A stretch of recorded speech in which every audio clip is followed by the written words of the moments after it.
So we'll see as he comes around the corner. Back one over. And that's Johan Nilias now out on the water.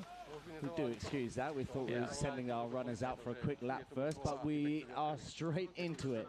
We have Johan coming in with that toe side, backside one, straight out of that kicker. Now we're going into the last and final section, which is his last two obstacles. It's on that dual shot, beautiful back lip, rocking down into that transition. Now olling up 270 front board, getting perfect connection onto that rail. And being our first rider of the day, that is a very, very strong start. All right, so you guys can throughout the whole day, alpacacup.com, you can follow the live scoring. We will be keeping you up to date with live scoring. Our judges, Andy Culp, our chief judge. We have a star-studded judging team out here at Embily Open for this year. So Gab Stuckey, Joe Battleday, Yasha Ronka, Basti Bodias, Maori is also part of the judges team with Carlo to round it out. So that is a solid judging team. They know what they're going to see. And obviously Maori is going to be on the skating side of things. He's skating with us in this event. So he's in this first heat as well. So he is very critical in what he wants to see. The judges generally say it's about execution, it's about intensity, it's about risk of your run, but it's about execution. It's about being clean, keeping it stylish. It's about your composition of how you link your tricks up through the 4 sections. And with these conditions out here, Matty, I'm sure we're going to see some crazy, crazy stuff go down. Yeah, I'm really excited. Looking forward to today. We have kicked off our amateur men and ladies yesterday. They have whittled their way down to the finals, and we will be seeing them again on the water tomorrow. But today, the schedule is as follows. We have straight out the gate, we got Pro Open men's skates, Heat 1, Victor Salmon, Adam Wojek and Mauricio Marassi. They've actually changed it up, Matty. It's, that was standing from yesterday, but they've changed it up for today. So Johan, we just saw as first ride off the dock. Victor, the Belgium, 23 years of age, left foot forward is his normal stance. And Maurizio Marassi from Italy will round out that first heat. So 2 runs. And that's something we haven't explained right now. So as Victor takes off from the dock, he will start his run over on the Henshaw on the back part of the course.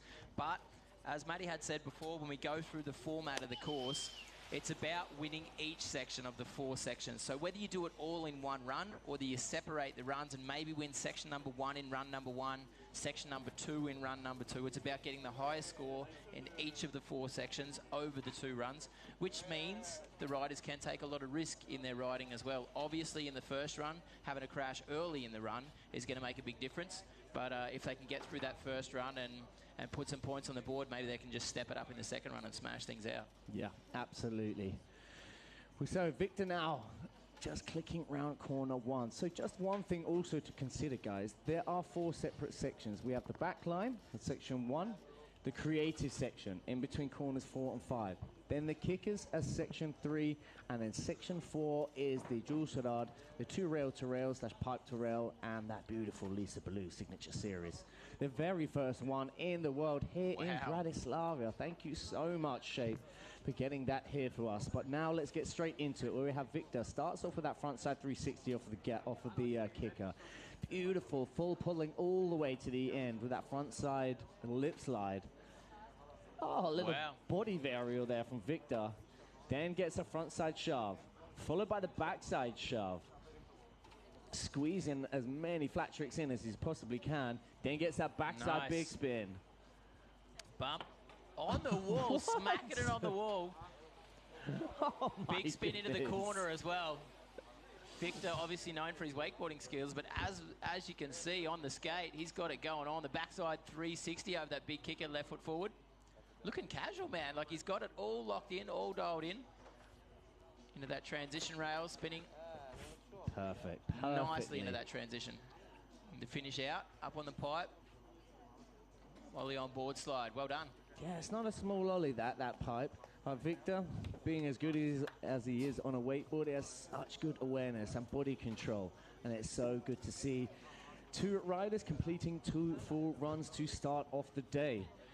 Our last final rider, and up next, awaiting the green light, we have Mauricio Marassi And if any of you guys are wondering what the current scores are, please do feel free to head over to alpacacup.com, and all of the live scores and timetable is going to be up there for today. I believe we have altered the times because we were supposed to be starting at 9 o'clock. 9 o'clock here in Bratislava. I don't know the Neither time. do I, dude, yeah. whatever. You know what I'm getting at. Let's say Eastern Standard Time. Eastern Standard Time, thank you very much. It is now 11:30 a.m. in the morning here, and oh my goodness, it is already over 30 degrees. It's a warm one. It's a warm one for sure. So something for you guys to note as well on site here. Matty and I were not only commentating for you guys on site, but also live online, and everyone at home. Please note that we're also keeping the people on site entertained. So we're going to do our best to entertain both sides of the spectrum, but just so long as you know, there's a lot going on out here, and as the day goes on, it's going to get packed house out here at Wakelake. So last rider in this first heat for his first run, as the scores come through now, 46.92 from Johan. Just waiting on Victor's score to come through as Mauri comes into his run down there on that Henshaw. Hard on them heels, nice. Pops that big backside 360 straight out the gate, then the front side big spin. Now on those heels, oh my goodness, all the way on the nose, a front nose slide. What? Getting low, getting in up over that. I like that. Coming in front lip, snaps that board. Oh my lord! Front side flip, nice one on that. Wow. Then a front side big the opposite way. Great composition from Mauricio. As expected, big ollie, front side 360 over that bump. And a 360 back shove. Now with right foot forwards on those heels. Look at that monstrous cut. What? The backside 360 again off of the large kicker in two complete different sections. So that is not going to be held against him. He's not going to be penalized by doing two of the same tricks. Only if you do the two of the same tricks within the same section, you will be penalized. But in a different section, not a problem. Hey, Maurizio absolutely ripping apart that back section, section number 4. So good to see. His confidence, left foot forward and right foot forward. The way he macked into that kicker, big 360, landed clean, straight back to the inside to get a good line for the flat box. So well done. Absolutely. Wow. So what are Victor's Salmon scores? Who is currently on top out of Victor and Johan whilst we await these scores to come through from Mauricio? Johan 46.92, Victor 32.97. So yeah, Johan well out in front. Maurizio waiting for his scores to come through. Then we'll go back to the top of the board. Johan will get the chance to do his second run, as will Victor. And obviously Maurizio. 17 nations taking part of this event out here, which is awesome. So good to see. It just shows so many world-class riders showing up here at Wakelake. So still waiting for that first score for Maurizio to come through. He made that look easy, dude. Seriously, like he was so much in control. Whichever left foot forward, right foot forward, front side approach, back side approach, he had it all dialed.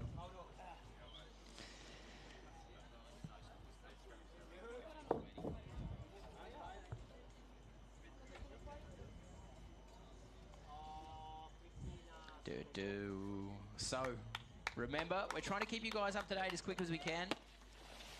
Alpacacup.com, that is the live scoring, so you guys are welcome to follow that at home as well as here on site. Oh, at the winners.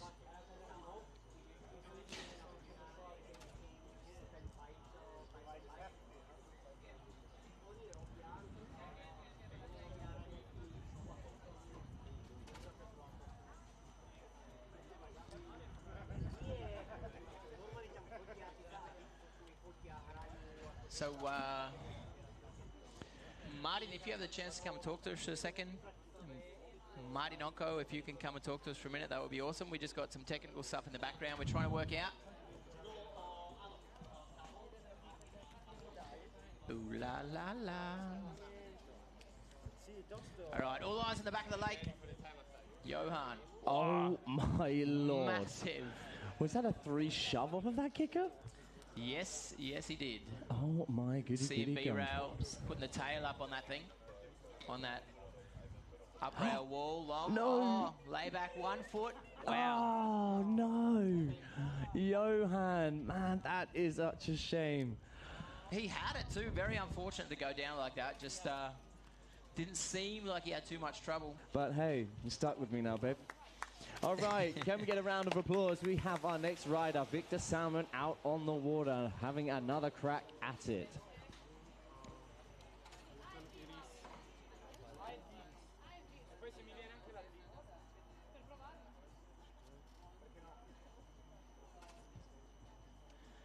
So let's keep our eyes on Victor down the back there. Obviously getting the chance to wet down some of the features that he's gonna maybe use in that 4th section. But I don't think we're just waiting for them to tally up the scores, because the way it is broken down, we have section A, which is weighted at 36%, so the heaviest section of the run. Then we have in between corners 4 and 5, the creative section. That is only 16%. And we have section C, which is the kicker, which is 20%. And the last 2 hits, the jewels and the pipes, or the swoop to Lisa Baloo, is weighing in at 28%. So front line and back line, they're the sections that you really want to get on lock. They're the ones that is going to pull your score up. We have Mauricio Marassi coming in for his second run, going backside 360 just as he did in his first run, just as clean. But a frontside big spin before his next hit. Left foot forwards, 270, perfectly locked in that front board all the way to the end of that. Outside, he goes front lip, nice. Pops that board off of the rail, pulls himself into the cable for that pretzel 2.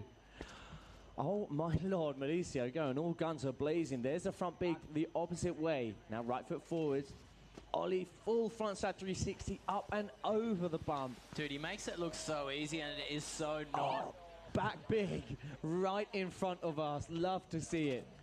Mauricio locked in that huge backside 360. There's no need to go for that again, as it was so clean, super tight. Now toe side in, 360 shove onto that transition. Oh my lord, check this out. Rail, rail to bum slide. Nice work, man. Yeah, absolutely. Going on risk there, going outside in on that rail to get up on it was a mission, and then just didn't get over his board enough and lost his center of gravity. So there we go. We can see for you guys live at home, online, top 2 going through, Maurizio and Johan moving through into the next round, into the final rounds. And unfortunately, Victor Salmon, we will see in the wakeboarding. But as far as the wake skating goes...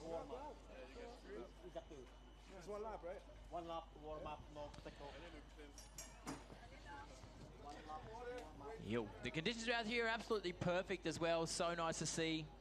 Light breeze, which was nice. It was like that all day yesterday. It was smoking hot out here yesterday. But that light breeze does help. Water is super clean. There's massive fish in this lake. The water's, as far as it tastes, it's a clean lake. Yeah, not that I drank a lot, but I did taste it a little. You're drinking lake water now, are we? That's what we've come to. Puts hairs on your chest. So yeah, it goes without saying, congratulations to Mauricio Marassi and Johan Nilia, solidifying your place through to the finals. We still have another Heat 2 to go, where we have a total of 4 riders. Clement Nadal. Oh wait, no, sorry, that's a bit... yeah, I'll switch it up. I'll just get the right starting list for you. Sorry, mate. Heat 2 for the wake skaters, the men's wake skaters. Clement Nadal will start out first. Giovanni Aragoni and DG Daniel Grant. Giovanni, aka Speedo.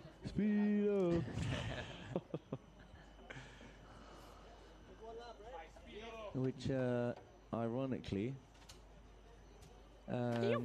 Speedo's got a bit of competition here. Actually, it seems to be a bit of a trend here. The Speedos, doesn't it?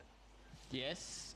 As we had our moist maker lubricator yesterday dousing down those beautiful features. We had a man cutting laps, Yeah, loving it in his Speedos.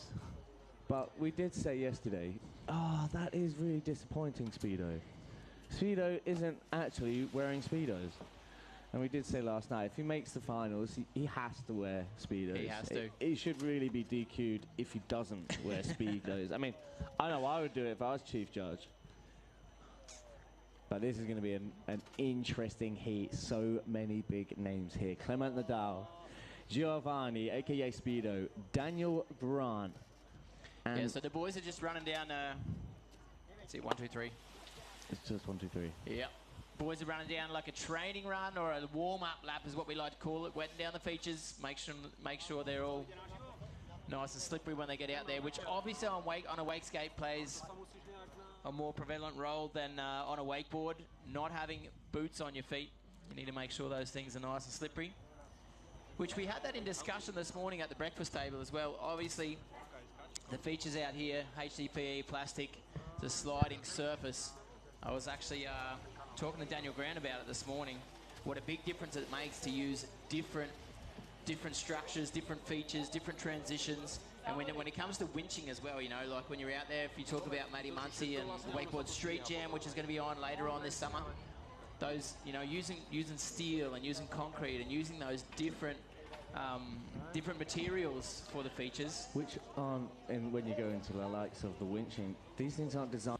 With the Jules Gerard, with the Lisa Ballou, those full pull right along the rail, that's going to be tricky to find for the riders throughout the day, especially these wake skaters. Yeah, I mean, the swoop, de Lisa, it is hard. And I'm sure, no doubt, when you see the likes of Gavin and Trent and Daniel Grant and Niels Ritzman just locking in the full pulls, it almost doesn't justify how hard those hits are. I mean, we've even had, one of the things I know which has scared me away from it a bit is Trent, unfortunately, took a pretty gnarly crash on that earlier in the week. Yeah. And I know, I mean, I didn't even know that before I hit it, but I hit it the first few times, and I was really struggling to work that pull out. And to get all the way from the start to the end, I mean, it's got to be like at least over 100 feet, surely, from that the start contact in that first swoop into... Just nuts. Absolutely nuts. But anyway, less of that. We digress. Solid backside 360 over that first kicker down there next to the Henshaw. Sneaking that tail up onto the long rail wall. Or up rail wall, sorry. A little bit tough to see from where we are standing, but I'm pretty sure that was a shove onto that bank, and then the opposite direction gets a shove onto the flat box of that side of the A-frame. Then the backside big spin from Clem. 360 backside shove. Wow. Like it, using how casual, the bum. Man, how casual. Backside one, and now moving on to the kicker section, where he pops that backside 180 for right foot forwards. Ooh. No, Clem. Oh, no, buddy, what happened? Unfortunately. How about we put our hands together, ladies and gentlemen, for Clement just actually getting stuck on that kicker. The fish is flipping out there. That was awesome. Solid fish in the water. Yeah, just get a little bit off axis, probably. I don't know if it was a bit sticky, maybe. He kind of came in and went early, went off axis for that backside spin, just got stuck up on it. But the way that this format works, and I think it's so beautiful, and the fact that Clem did just take a fall, that doesn't mean his whole first run is forgotten about. Perfect. His first front line for Section A and Section B, that's locked. That's done. Those scores are on the board 100%, of course. So it's only Clem needs to go back out and complete his Section 3 and complete his Section 4. So it is all still to fight for, and he still does have will still have a good score within those sections already on the board. So who have we got up there next, Clem? Is this Speedo. Giovanni, one of the Italian riders out here. Oh man, and in Worlds in 2022, when Team Italy went up on the stage, the whole place just went electric. Such a long time, Daniel Grant. Like his sense of awareness in the air, his control on a board, it's kind of like the wake skates glued when he chooses. I guess it's magnetic is kind of what it looks like, because he kicks it off when he wants it gone, and he sucks it back up as soon as he wants it back on his feet. It's absolutely amazing. Yeah, he is just unmatched when it comes to wake skating. And, I mean, the board can be like 2 meters away, and somehow he will get that wake skate with the handle in his hand, body dragging, and somehow just end back up on the water. It's just how he does it, I don't know, but we always love to see it. Toe side 4. So that's a switch toe back 1 for Danny G. Now staying right foot forwards, toe side the opposite way. Outside and check this. The transfer up. Wow. Oh, my Lord. And staying on it all the way, too, like all the way to the end. That's so good. Left foot forward. Yeah, it gets that 270 shove, catches it in that backside board slide. The casualty as well on the way he's doing it as well. Like, just, I'll take it easy, I'll spin it here. Backside big spin to front big. Wow. Back to back. Ollie frontside 360. Guys, can we have a big cheer for Daniel Grant coming past the dock? Staying right foot forwards. Danny G, he's coming. So clean, so calm, cool, collective. Now right foot forwards, staying with that right foot as he leads. Oh! Monster pop off that approach as well. Like he just caught it in the air, landing in that transition, going front lip. Yeah, pretzel out of that as well on the pipe. Solid. Solid. And I mean, mate, that the middle rail on that back line, and it's kind of hard to see for you guys back at home, but you're looking about at a 2-foot step up to the top of that rail. And you know what it's like riding a wake skate compared to a wakeboard. When you're on a wakeboard and you're strapped in, it's super easy to bring your feet up and suck up that pop and get on top of that landing. But doing that on a wake skate, super impressive. Crazy, crazy. So still waiting on the score for DG to come through. Clement, unfortunately, in his first run getting taken down.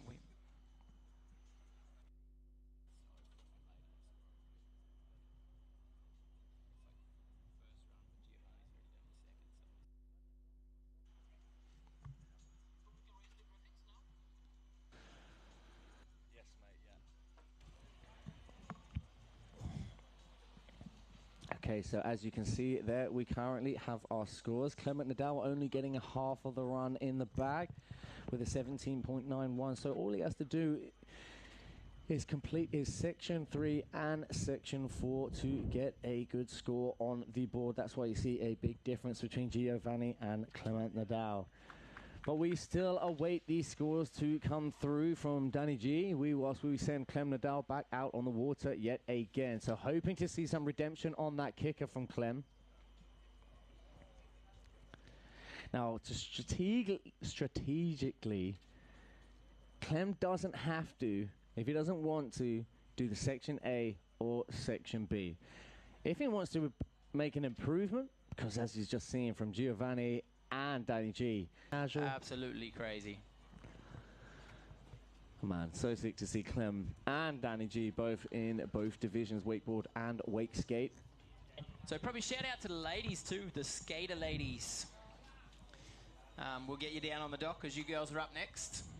So ladies wake skaters, please get ready to ride. You're up next. Our focus stays down the back of the course though. Giovanni going at it. Backside 360. 360 nice. shove straight out of there in between the first two features. So he did come off the first time early on that, but definitely that one was further along the rail before he fell off.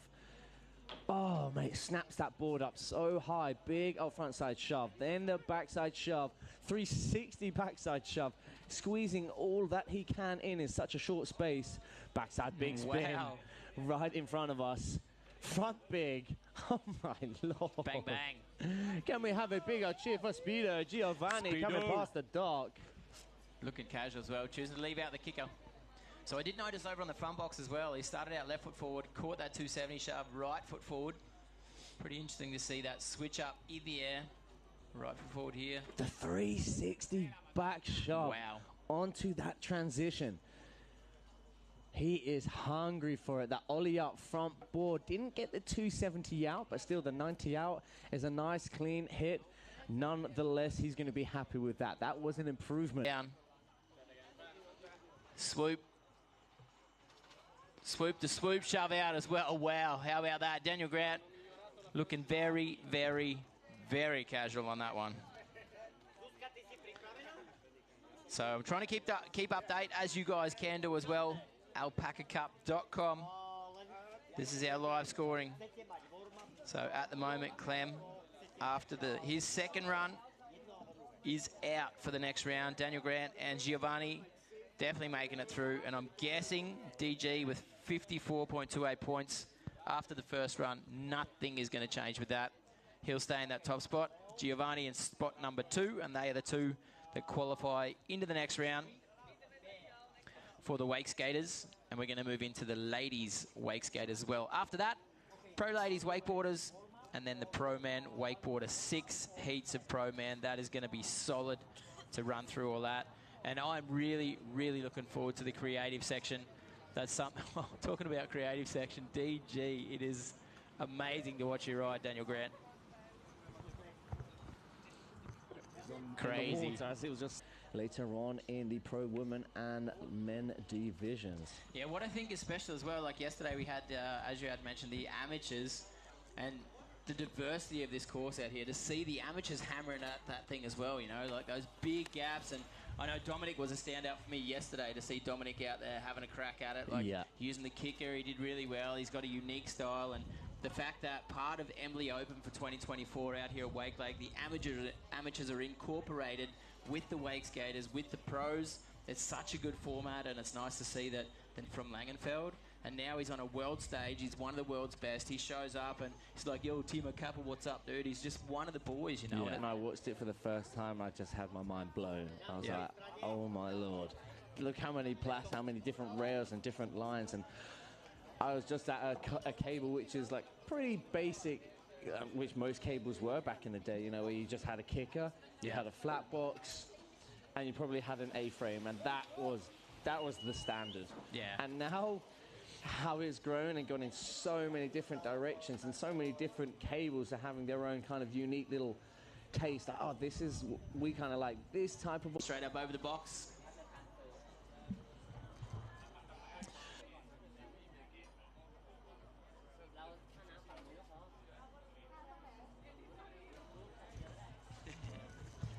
Oh no, Leo Caddy.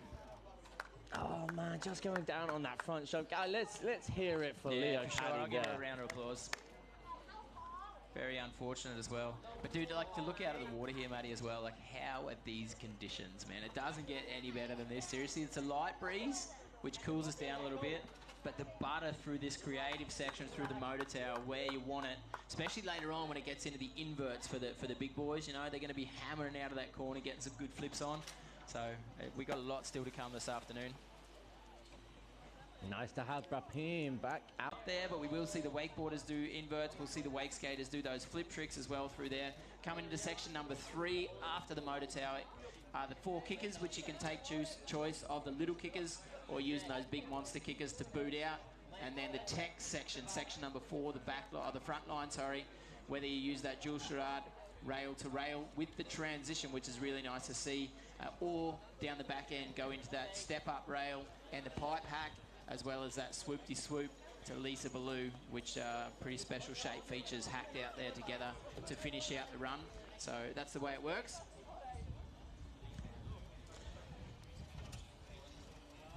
Just having a little look on the live stream. We've got a nice little bit of comment section. We've got the likes of Freddie Carter tuned in. Nice one, bruh. Kawasaki in Thailand. Tawatika, Thailand. And we have Andre Loic. Oh my goodness. Who else we got? Callum Saunders tuned in. Yes, boy. Nice to have you here, mate. Oh, who have we got? We are looking from Wake Park, Cambodia. Who's that? Hey. When you do complete your first run, the build-up of the nerves and the adrenaline that's flowing through your veins, and then you complete that run, I think, you know, regardless of the outcome of the score, I personally just find such a self-gain and satisfaction out of it. So we're still hoping to see a fully completed run. And Telma Sesta taking the win last year in Wakelake, Italy. Nice. Last year's Embily 2023. Sick to see Telma here yet again. Coming off the win in Europeans just only 2 weeks ago. Oh, really? She won that as well? Yeah. That's awesome. So she's going to be the one to watch, no doubt. Ooh, doesn't quite get the full pull, but great control to ride out of it as well. Look at that rooftop box. Shove on. Yeah. Solid catch right on the back end of the box. Super tight. And now, Talma Sesta coming round a corner for the start of the flat trick section. Backside shove. Full of backside 3 shove. Very strong start. Can we get a big cheer for Talma Sesta as she's coming past the dock now? Yeah, Talma. Kicker, heel side. Oh. Big one. Big backside shove. I just love seeing it when they catch that board mid-air and just ride out the rest of it. Nice. So sick. All right, Talma. Transfer? Oh, wow. That is solid, Matty, right? Dude, putting it on the line to go from the pipe over onto that rail. A lot can go pear-shaped there for sure. Yeah, like it is a super narrow gap in between there. Like, and I've been pretty scared to fall down there and go like head over heels into there because I'm really scared what my board is going to do or like get trapped or definitely adds to the risk factor for sure. All right, having a look at it again. Everyone online, thank you guys so much for joining us. It's a pleasure to be able to go out into the world, to be here at Wakelake in beautiful Slovakia. And if you guys have never been here before, you need to come here, seriously. I came in here yesterday at lunchtime. I've told the story a couple of times back at home in Germany. I came in, there's like dudes on the iron, like pumping weights, getting their chests out. You walk around the corner, there's so many girls down on the beach just making the most of the sunshine. And it's like you were saying, Maddie, as well, like they don't have the chance to go to the beach. So when the sun's out, you get your buns out, right? Yeah. Like they're just out here having a swim at the beach and just making the most. And at this lake here, there's such big fish in here as well. It's a clean, beautiful lake, and it's so nice that the summer is turning on for us out here today. Yeah. Wow. So we'll come back to the start of the list. Leocati will do her second run. Rapim, Susanna, and Telma. They are the 4 girls in this wake skate heat. And as we had said before, as we run through the afternoon, we've already had the wake skate boys out there, the ladies, as our open men wake skaters, the ladies are out there right now. And then we're gonna get into the like a kicker, but she's like, nah, that pipe, I'm gonna have a go at it, try and get up on it, and that's a solid ollie to try and get on top of that thing. Yeah, I mean, you're gonna get rewarded more for ollieing up onto a rail as opposed to riding onto a rail. Having that being said, Talma Sesta riding onto the other rail, but it was transferring. She wasn't just riding up onto that pipe. And that on a skate alone is super impressive. Brapim out there right now. So she definitely, I'm guessing she would be disappointed after crashing off that kicker. And that's what we were talking about, Maddie, as well, is, you know, if you have a little shake here, a little shake there, or if you crash your first run, to stay mentally stable and to go, right, my second run, shake off the crash, shake off the wobbles, let's get it done. So that's what it's going to come down to right now for Brapim, if she can make that happen. Yeah, we're hoping to see some redemption again. We see it from Leocati. Yes, she did take that crash right at the end of the very last hit. But nonetheless, that was an improvement, of course. And you can see from the scores, which we're waiting for her score still. Brapim, lay back Larry, able to drag her hand and get back up to her feet. She did well. Okay, Brapim has to hit the whole entire course if she wants to solidify her place through to the next round. No easy ways ahead. All right, so gets up, the full pull on the flat box. The disco dance floor of that A-frame. Brapim now coming in into the creative section. Ollie back 1, gets that handle pass, carries on that rotation for a front side 1 surface. And now clicks round the dock, gets her footwork prepped for this next kicker hit. Going to be toe side, backside 180. Wow. Yes, girl. That's awesome. That is awesome. Now staying with this left foot forwards, heel side. I think she's going for the hip transfer. Yes, go on, go. Ah. Oh, man, can we hear it for Brapim? That was unfortunate that she couldn't quite squeeze in that whole last section. But with that back 1, both hit Ollie in back 1 and on the kicker. That's super impressive. We have our Red Bull rider, Susanna, out on the water yet again.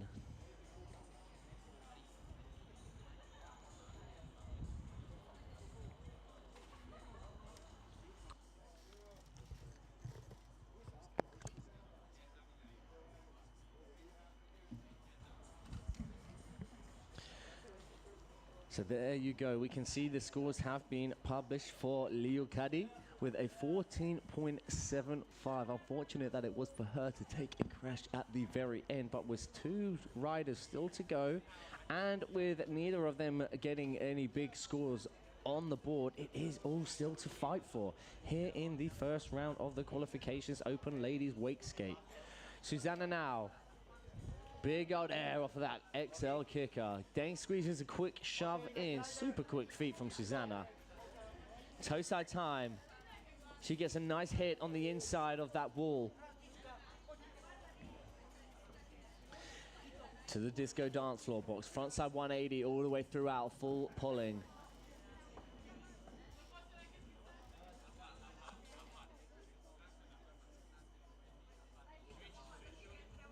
Gets a front side shove into the ollie, backside 180, perfectly done, and a big old smile on her face as she clicks around the motor tower. Right foot forwards now. Susanna catches the shove nice and early. It isn't quite the cleanest as she might hope with a little bit of a butt check there, but that's more like it. We're getting the full 270 shove onto the flat box. Oh, taking a different hit as opposed to the pipe to pipe. Swoop to front side 180, and that is a stand-up, fully completed run. She is going to be happy with that, putting on the pressure, taking a crash only on that second obstacle on that back straight. Man, oh man, but then to come out on top, all guns blazing. So, nice riding from Susanna.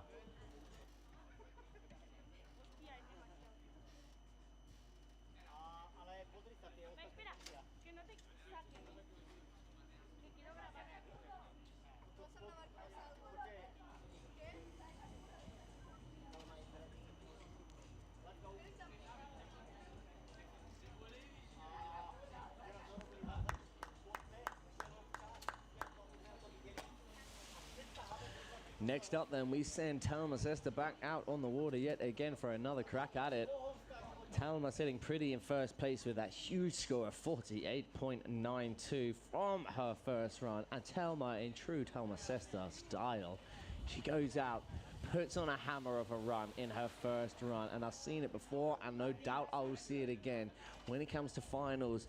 Managing to solidify such a tight run from only the first run, and then earning herself victory laps. Man, so impressive from Talma.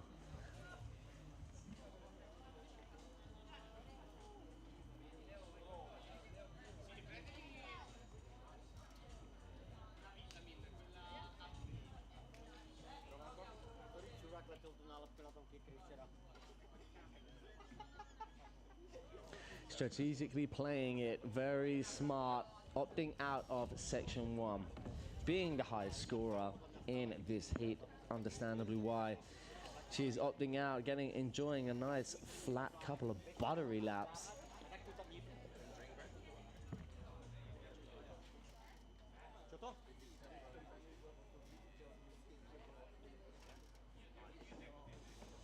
All right, Talma coming now into the flat trick section, goes back shove into the 360 back shove. Shakes around the corner now, preps her foot. I think we're going to see a kicky. Oh, yes, Talma gets it done so clean. Hillside, backside 360, monstrously, so high, absorbs that impact. Front lip all the way throughout, full pulling that flat box. Now, one last hit from Talma. Ollieing up, backboard, and then 90 out. That solidifies a solid second run. Definite improvement here in this flat trick section with that kick flip, and of course, goes without saying, that backside 360. Getting that handle pass and absorbing that impact. She just went absolutely stratospheric on that thing.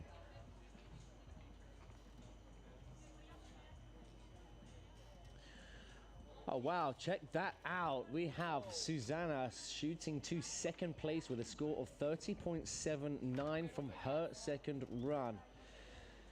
Leocadi in third place with a 14.75, and Papim Pipoazzi is with an 8.99. So that, unfortunate, is going to be the end of the road for those two cats, as it is top two Oh no. Sorry, that's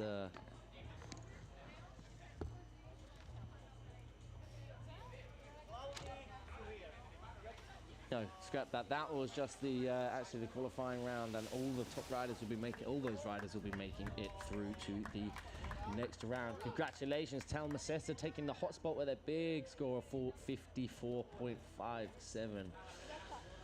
20, just under 25 points different from Susanna, who's sitting in second place. That is super impressive.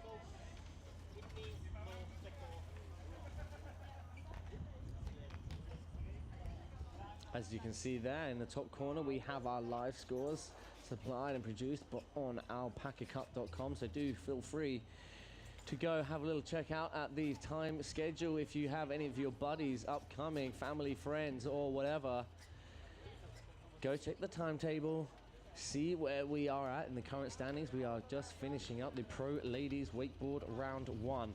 We will now be swiftly moving onwards and upwards to our Pro Ladies. Pro Ladies Wakeboard seeding rounds, where we have the first rider in the first heats. We have Claudia Pagnini, Nora Juan, and Nicole Regasso. 3 riders battling it out, but being the seeding rounds, all riders will be making it through to the next round. So we're sending out our riders now to just cut. I think we are. We're just going to do one quick warm-up lap for all of our riders before sending them out again. Yes, we are. We've got Nicole Regasso getting the green light now. So bear with us, folks. Go get yourself a quick beverage, cup of tea, brewski, whatever you so desire, as we'll be kicking off the Pro Ladies Wakeboard division in just a couple of minutes.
Hello, hello. Is that it? We're back? Can you hear it? Yeah, okay, good. Sorry about that. We are back. All right, bringing our riders back into the dock. Final rider, Noah, back in. So we will be kicking off our first rider, Claudia Pagnini, of course. Goes without saying, no stranger to the competition scene.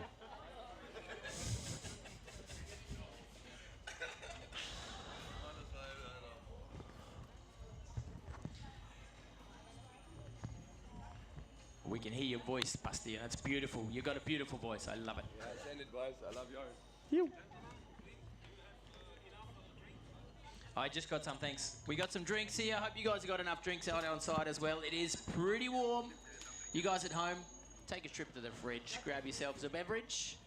We are here for Wakelake Embily Open 2024. Like we said before, the 3rd edition. And we're getting in to the wakeboarding ladies. Claudia, Nora, and Nicole.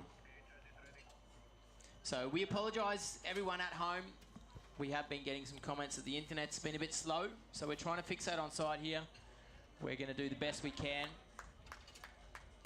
Right now, though, Claudia, I love watching her ride, dude, after having to sit out last season. She's been back. She had a pretty rough start to the season this year, but she is on it. She's ready to go.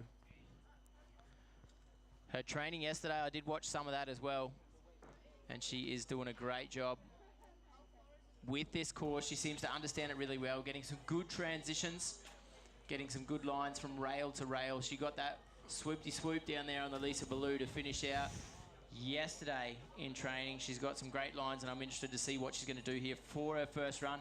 Like we said before, for anyone tuning in online, then 2 runs, the best section from each run counts. So section number 1 being where she's starting out right now. We'll let you know once she gets into section number 2, the creative section. But all eyes on the water.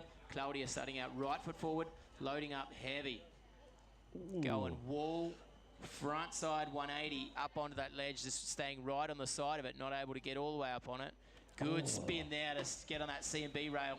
Backside spin. That's tough, the backside 360 to lock in that 50-50. Now backside 1, then the opposite direction with that front board 90 out backside. Nice work from Clara.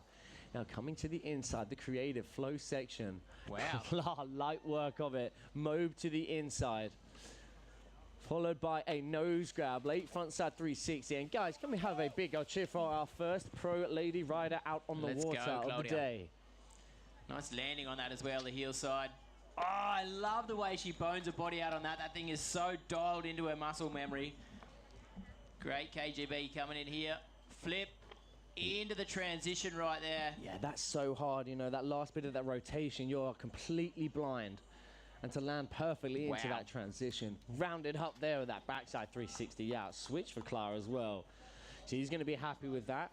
Being the first rider, sets the bar, sets the standard. To tell you the truth, matey, that looked like she was just going through the motions. That mobe was like snap the mobe around, switch around, go right foot forward. Like it just looks like she had it on locked. She didn't seem like she was getting locked out of her capabilities, and good to see as well. Definitely a good solid run. As we said before, that back section, the Henshaw, the C&B rail, and also that rooftop fun box. Section number 2 being that creative section after corner number 4. So you can do that flat trick, you can use the bump, then come around the motor tower into section number 3, the kicker section, where we're looking at intensity, we're looking at hammering off those kickers, we're looking at tech tricks. And then section number 4 to finish out that technical front line, whether it be the Jules Chagall signature feature, that hack right there. You got the step up on the inside, the transition, or the step up on the outside, sorry, the transition on the inside. You can go rail to rail, and then to finish out on the Lisa Ballou. So very technical, that section number 4. Claudia looking very relaxed and a solid first run to put down. Yeah, no easy way through these heats. But fortunately for the ladies, this is just a seeding round. So all of the riders in both this Heat 1 and Heat 2 will be going straight through to the next round. All right, Nora up next. Nora, one of the Belgian competitors. Left foot forward is her stance. She's young, I'm not sure, I don't have her age. I think she's 17, but I don't have her age written down here. Good to see she's riding that Claudia Pagnini Pro Model Holiday.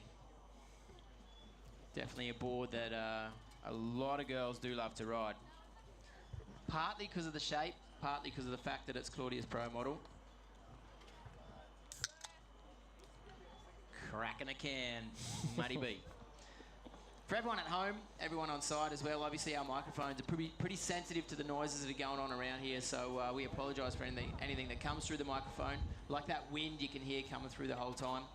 So we apologise for any stuff you don't want to hear. We appreciate anyway that you're signed on with us, watching here the pro ladies. 270, getting on the nose across the top of the Henshaw as well.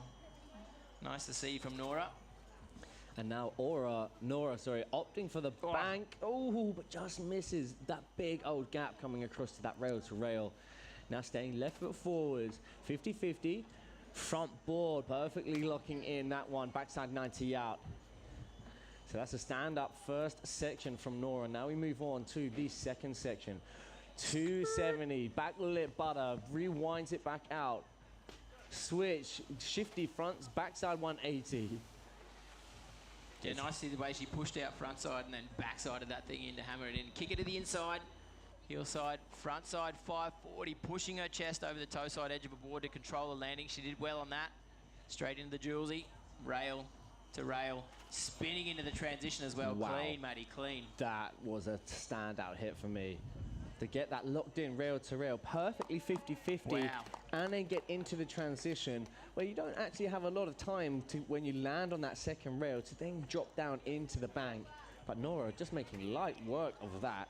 That section 4 as well, that pipe to rail, the way she locked in 50-50 on that rail as well.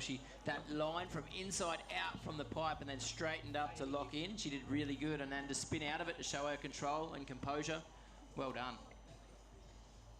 So we have our current scores from Claudia Pagnini on the right, on the top right, as you can see. We still are awaiting our scores to come through from Nora. That's the Nicole Ragazzo on screen right now, 17 years of age, Italian girl. She's going to be one to watch in years to come, no doubt. She is actually, in the last 2 to 3 years, she's stepped up her game massively. She was last year's standout for me in Lithuania at Red Bull Wake Jewel. And since then, obviously getting a lot of support from home. Her dad is traveling around with her, supporting her in everything he can do.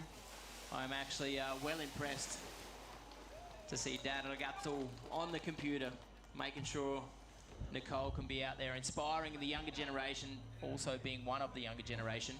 Let's see how she goes. All eyes on the back of the lake. She's getting low and dirty. Oh! Wow, you can see why too. That front roll into the bank of the handshore. That is a solid landing. Risk and intensity at the start of the run. Transfer back lip, back 270 out. Good way to use that rail. Second part of this first section. 450 pretzel, banging it. Wow. Now that is a very strong first section, if I do say so myself. I love that flip into the bank. Nicole now, blind judge. Is she gonna get back in? Oh! Looking for that line on the bum. How you make some noise, guys? Nicole Ragazzo giving it everything she's got. Loading up heel side, front, so big 720. Wow! She got pop off that thing. 17 years of age, rocking into the hallway. That's a shame. Do you know what? It was all looking really good. And then 50 over to the pipe. Very nicely done. Okay, so that section we could have a little bit of an improvement on. And of course, this section in between corners 4 and 5, the creative section, just missing out that hit she might have wanted on that bump. But it just goes to show if you riders at home, it is super tough to squeeze an air trick in and then still make the bump. We have riders been going full sendy to the outside and then having to butter and really slow yourself down before carving back inside to get that outside bank, as you can see from Nicole just did there. So it Check that 720 on the replay, Matty. Bang, bang. A little heavy on the back foot to stand up, but didn't put a bum down, just try to pull herself back up on the handle. That was a solid hit. I'm loving it. I'm loving seeing more 720s because I know the girls can do it. Of course they can do it.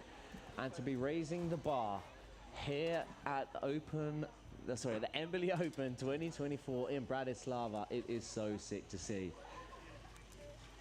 Claudia Pagnini back out on the water for a second run as Nicole Ragazzo shoots into the dock. Claudia, only 22 years of age, but she's one of the big names within the sport. Like I said, good comeback after last year's having to sit out the events. Also, Langenfeld Open, unfortunately, at the start of the season, having to sit that one out as well, but she came back at 3-on-3 in Lithuania, got her 3rd position there. She was at the Europeans, I guess, Matty. You guys were on the mic for that one. I'm not sure how she went there at the Europeans. Yeah, no, I'm pretty sure she ended up on the podium. 2nd place or 3rd place. That's awesome. Very impressive riding from Nicole. That's the hit she was hoping for first time round. The bank, 270 to front board. Now toe side, back side, 450 perfectly. Locked it in as well, wow. Man, it's like that board just landed on train tracks. That was not going anywhere all the way to the end of that rail. The backside 180 to the disco dance floor box. Then ollies up, front board, backside 90 out.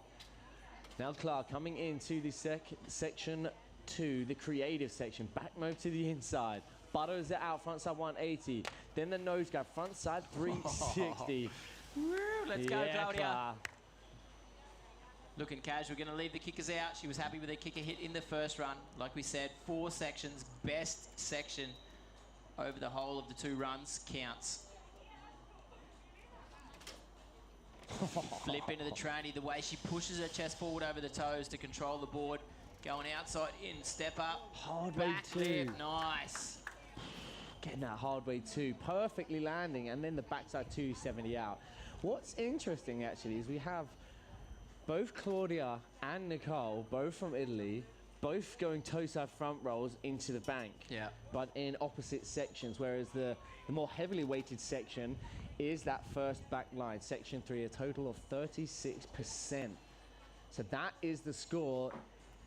That is a section that if you score biggest, that is what is going to help boost and bring up your overall score across the 4 sections. Definitely. Maddie, in your opinion as well, because you have more understanding of that than I do, but do you feel like that first section over there, that kicker traveling from the inside out with a front roll, you're banging in the opposite direction and getting pushed back to the inside, as Nicole did it, or Claudia here kind of getting sucked back to the inside of the cable, flipping towards the outside? Do you feel like that's a little bit harder to land in that transition because you over-rotate a lot? The other one, you've got to be careful that you don't over-rotate because it's going to stop your rotation and come back in. What do you feel, in your opinion, like is going to be more tricky? I think the fact that the Henshaw, the first hit on the back straight, you can't land into that bank and just be nose heavy and ride into the water. You have to be tail heavy, yeah, or manual or ollie out of it. Whereas in this transition here, the Jules Charade, you can perfectly land into that and your board will just perfectly slide onto the water. So I don't know, man. Like, that is a transfer. It's a bit, in my opinion, unofficially, of course, and we're just the MCs just talking about it. But I think the gap to the Henshaw, I think that's more technical. Risky, yeah. Of course, they're the same tricks, yes, but you actually have a transfer from one obstacle to another, and it is big. It's a big, large kicker, yeah, and it's in the heavier weighted section. So I'm going to be interesting to see how those scores pan out. All right, so Nora's back out there, coming in for a second run. She had a good first run, a solid first run. And seriously, when you're going up against Claudia Pagnini and Nicole Ragazzo, that is a tough heat to be in. Tricky to keep your composure. Let's see how she goes. Belgium girl, left foot forward, her stance. So switch into that thing. Oh, no. Falling off the top of it. She needs that full pull. She needs to stay on it all the way across the top. Unfortunately, not finding it. Using that wall to back lip across the CMB rail. Well done on that. That's more like it. Getting the full pull contact from start to finish. Front one, rewinds it back, or kind of like ollie backboard up the safety, then brings it back to 50-50.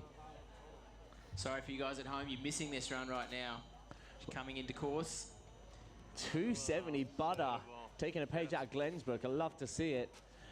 Misses the grab this time round. But I tell you what, that hit was like for like, if not better in her first run. So that isn't going to pull her score down at all. More than happy with the front side 5 in her first run. Now we move on to the last and final section of Nora's seeding round. Safety, 50-50, front side 3 wow, into the bank. That is such a tidy hit.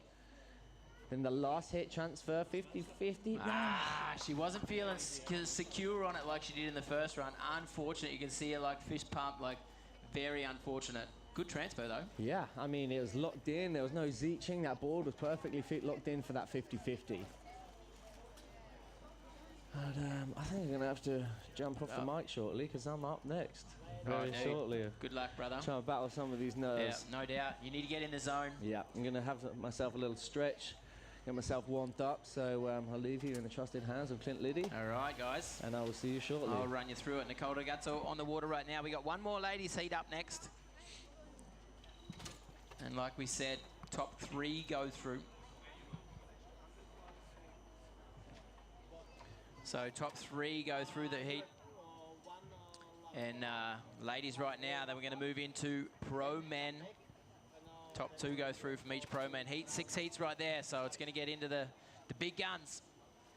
Right now, though, Nicole Ragazzo, her second run for this qualifying seeding heat for pro ladies. So there you go. We're checking the scores right now. 69.44 for Claudia. Nicole with a 41.91 in second. And Nora, 22.91. Nicole's happy with her first section, so she's just going to cruise around.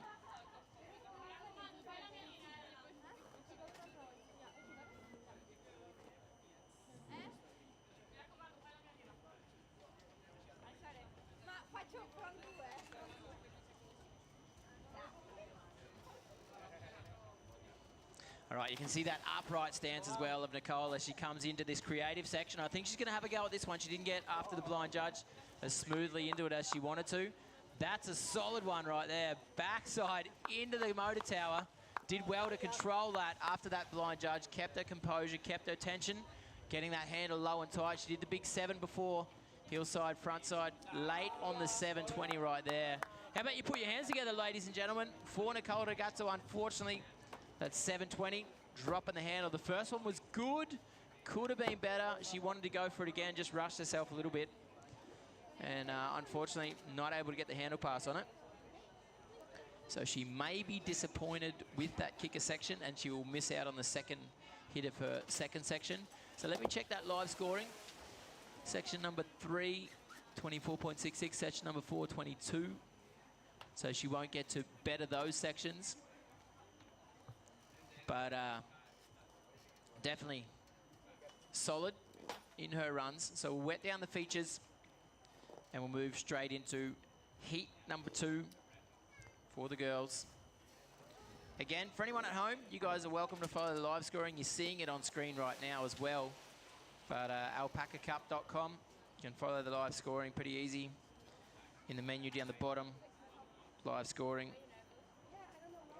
And you've also got the full timetable, so you know what's up. But to fill you in on the timetable, we've got the girls, the 2 heats right now, the pro ladies.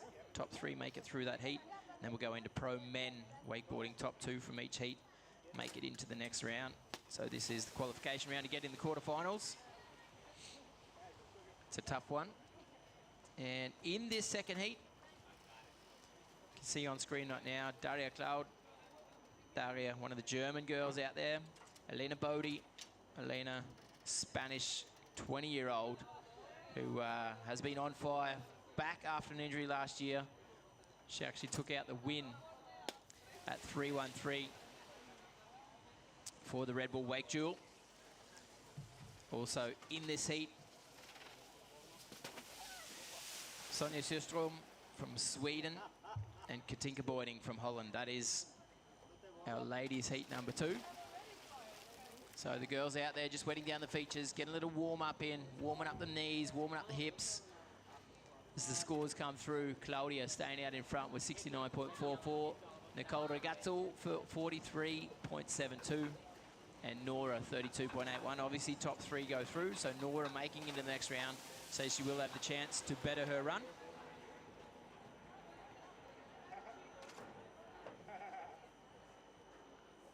On site here, actually pretty relaxed right now. Not yet full house, but as the afternoon goes on, I'm sure with the sun out the way that it is, there'll be a lot of people out here this afternoon. I would love to get a drone shot of that this afternoon as the day goes on. There you can see the running score, the running heat, sorry. Daria Cloud, Elena Bodie, Sonja Sjöström, and Katinka Boyding. Tough one here, only the top 3 make it through, so one of these girls will be out after this round. When you're talking about Katinka Boyding, Elena Bodie, they're going to be tough to get past as well. So the boys from Pro Men, heat number 1, as Matty B had said, he's in that first heat. Good to see Mingun Che also in that first heat for the men. Great to see Niels Ritzmann and the Belgian rider, Tom Verhaak. That is heat number 1 for the men. So you guys need to get mentally motivated, get ready to go. We do obviously need to get through this ladies heat. So you can see the start dock on the big screen at home. 4 sections for anyone just joining us who has missed it up until now. 4 sections. You got the first section, the back line as we like to call it, that big Henshaw just coming from Langenfeld. Wakelake out here, just buying that Henshaw from Langenfeld to get it out here for the event, which they've definitely put a big effort in that back section. You've got the Henshaw, then that C&B rail with the up rail wall long as the second hit, and then the A-frame or that rooftop box from Shape. Definitely Shape pulling out all stops to get these features in the water for the event for the Embily Open. Here, Wakelake Embily Open 2024. The third stop for the Embily Open. The first one, as we had said, was in Singapore in February. The second one at a Wake Cable in August in Italy. And this is the third one out here in beautiful Slovakia. This cable, purpose-built, 2004, was more for water skiing back in the day. The management running it now took it over in 2012. They've changed the whole place. The decking out here is immaculate. The start dock is immaculate. So nice to see. Let's go down on the other side of the lake, though, using that Henshaw. Our first rider, Daria, starting out section number 1, that back line. Oh, rocking up on the right foot on that one, trying to get all the way up on the nose. Just not able to stay on the rail right through. There you go again, that right foot, front side nose blunting that thing, pushing the tail up and over, staying all the way on the nose. Good to see, keeping attention, keeping that handle at her hip. The creative section right here, not doing too much through there. So that will definitely get marked down by the judges, not using that section to its full advantage. Let's go, Daria. You can hear the applause on site here as well. Daria loading up heel side.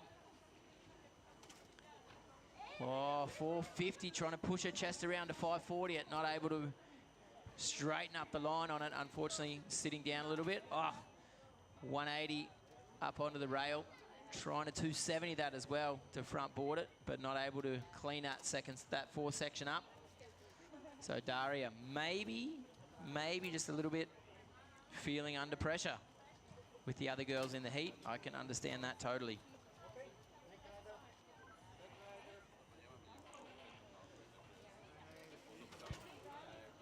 So let's see if we can see what's happening here. Kicker, heel side, front side. Oh, not finishing the 540 rotation. Able to get back to her feet though. So that will definitely need improvement in the second run. Like we said, 2 runs. The best section from each run will be taken into the overall scoring. And Daria fairly wetting down the obstacles for the other girls.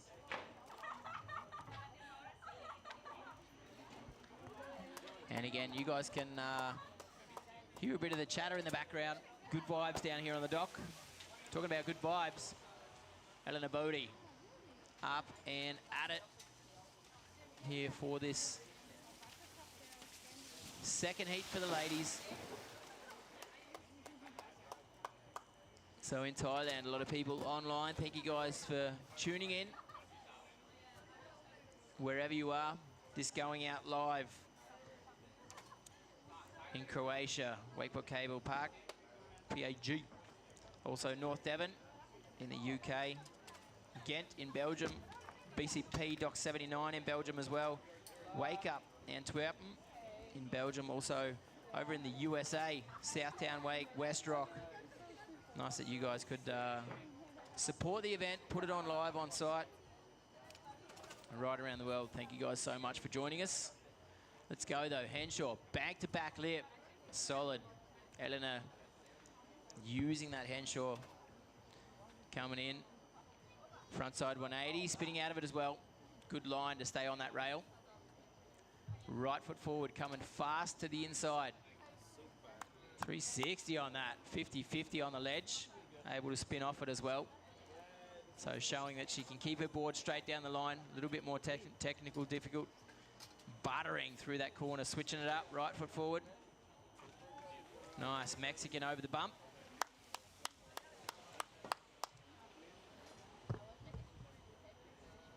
And loading up heel side, Stalefish frontside 360, getting the spin. Stalefish grab, solid on the landing. She was a little off axis, but able to control it. That's what she was looking for. Oh, bang it into the tranny right there. A big one on that Jules Gerard transition. 270 to front board. Danish spin out as well, spinning in the same direction. Really nice, Elena.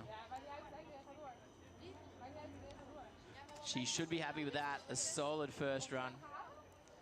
Let me see if I can update the comments here for everyone that's online joining us.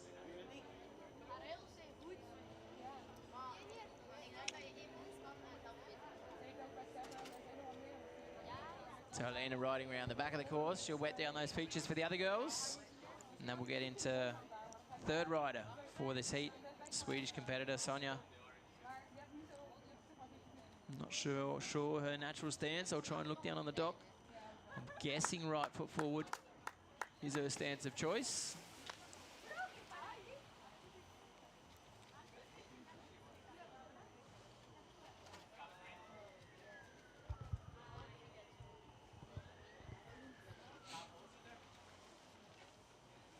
Nice. So, and as I said, the sun is out here. It's a good, I don't know, 30, 31 degrees. So obviously the features drying off throughout the run may play a role for the girls. That's why you'll see them ride around and try and wet down the features. And for the guys up after this heat, we're going to move straight into pro men. Wakeboarding, 4 riders in each of the heats. Top 2 make it through. That's going to be tough. Right now, checking those live scores. Elena out in front with 49.04. Right now, though, Sonja, all eyes on the back of the lake. That big transfer, not able to keep the line. That's what Matty B was talking about earlier, that line to the outside from the kicker to get up onto the ledge. To alter that line and stay on the ledge is not easy. Front boarding up there from that long rail wall. Long rail, that up rail wall long. That's what I'm talking about. Using there, that shape, A-frame fun box. Back to the inside of the leg, roll to revert. Right foot forward, tail grab, backside of an 80. Nice lofty float right there. To backside 180, that one. Solid on the landing as well, good control. Now to the kicker, section number 3. Mexican on that, she went early on the rotation. Didn't get the board back under her. How about a round of applause, ladies and gentlemen, here on site for Sonja. A little early on the rotation. That's why she didn't get all the way over a board to finish out the flip. Just kind of got stuck at the back end of it. Which means section 3, section 4 will need an improvement. Unfortunate. Very unfortunate.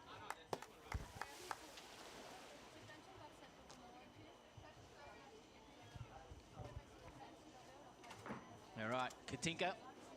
Like I said, at any event that I come to, I love watching Katinka ride. Talking about in July this year. Wakeboard Street Jam will be happening again in Rotterdam. And so amazing to watch what the boys put their body on the line, and the girls as well. Katinka, one of the girls riding in that Wakeboard Street Jam event. So that's going to be a big one this year. You guys need to watch that online. You've seen the video come out. Just, I think, day before yesterday. When was it? Tuesday, Wednesday, I watched that Wakeboard Street Jam video from last year. Absolutely amazing. Let's get our focus back on the water, though. Elena Bodie out in front. Katinka boarding right now, loading up heavy on the hillside. Just lifting the nose up. Try to get over on that transfer to get on top of the henshore, on top of that ledge. Front side to the inside of the lake. Nice. Toe side, backside 180, 50-50. Pretzel out, spinning back in the other direction. That backside spin. 270 to front board. Right foot forward approach on that one. Danish 90 out, continuing the rotation. That's the meaning of Danish right there. Check that out, buttering it around. 270 into the bump, very playful. Mexican right there, a little over-rotating on it, smacking her head forward, pushing it forward. Able to control it though, back to the inside of the lake. Heavy on the toe side, loading up, toe side. Backside 360, got good rope tension, backed off on it. Good backside 360, rail, front lip, spin into the transition. And to finish out that pipe to rail, frontside 180. Nice, switch up out of it as well. Good 50-50 landing on that rail. And that again is tricky to get the pipe takeoff to straighten up on the rail. How about that one? Up on the nose on the replay we see it on the screen. 50-50 to front lip, spinning in the transition on the replay. You guys here on side obviously don't have the chance to see the replay, but that's the advantage point of being at home.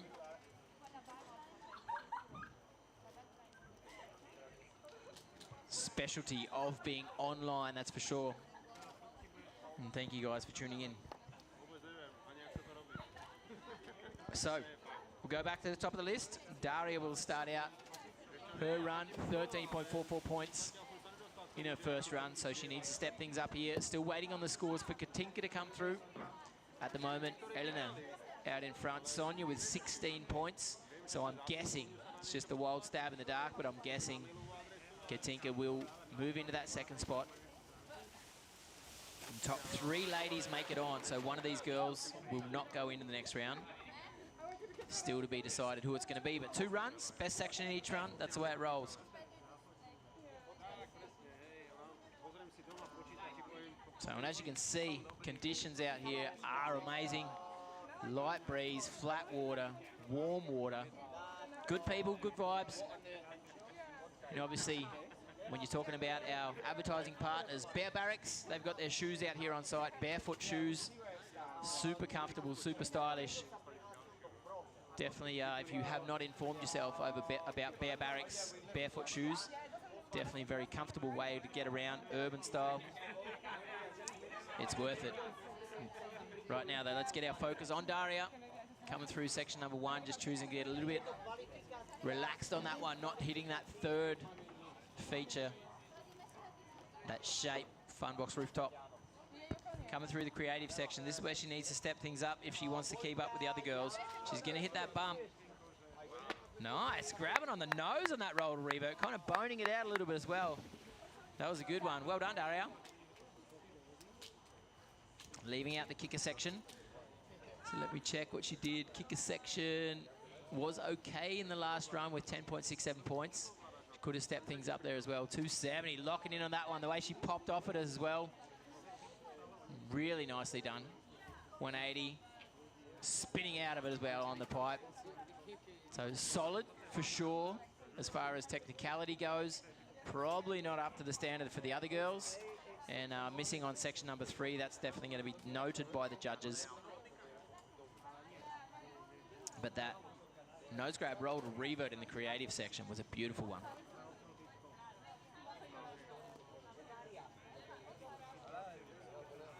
Anastasia just joining online as well.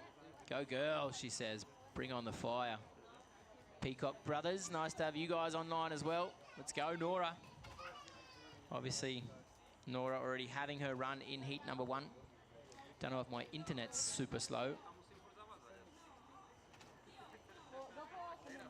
But for everyone at home online, thanks for joining us.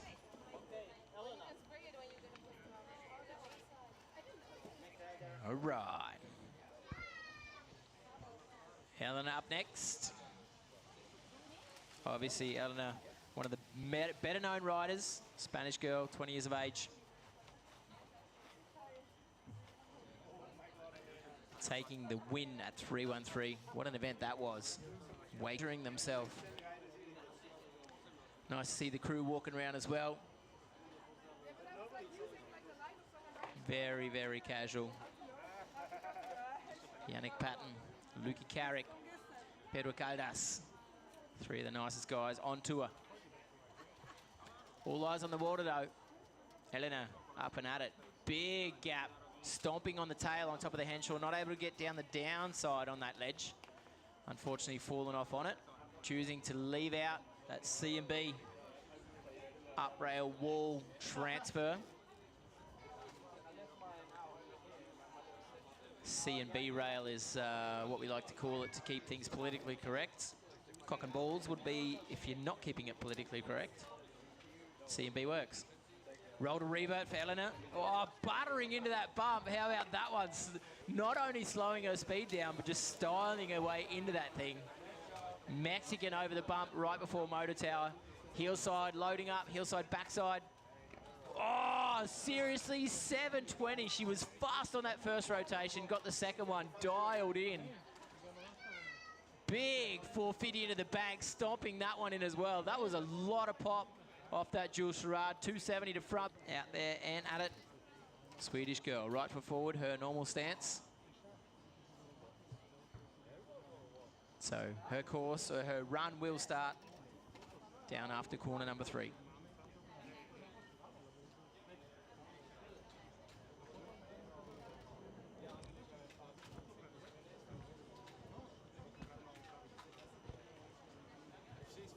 Along with the boys on the judging panel, doing a solid job to keep us up to date. So you can see the start dock right there for everyone at home on the screen. That's Katinka standing there waiting. I'm just going to try and check in. Anastasia says online with the comments, wish I could be there too, I'm sure. Understandable.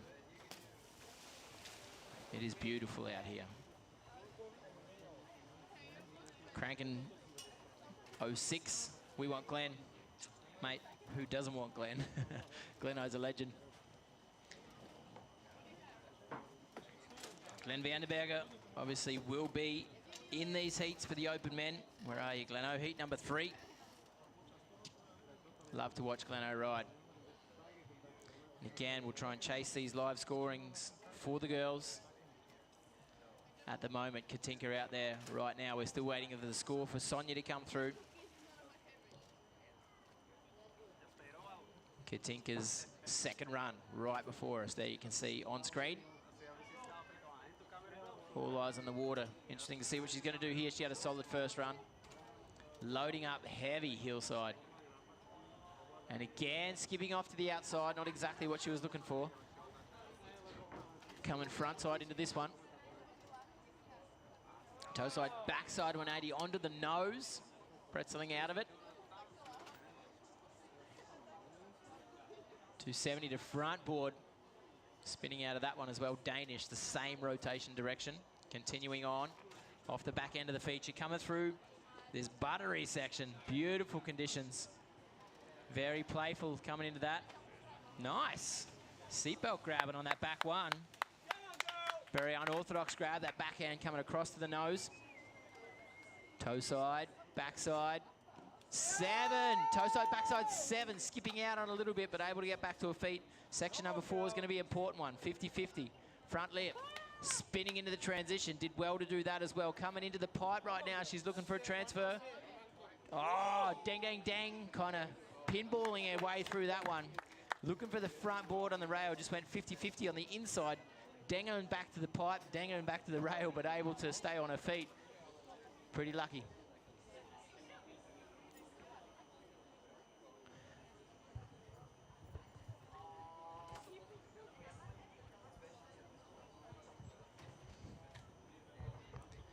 All right, just got 1 or 2 technical things here on side I want to sort out. As you see the replay right there, the toe back 7 on the screen at home from Katinka, and that will finish out heat number 2 for our pro ladies, and we're going to move straight into pro men. So we need to get those scores out as well. Maddie. All right, so there you go. Scores coming through. Elena taking out the win. Katinka, 2nd place. Sonia in 3rd place, and Daria in 4th. Unfortunately, won't make it into that next round. So the boys wetting down the features. Bit of a warm-up run, getting their bodies, getting a feel for the day. Just getting wet, getting sorted. That's what it's all about.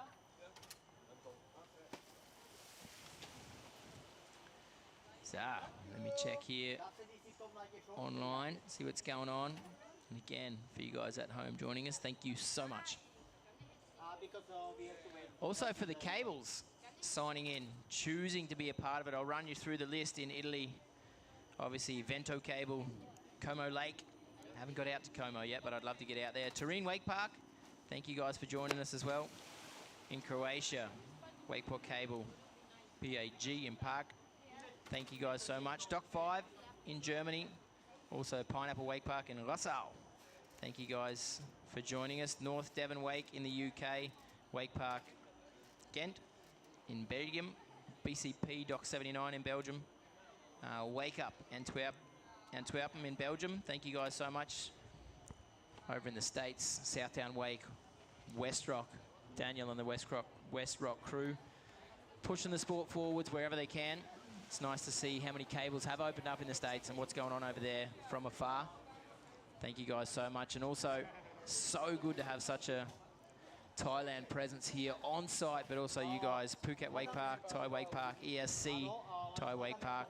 Thank you guys for showing this live on site at your home cable. And I was talking to Daniel Grant this morning as well, how much it means to have someone like Daniel in the sport over such a long period of time. When we're talking about the kids, you know, Niels Ritzmann coming into the game. Let me see, Jackson Axford from Australia, also one of the young kids coming through. Who else when we're talking about young kids? Obviously, Trent and Gav Stuckey, they've been in the game for a long time, but pretty young still at the same time.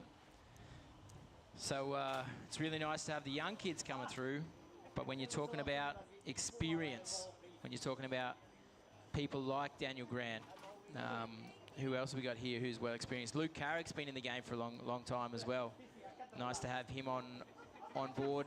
Glenn Vanderberger, good to have those solid riders that have been playing this game for so long to influence the young kids. And Busty Dunn as well.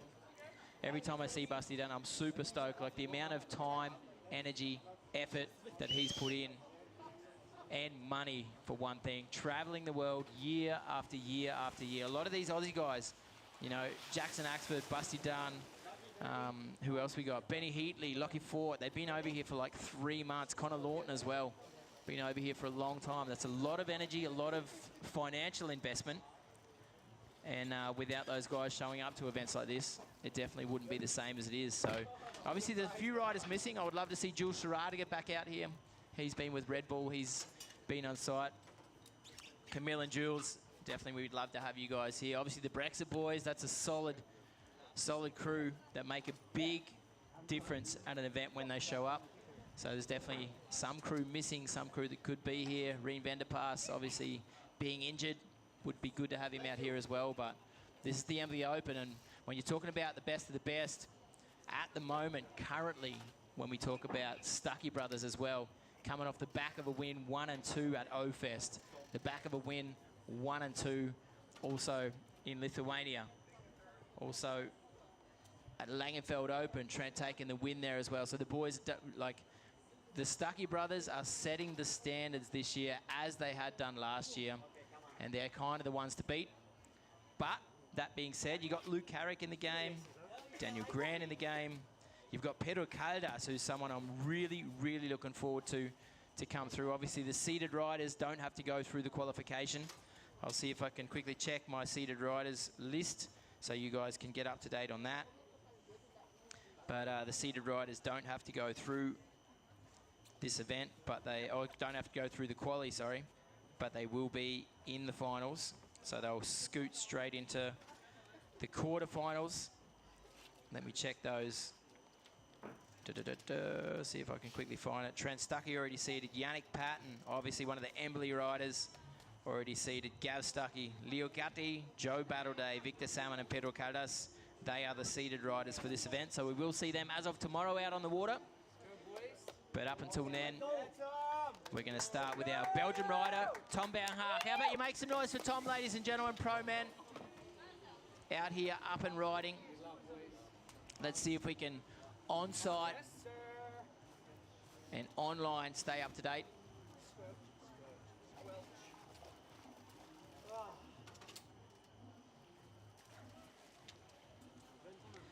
So Tom's going to wet down the features down the back of the course. I'm guessing he's going to use those ones, wetting both sides, which is very fair of him. And as you can see, that swoopty swoop, that Lisa Ballou shape feature down the back there, that is a tricky one to get. as Tom comes around the back of the course. So again, 4 sections, 2 runs. The best section from each run counts. I'll run you through that in a minute, a little bit better explained. Let's see how Tom goes down the back there. Not able to stay on that Henshaw all the way up and over. Kind of skipping off on it, but come back to the inside. Nice, nollying out of that thing by the looks of it to back lip across the C and B rail. 50-50. Backside 180 out of that. On that shape feature, the rooftop fun box. Side sliding into this one. Oh, nollying out of that in the bump to smack on the back end of that bump. Buttering around to the outside. This is a bit of an unorthodox line here, trying to get his tension. Ollie on. Tom buttering around to Rayleigh off that kicker with tension back to the inside of Lake. Jules Sherrard feature 50-50 hallway. A little bit loose on that. Not the line he was looking for. Ollie and up over, board slide, front 270 out. That's a good long way to travel for that last feature. But probably kicker section needs to step things up. I'm guessing creative section needs to step things up. When you look at the other boys, Matty B, Mingon Che, Niels Ritzmann in this heat, only the top 2 make it through. It's going to be solid. Hard to get through. Mingon, I've got to say, dude, I haven't been following you up to date, but what you've shown me this year, so impressive your riding, buddy. Really nice to watch, really fun to watch, really creative. And one of the things that stands out for me, Mingon, with your riding as well is your style, your approach to things. Really impressive, man. All right, next rider off the dock, Matty B. He's in the zone. One of the special things about Matty, I was talking about him and talking to him yesterday as well. You know, he's the man on the mic. Obviously, with Matt Crowhurst being from the UK on the mic over so many years, influencing the sport over so many years. Matty Branson following a little in his footsteps as far as commentary goes, but taking on these major events not only as a commentator, but as a world-class rider as well, which is pretty tricky to do. Keep your head in the game, on the water. And Matty has been doing an amazing job at it. I know Cold Water Classic at the start of the year in Belgium, out at Lakeside Paradise. He had a solid crack at that one. Wherever he shows up, he's good to go. Got good vibes on and off the water. And this is going to be a good one for Matty Branson. So he's definitely a big plus for the sport on the microphone, but also on the water. Not just an old dog that can present the sport and understands the sport well, but someone who's willing to support the kids, coach the kids up, willing to push himself to keep up with the kids. And I've got to say, for everyone who is part of this event that's kind of under 20 years of age, thank you, because you guys have been pushing the sport so fast, so far. This is Matty Branson in this heat 1. When we're talking about kids, Niels Ritzmann in this heat, 19 years of age, one of the big names within the sport. One of the guys, wherever he shows up, you've got to be ready for him to take the podium. I know in Austria, in Waldbad, Summer Jam, took the podium there, 3rd spot. Definitely his talent, his skill, his composure is very impressive for me.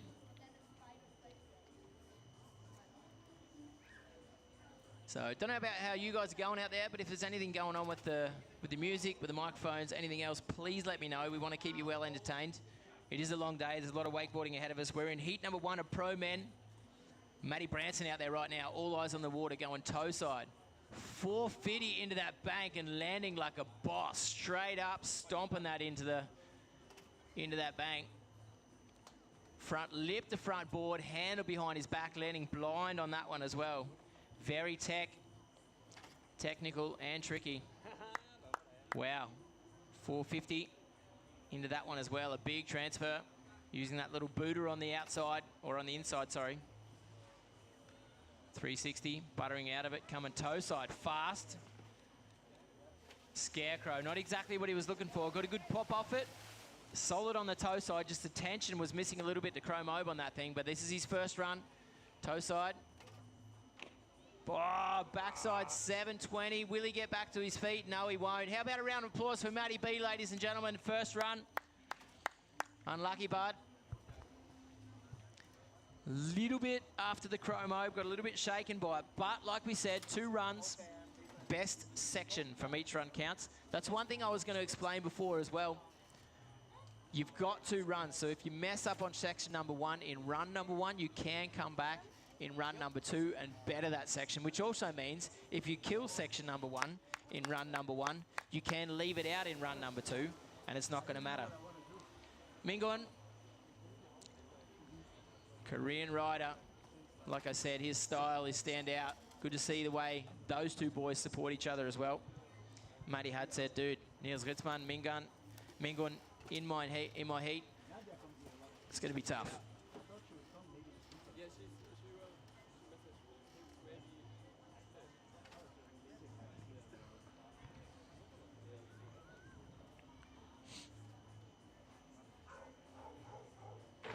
I want to put a shout out to the operators of the cable as well. You guys have been doing a great job all week getting the riders out there. Thank you so much for Wakelake and the team out here at Wakelake taking care of us. Means a lot. Also, Romanko down on the dock. Thanks for making things run smoothly down there for the riders. Let's take our eyes over the back of the lake though. See how Mingon goes, going up onto the flat part of that henshaw to front board up onto the ledge.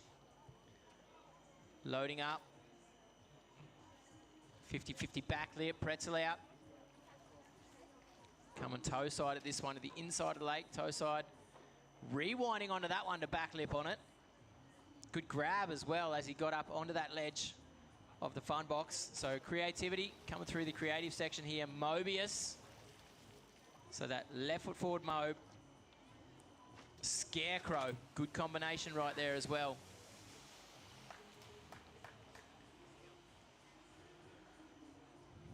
Toe side, backside 720, stomping that one, the casualty on the landing, how easy he makes that thing look, pretty special.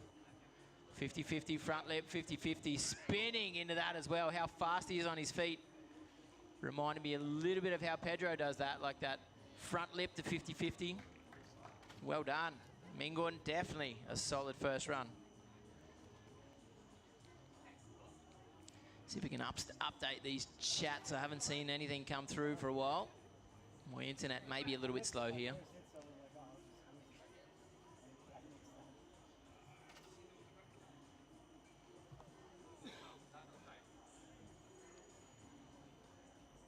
So Mingon coming through the back of the course. Niels Ritzmann still on the start, ready to go. It's Kane Ritzmann. Let's go, Nielsy. Green light. Rock and roll. I love watching this kid ride. His style, his composure. And like I said, his mental strength is something I'm in awe of. You know, I've been, like I said, I've been watching Niels grow up through the ranks. And the way he's taken it on, and he just keeps going every year, every contest, pushing himself to the limits and beyond. And now being worldwide renowned and well known as one of the better riders, one of the contenders, one of the podium contenders wherever he shows up at. That's a pretty awesome position to be in. And at 19 years of age, he's earned it because he gives it all he's got. One of the young kids from Langenfeld, that's his home cable. The biggest cable in the world, beautiful place. Niels, let's go. How about that, getting up onto that henshaw, safetying it up onto there. Crazy. Back 450 pretzel out. Quick on that one as well, and like I said, locked in. He does that so well. Ollie on the corner of that thing. So then 270 on the ledge. Just a little bit different line than anyone else is going to take. Coming to the inside of the cable right here. Coming fast at it. Solid, getting the grab on. The S-Mob, I would love to see that thing on a replay as well, going up and over the bump. Just a solid, loaded up invert. Toe side, 720. Toe side, backside 720. 2 complete spins, very controlled. Using the transition, going fast up and over. 270 to front board. Danishing out of that thing as well. That's a tricky line to take and a good way to get him into this one. Oh, nice. 270 to back lip up over that. Curb to Lisa Ballou. Technical. We haven't seen anyone through the first part of the day, obviously with the wake skating going on and the ladies going on. That curb to rail. Neil's in this first heat, the first one to do that, but I'm sure we'll see the other boys up soon having a go at that line as well. That hack down the back there, very technical, hard to get that line. Kind of sucked up the safety a little bit, didn't get up over the safety, but did well to backlip it as well. Good job, Niels.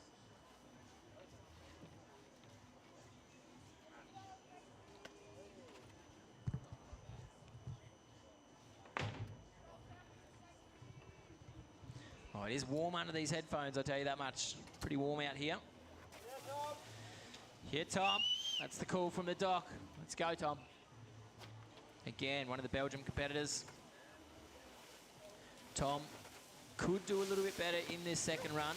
Could kind of, you know, that railing over the kicker was a very unorthodox line to take, scooting to the outside, buttering around, and then railing back to the inside.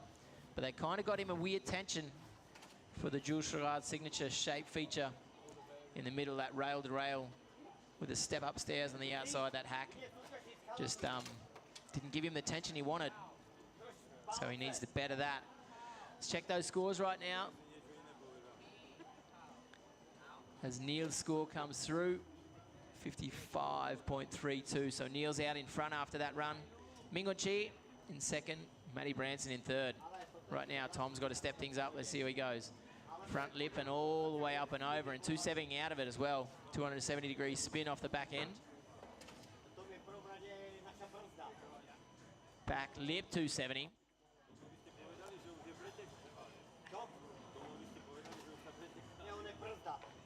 Nice. Backside shifty, 50-50 on that ledge of the fun box. Did well to land on that one. Using that mini booter on the outside. Don't know what he's going to do here. Just cruising in. Nollying up over the bump. Nolly being pushing off the nose of the board. That nose ollie. Toe side to the outside. There you go. Solid chromo. Good grab on it as well. Holding that grab all the way through the rotation. Rail to all. Oh, looking for that front lip all the way across. If he had got that rail to rail, that is a tricky line to take. Board slide, front side out. Spinning his way out of as well. Looking casual on the landing. So I feel a little bit better in that second run down that fourth section. Our judges are on site. Looking on Andy Culp, our chief judge. Can't really see. Looks like Oscar's down there in the judging team as well. Yasher I can see down there. And Basti Balia, I think, is the third judge. Let's go, Matty. Matty Branson. Like I said, not easy. Being on the mic for the event and also getting out there and having a ride on the other side of things.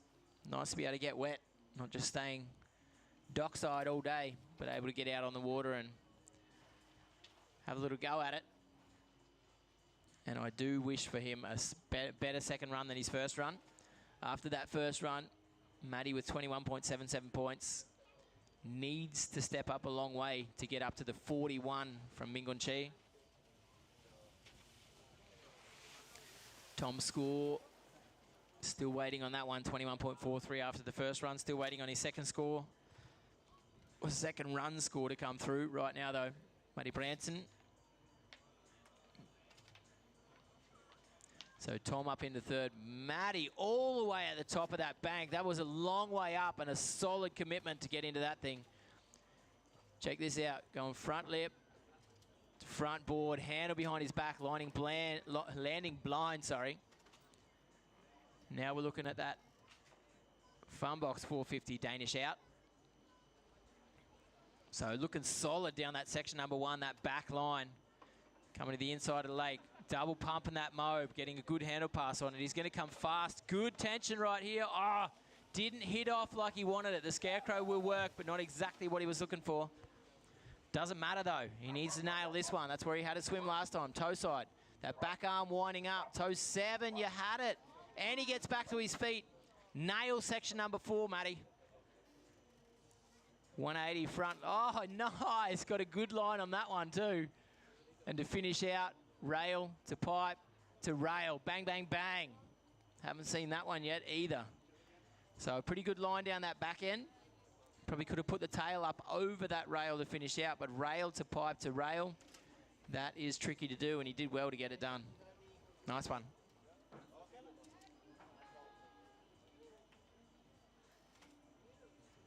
So, interesting to see the scores. That 720, that kicker score may mark him down, but he got the fourth section in like he wanted it.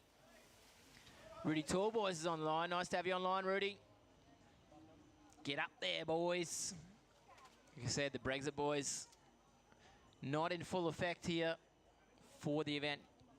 Embily Open out here at Wakelake 2024. Rudy, nice to have you online. Well impressed by you, mate. As you know, all you've done within the sport this year. One of the standout riders worldwide for your creativity. You're a good man, Rudy. So as Matty comes out, we have Mingon Che already down the back end, ready to go. That left foot white boot, right foot black boot. That's the way he rolls. Check it out, starting out on the Henshaw. Looks like he's going to come fast and transfer that thing. Backside 360, banging on top of it. Not able to stay on the rail, not able to change that line, so he's going to just take it easy on section number 1. He knows that's not going to be good enough for him.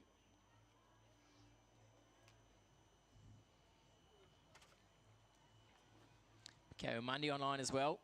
Makeo, nice to have you doing what you do within the sport, dude. Thank you. All right, Mingon to the inside. Mobius snapping that handle, getting back on his toe side. Oh, that's a good one. Solid grab, smoking out the peat. Got a good pop off that bump. Coming to the inside, toe side. Backside 900, an early start on the spin. 2.5 completed spins though. Rail to lip, the 50-50, spinning out of it as well. Snapping the tail on that and then going 50-50 across the back end. Transfer, 50-50. Front lip, skirt, off the back end. Pushing the nose down, just tail whipping that thing up. Making it look good the way that Mingun does it.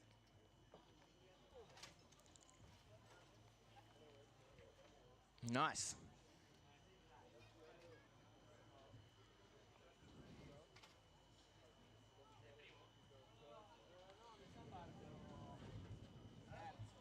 So watching a little bit of the replay online for anyone online at home. You get the advantage of those quick replays. We don't have that on site here. Nice to see as well. Last rider in this heat, Kane Witzmann. Niels Witzmann. Oh, it's a shame about the kicker. Yeah, true. Matty B just standing beside me right now. Shame about the kicker, but nice to watch it, Matty. Good on you, bro. All right, take your time too, brother. As long as everyone on site here is happy with my voice, we'll get Matty back out here. He's just got to settle himself down. Waiting for his score, 36.2, so definitely an improvement, but not enough to get in those top 2 spots. So at the moment, waiting for Mingon Che's score. Niels Ritzmann with 55.32 out in front, and I don't imagine Mingon's score will be able to change that. But Niels has still got his second run ahead of him. Hey. So, and again, for everyone at home, thank you guys for tuning in. Obviously, a bit of a difference with this live feed, the fact that we are on site, but we are also live for you guys at home. So, for you guys on site, good to know as well that we are live in the internet. So, it's a bit of a different commentary, bit of a mix of the two, but doing our best to keep you guys up to date and informed. And I lied. Mingon Che out in front, 56.03, so Ritzi needs to step it up if he wants to win this heat. He doesn't have to win this heat. Second place is enough. But if he wants to win it, His section 1 was solid with 72 points. That is massive. So he's going to leave out section number 1, that back end. That's why you see him not hitting the features. But as he comes around into the creative section, he had 42.67 in that section number 2. Oh, sorry. Yeah, 42.67. So that's where he's going to have to step things up. So he's S-mobe out of the corner. Front to blind. Check this one out. He was doing this in training, slowing things down to come into that bump. 720. Will he keep tension on the rope? That is hard to keep tension on. The 720 from the bump. Pretty wild to get through the corner, but very good use of space. Rewinding on that one with a solid grab as well. Junior Niels Ritzmann smashing it out, using the transition up and over. 270 to front board. Danish 90.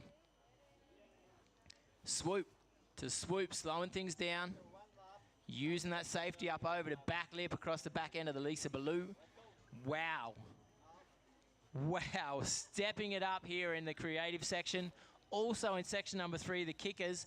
Big solid grab, big spin. Rewinding as well, controlling the tension, snapping around to the other side. And then that curb, swoop to Lisa Ballou. Did well on that one as well. Holy moly, Niels Ritzmann. You are a machine.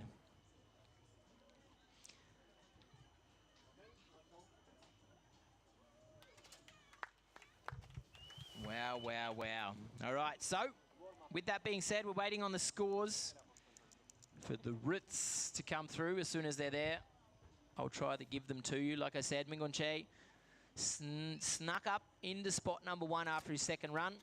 Doesn't really matter. Mingon and Niels are both through either way. Thanks to Matty B and Tom also for doing what they do out there on the water. We'll move into heat number 2. Kanok Kraitong from Thailand. Jackson Axford, the Axeman from Australia out there as well, at 19 years of age. Ricardo Datoles from Italy. And Busty Dunn, the man, the myth. Right.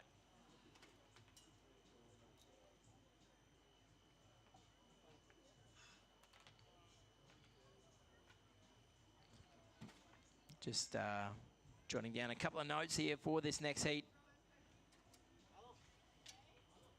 Pretty sure Ricardo Datoles. 22 if I'm not confused, I'm pretty sure. 22 years of age. Busty Dunn, the old dog in this heat, 26. We saw a bit of insta fanciness from Busty Dunn yesterday. What he's been doing in training, he definitely has this bump in the creative section well under control. So the boys will just run through, wet down the features. This is what we call our warm-up lap, just to get the legs warmed up, get vibing, get yourself wet, get ready for it. One sneaky lap, and then straight back to the start dock, ready to go for this heat number 2 for pro men.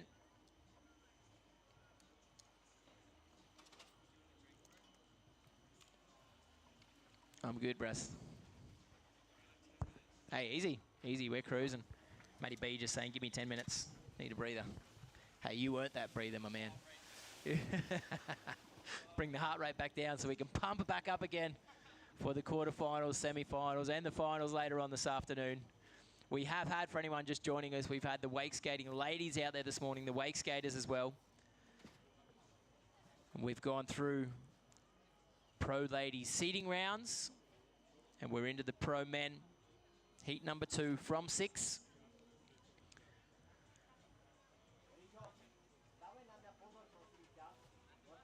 Ryan Carrick tuning in online. Ryan, nice to have you there too, mate. Let's go, Canuck. So Canuck, good for you to know as well, Ryan Carrick, online supporting you all the way from Thailand. For the cables, pumping us out there at Thailand as well. Phuket Wake Park, Thai Wake Park, ESC Thai Wake Park. Thank you guys right around the world for putting us live online. Means a lot to us. This is Wakelake in Slovakia. Maybe we can, later on, as the afternoon goes on, we can give you once this place fills up a little bit more, a drone shot of this thing. I came in here yesterday about 3 o'clock, and holy moly, packed house. So many people out here enjoying the lake, enjoying the sunshine. And that will happen on as we go through the afternoon as well. There's Cannock on site right now, or on screen. First rider off the dock for this 2 runs for this heat.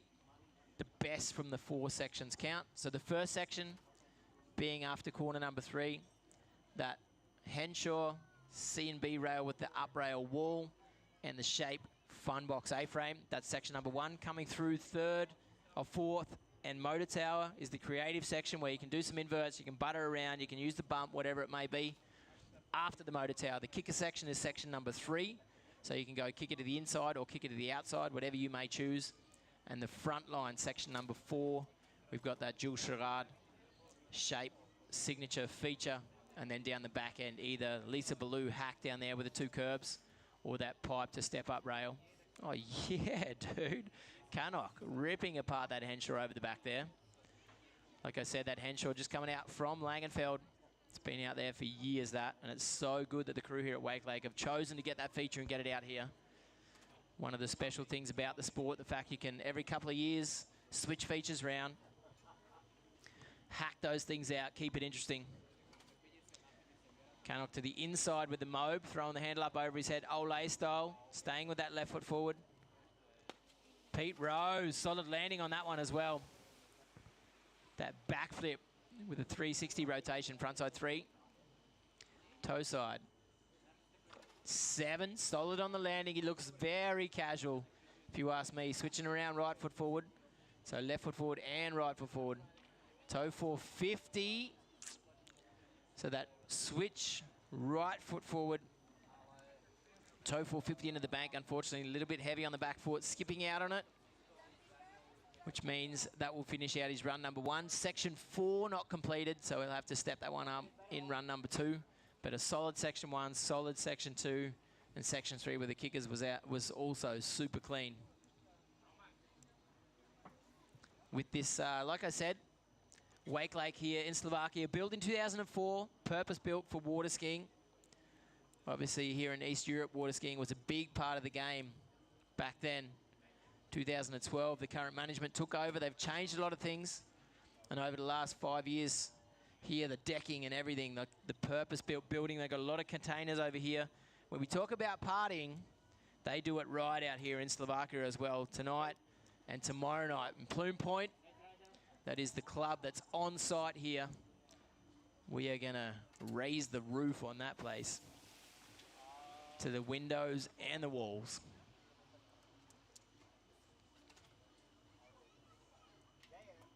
All right, Jackson, the axe, Jackson Axford, out there on the water. So good to have this kid out here from Australia. Such a nice kid. Actually studying chiropractic, so he'll be moving over to Spain to finish his studies of chiropractic over there. Pretty hard to leave that Aussie lifestyle, no doubt, but there's a good crew out in Spain to ride with, so he'll be able to pepper himself up through his studies. 19 years of age. So good that he's committed to understanding the body, using his body with his wakeboarding talent. It would be easy for him to say, hey, I'm just going to wakeboard the rest of my life. That's what I'm going to do. Let's see how he goes in this run. Jackson spinning backside up onto it. 50-50 to nose press all the way down the back end of that Henshaw. Toe side. 270 to back lip. Coming into the third section, a third hit of section number 1, backside into it. Oh, no. Got stuck on the tail. Was pretty fast. He saw the table disappearing really fast, kind of nollied out of it. Tried to get up on the tail. 270 and just got stuck on it. No worries, Jax. We'll get it back in the second run, man. You all right? We'll give him a pick up, get him back to the start dock. But he will have his second run still to come. But unfortunately, just getting hung up on that one. Be good to see the replay on that if we can. I don't know if you guys are that fast. Check it on screen. See what went wrong. Spinning backside, late on it.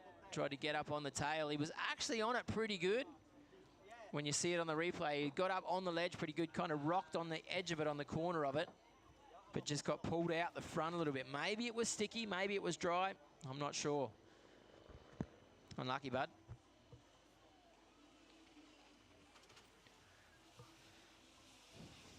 And on screen right now, unlucky Jackson. On screen right now, Ricky. Let's go, Ricky.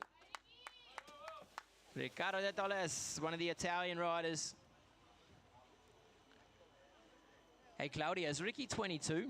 Or Leo? How old is Ricky? Guess they can't hear me, whatever. Leo Gatti. Leo Gatti, do you know how old Ricky is? Nope, he's in the zone, whatever. Let's just say he's 22. So again, this feature setup, very demanding. 125. I'm just trying to keep him young. Thanks, Speedo. Such a good crew out here. 17 nations out here for this event. Let's see how Ricky goes over the back end.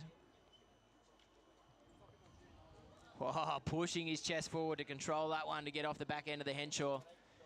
That up rail wall long, shooting into it. 180 onto it to switch up over onto the CMB rail. That little bit wider rail, you get good stability on it, but he got a good pull right across it. Stepping down onto the table to get back up onto the ledge. Coming through that corner with speed, cutting back to the inside. Good rope tension, a good pop on the Mode 5. Ricky banging it out into the bump.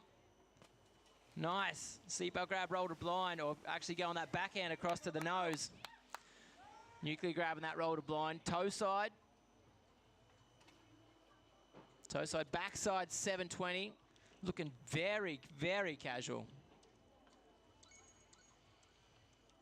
Oh, moving into that bank, stomping on it as well. Backside 270, good solid run, and Ricky making it look casual. Nice.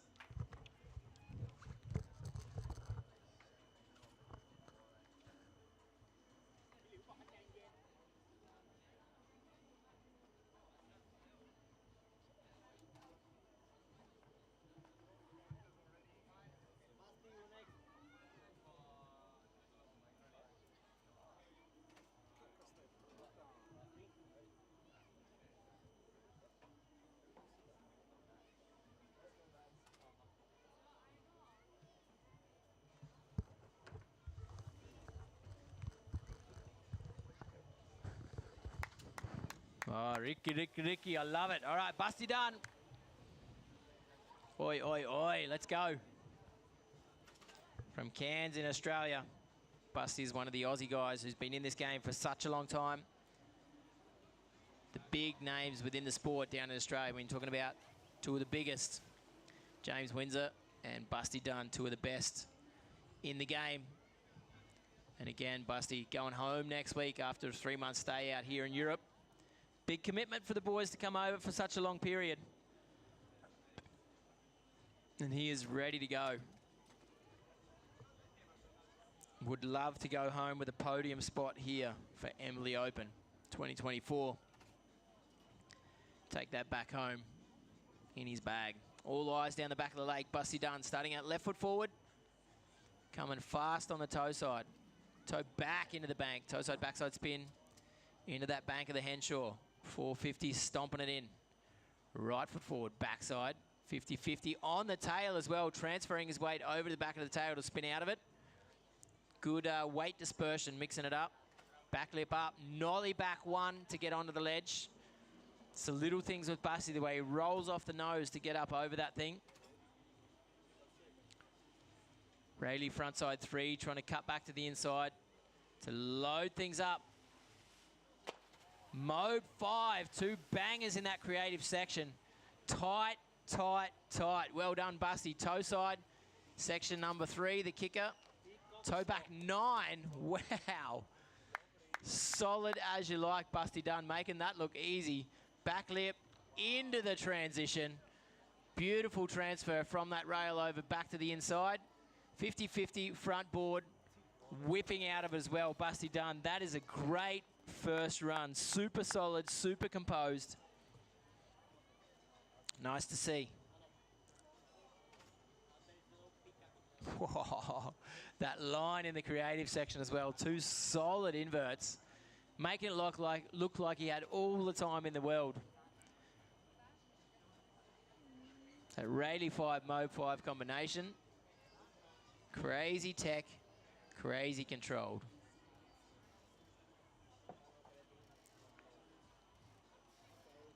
So we'll check those live scorings. Waiting on the score for Busty at the moment, 63.84. Obviously, Ricky, super solid. Ricardo de Tolles waiting on the score for Busty. The top 2 make it through. So Cannock back out there. Nicholas Dorfer online as well. Nice to have you online, big man. For everyone signed up, tuned in, thank you. Bobby Wake also online. Lots of comments. It means a lot to us to have you guys online, taking part in the event with us, even though you can't be here on site at the beautiful Wakelake here in Slovakia. You're still with us in spirit, following it online. Means a lot.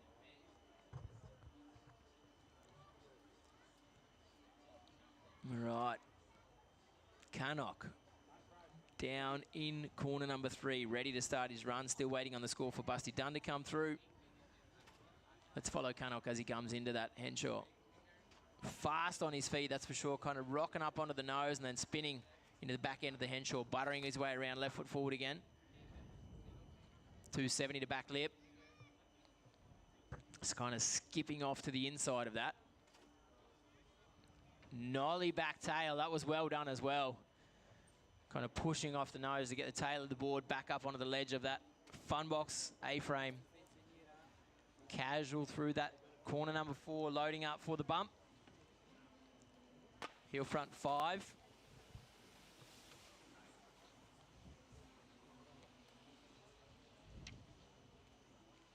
Toe, back.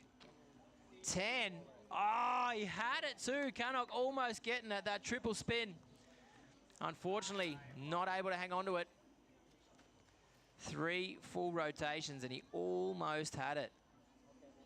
Unfortunate, dude.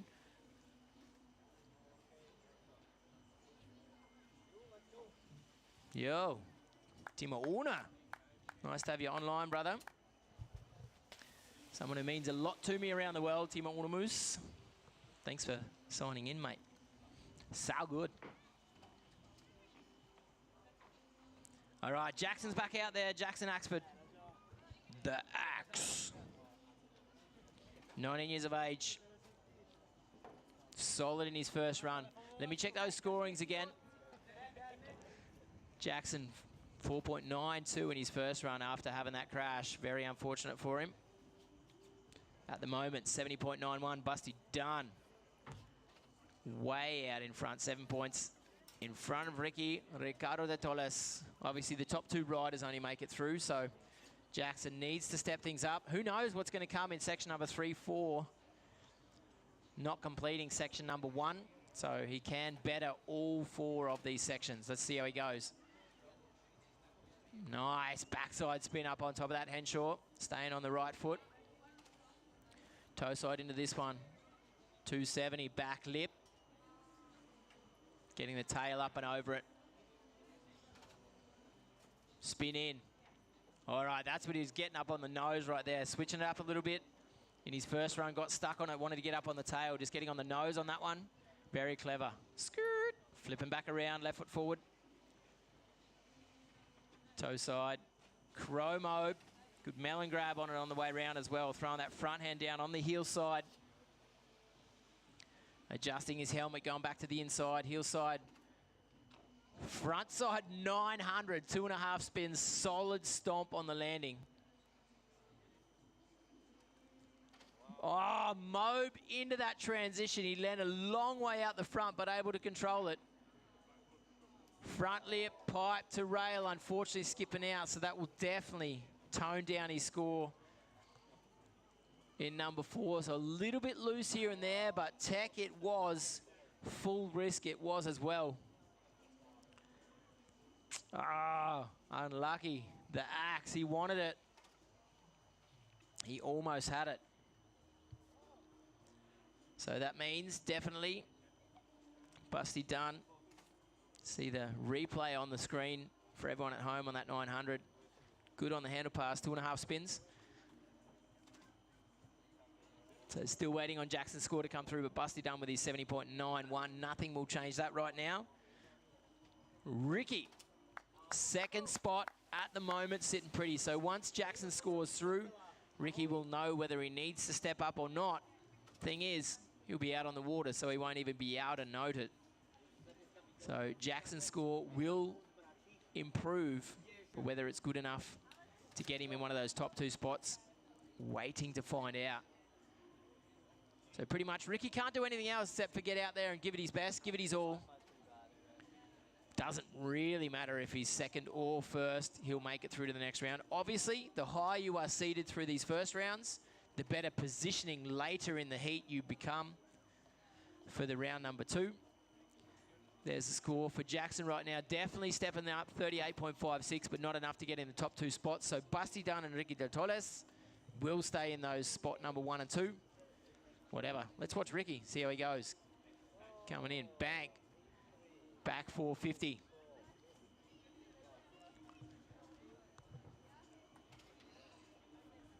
Nice 270 into back lip on that thing. Using that upper rail wall long. Coming through this hit number 3 in section number 1. Front lip, 50-50 step down front board. Little hand drag across the top there as well. Not exactly what he was looking for, but able to compose himself. Buttery back 1. Back out of it again. Man, look at these conditions here. Seriously, that water is butter out there. The sun is out. Absolutely beautiful. Ricky going low and dirty. Backhand in the water. Toe side. Oh, the toe back 9. He banged that thing super late. Toe side, backside 900. Mobe into the bank, making that one look clean as well. Pushing way out the front. Oh, and nice transfer to 450 onto that rail to come back across to the inside of the pipe. Changing his line.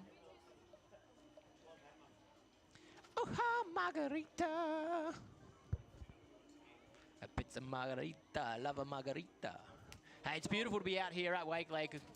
Amazing service here at the cable as well. Good food, good people, good vibes, good weather, good times, good wakeboarding. And thank you guys, all the Slovakians out here, for having us here on site. It is a pleasure. It is a pleasure to be out here for the Wakelake Embily Open 2024. And Matty B, welcome back. How you living? Yeah, good, mate. Real good. Had a chance to just had a chance to cool down after that run. It was, man, it's just so nice to get out there, man. The flat, beautiful, buttery conditions. Oh, man, it's just so nice to be on the dock as well, and good vibes. I mean, of course it's nervous. I mean, when you're up against Niels Ritzman and Gunny, and even Tom absolutely killed it, local rider. But it's so good to be here. Yep, buzzing. I want to ask you a bit more about that, but let's get our focus on the water, because Ricky de Torres has just taken over the lead from Busty. Okay. So let's see, Busty choosing to leave out section number 1. He was happy with that.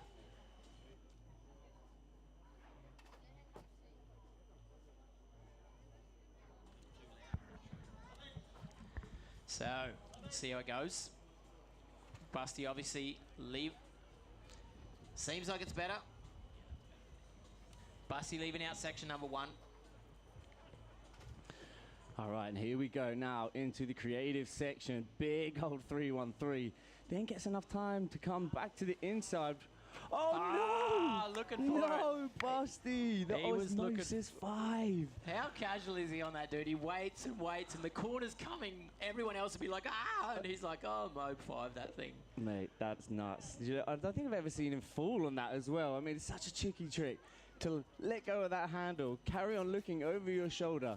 Boom! Just stick that hand out again. Oh, man. That's so impressive. Definitely some ninja shit. We could give him chopsticks, and he could usually, like, catch that thing with chopsticks. So good. Hey, Matty, are you cool if I leave you on the mic for a little bit? I just go take care of a couple of things and Absolutely, be mate. back in 5 or 10. Yeah, for sure, dude. For sure, absolutely. So we are currently through our second runs. That's it.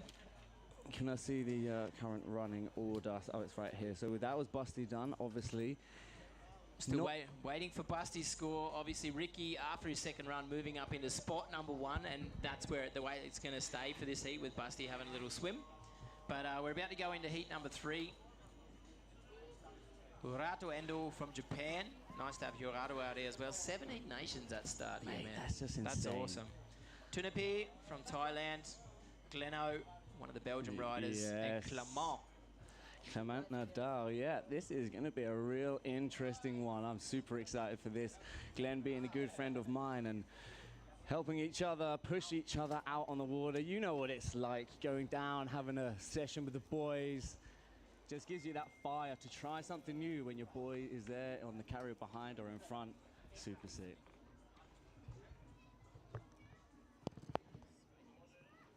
Okay, guys.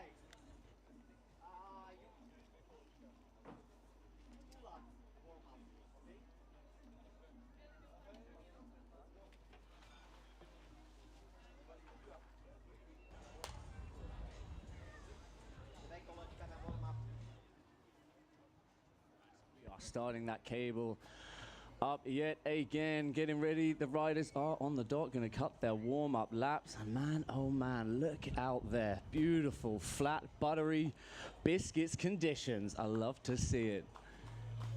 All right, there we go, Hato. Come on, lad.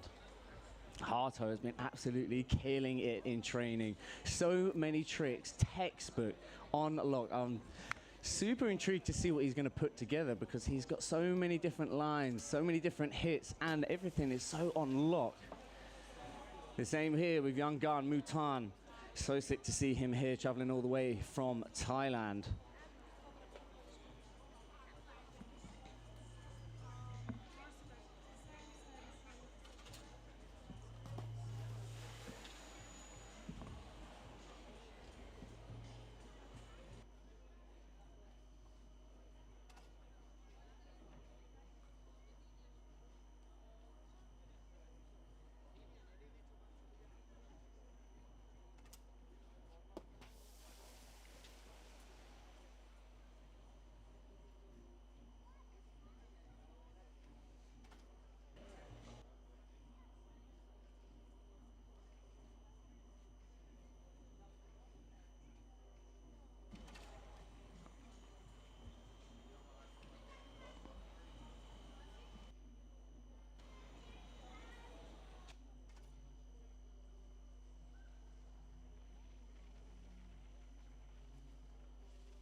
So let's have a little look on the live chat. Who have we got? Hey, Wutekheizan. And I really, really hope you appreciate the pronunciation on that. Such a sick ride. I'm surprised you're not out here, bro. Who else have we got? Timo. Segot Clint. Sending some love. Nicholas Dorfer tuned in. How is Team Rice doing? Well, we still have... Yeah, let's have a look. Yeah, we've got Hato, who has been ripping it out in Thailand. Who else have we got in this heat? Obviously, Tunape, Thailand, Team Rice out on the water in this heat. And we got Clement Nadal, no stranger to the competition scene. So sick to see him here. And not forgetting Mr. Glenn Vanderberg, good old buddy of mine. Unfortunately, this time round, we were not heated to put in the same heat, so we will be meeting again at Europeans. And again at Worlds later on in August and September, so I'm really looking forward to battle it out with my homeboy there, seeing how he puts on a show because his run is stellar. Just hoping it's not going to be the commentator's kiss of death. But it looks like we are bringing our riders back into the dock. They've had a couple laps warm up. Not allowed to hit the obstacles, but you're allowed to go around. Spray the features down, the lubricators, moist makers.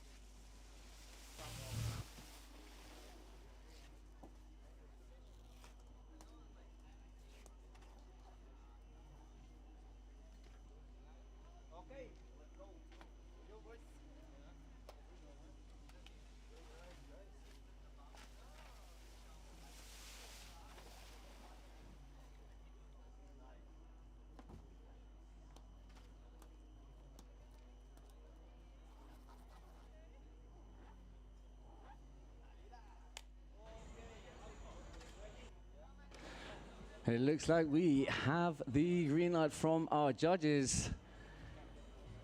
Getting ready to send Hato out on the water. First rider in our qualifying rounds. Heat 3 of the Pro Men Wakeboards here at the Embily Open 2024. Bratislava, Wakelake, what a show and what a host they are to put on this place. I mean, the setup, the team behind the scenes have gone above and beyond. And it looks like the weather is just going to be holding out all day. We woke up this morning in a horrible thunder and lightning storm, thus the competition being pushed back just a couple of hours.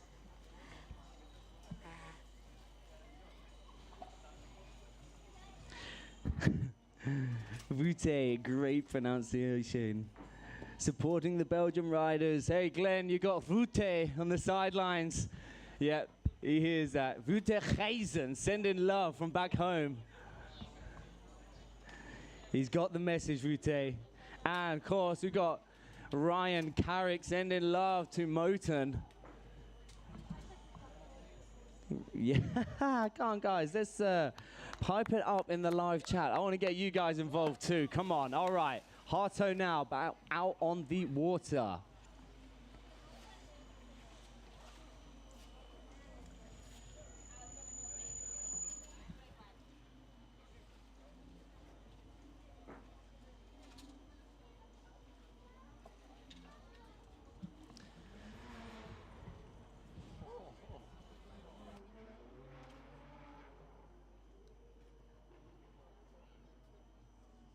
All right, then.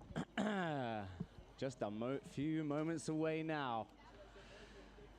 I am very intrigued because this place here in the corner of such an amazing lake, not many people have been going all guns blazing on that Henshaw because it is a horrible swim back. We've all done it numerous times, but now let's go. Hato out the gate. Front side 270, front board, actually more front tail. Now toe side in. Oh, the hard way. Sorry, toe back two, rewind back lip, then getting that backside 270 out.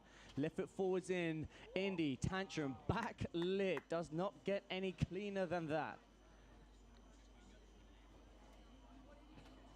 Hato now coming into the creative section. Back mob. Now toe side. Oh, back mob straight into the Pete Rose. So calm, cool, collectively. What did I say? Absolute textbook. Toe side, backside one, rewind, back three with the grab in there in the middle. Indy, I think. Wow. Super tight, everything. This is just so clean. Front side 720, bah, right at the bottom of that bank. Left foot now. Fiddy fiddy.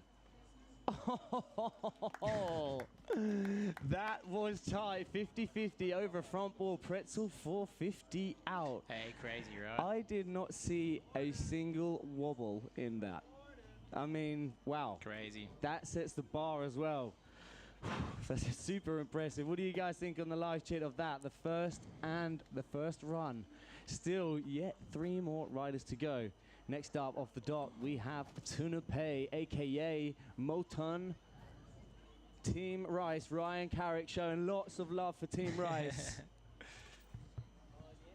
How good is it to have all the Thai riders out here, Matty, right? Like, such a good crew.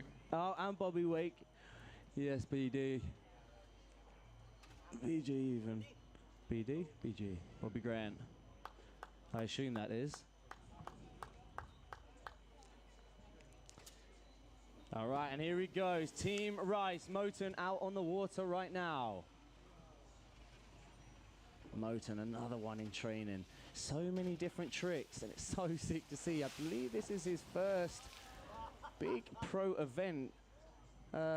Please quote me if I'm wrong. I know that the guys back at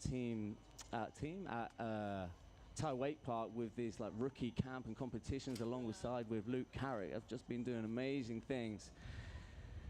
And it's so sick that they have traveled all the way over here to Europe. Here in Bratislava, and man, oh man, it is about 32 degrees and it's warm. Beautiful out here. It is warm. All right, here we go now. Moten on the back straight, getting ready to kick things off. His very first run. We're going to transfer at the top, front one, hard way 270 pretzel to back lip. Strong start, full pulling all the way along that Henshaw. Toe back, 270 outside in, locking in that front lip. Then 270 out. Looking strong so far. Oh! Oh, lucky on that one, right? I'm not entirely sure kind of what that was. Maybe got a little bit sticky, yicky, woo-wee. But Moten now, as we move on to the creative section, opting out of an air trick. So we need to see something special here, and he locks in that grab with that Pete Rose. He was pretty heavy over the front foot on the landing, but able to control it. Getting back left foot forward to kick up. Drop the handle, drop the handle, unlucky. That's tight. Guys, let's hear it for Team Rice Moten out there. Yeah, it makes a big difference to the riders out on the water, right, Matty? You were out there just before, right? If you hear us supporting you, how does that feel when you're out there on the water as a rider? Well, I can honestly say I ride with headphones, so I can't. But the gist of it is, if I'm not riding with headphones, when you do hear the people, it just gets you so much hyped, more so than you are already, with the adrenaline flowing through your veins. It's crazy, but I think it's going to be a definite help if you can hear the crowd just hyping you up prior to hitting this kicker right in front of the judges as well. All right, now we got a good buddy of mine, Glenn van der Bergen. Glenn hasn't got his headphones in, so let's make sure we make a big old cheer for all of our riders now as they're coming in front of us right here in front of this beautiful flat water lake in Bratislava. Wow.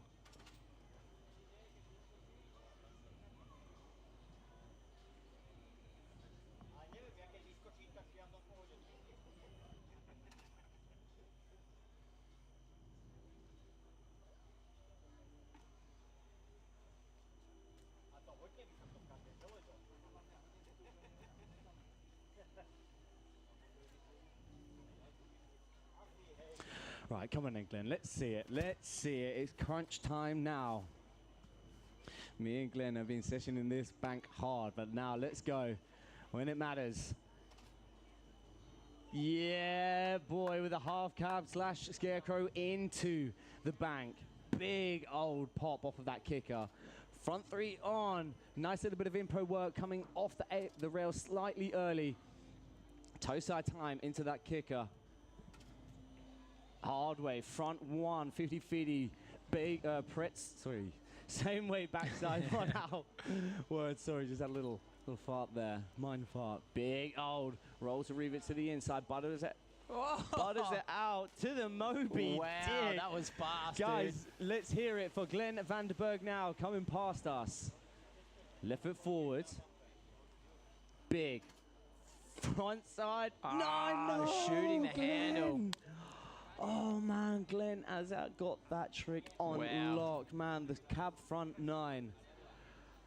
That's okay. That's okay. We go again. We got another run. He's got a sick, super stylish first section and that section 2, that creative section, piecing that together with that roll to reeve it to the inside, buttery biscuits out, then into the Moby Dick. So that is a strong section there. With both those two sections, weighing in at 36% towards your total score, and then 16% here. So that is well over 50% of the points in the bag, solidified. But I know Glenn, and I know he's got plenty more in the tank. Yeah, I thought it was pretty interesting, Matty, to come through that corner number 4 the way he did a sneaky roll to revert, but then to butter around the way he did, and then Moby Dick out of that thing, like bang, bang, bang through that creative section. That's pretty tricky, and maybe he just felt rushed for the kicker. I'm not sure, but like you say, he'll come back and he's ready for it. And 4th rider off the dock, Clement Nadal. Yeah, Clem. Yeah. French rider, 26 years of age. Right for forward is his standard stance, but you wouldn't know it. Left or right for forward, he brings the bangers, and there's no one in the world that can crash a trick like Clem and get back to his feet.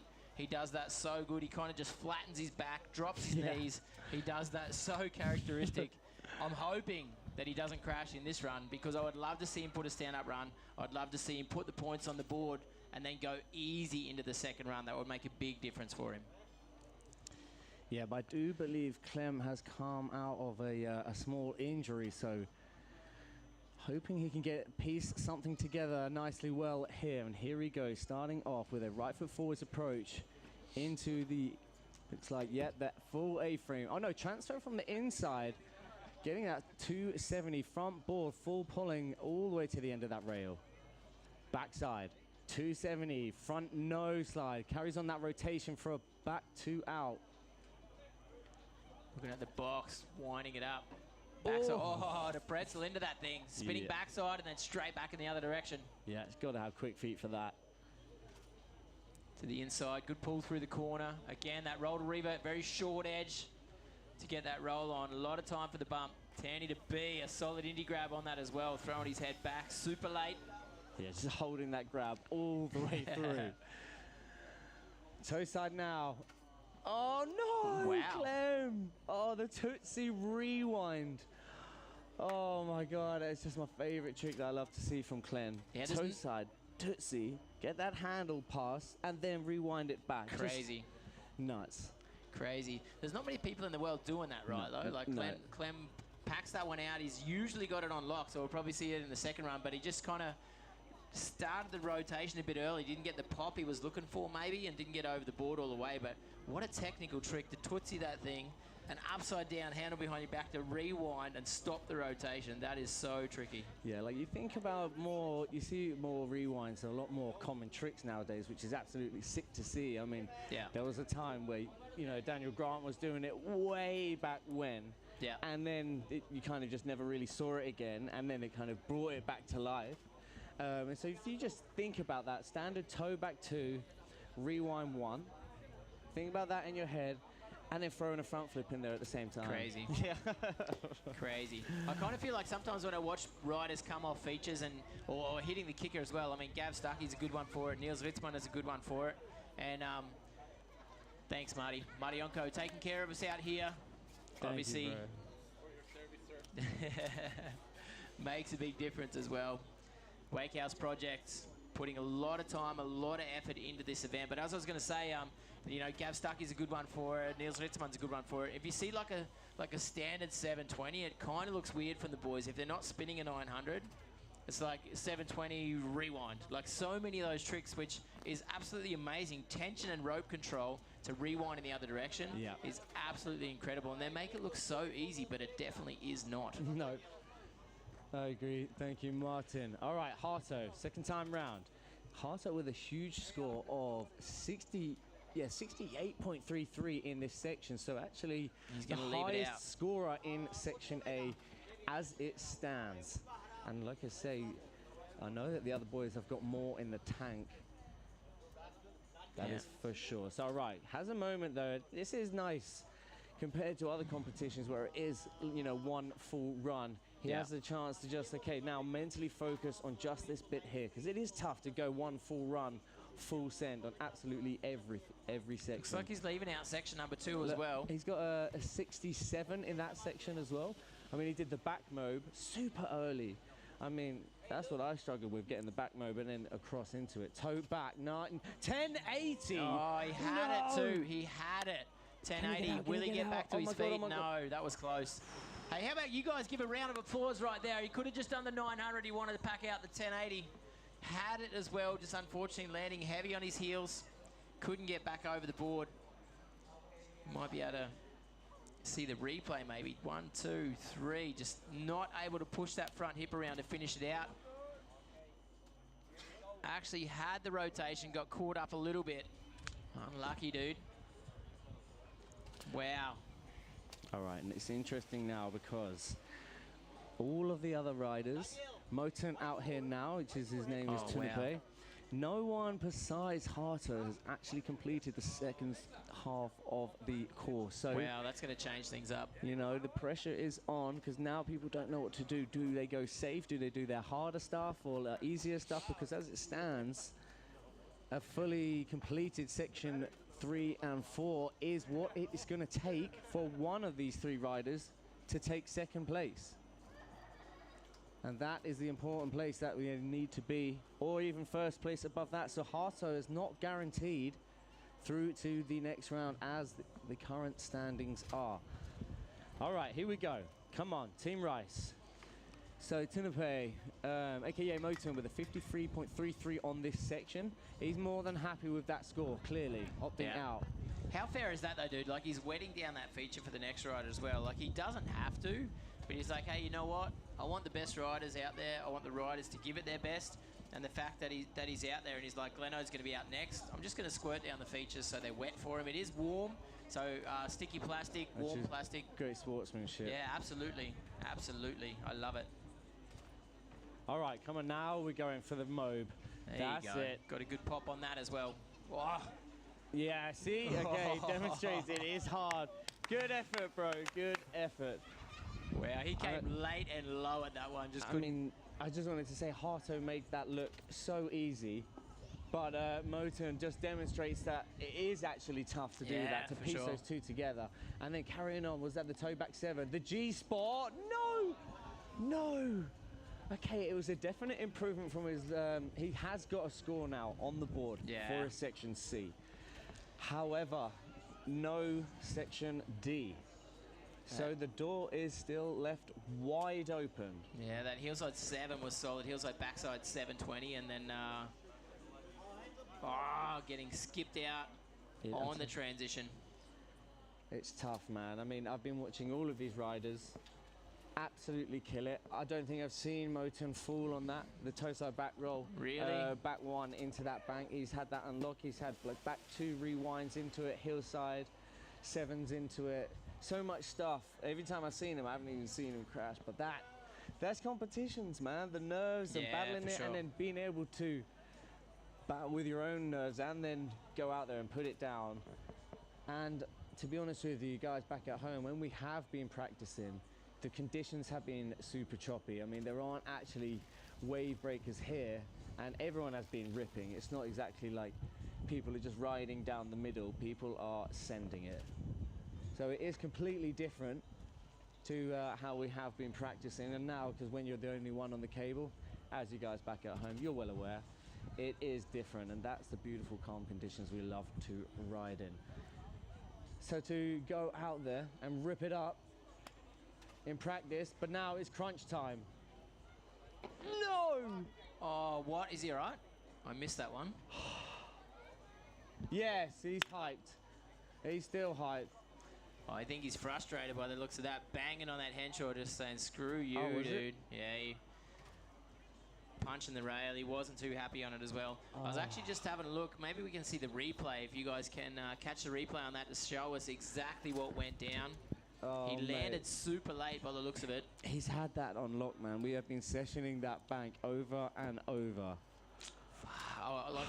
I was like, Gleno needs to get a podium, dude. Seriously, like with his riding talent, with what he does, what he can do, I would love to see him just scoot through these rounds and get up onto that podium. But yeah, because I believe he can be up there. Yeah, no doubt. Everyone knows Gleno's good at what he does, but it's just putting it down on the day sometimes doesn't work out the way he wants it. I was actually just, while he had that crash, I was distracted. I wanted to let you guys know the riders that are in the quarterfinals already seeded: Trent Stuckey, Yannick Patton, Gab Stuckey, Leo Gatti, Joe Battleday, Victor Salmon, and Pedro Caldas. I read those names relatively fast, but they are the ones that are already seeded for the next round of heats, the quarterfinal heats, 4 heats for that. So Trent Stuckey coming off the win from last weekend at O-Fest, coming off the win in Lithuania, and coming off the win in Langenfeld. Probably going to be one to beat. And Yannick Patton, obviously, and Victor Salmon, 2 of the Embily team riders. A big thanks goes out to Embily also, this being the 3rd Embily Open. We really, really appreciate Embily doing what they do. Obviously, Embily, the Embily card, something that crypto money is something that is definitely a theme and a subject that needs to be talked about. And then the Embily card makes it possible. If you do have that crypto money and you need to use it on a daily basis, the Embily card can make that possible. So you guys need to look into that. And Embily, we appreciate your support within the industry of wakeboarding with the 3 major events that you've put on so far. They have made a big difference. And when you get the world's best out here together, when you're talking about, I don't know, Busty Dunn, Pedro Caldas,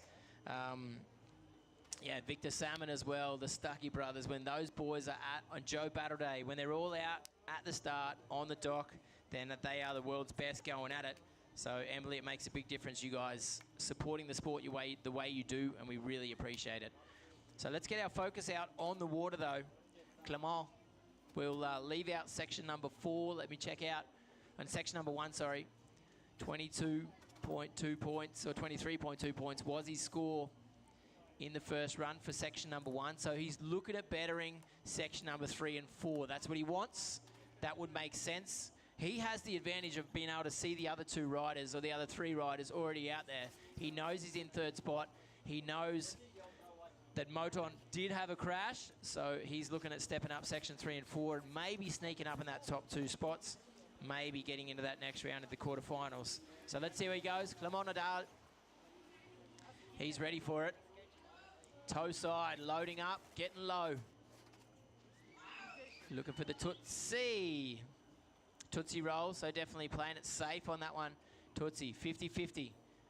Front lip into the hallway, getting smoked out the front, but able to get back to his feet. I don't know exactly what happened there.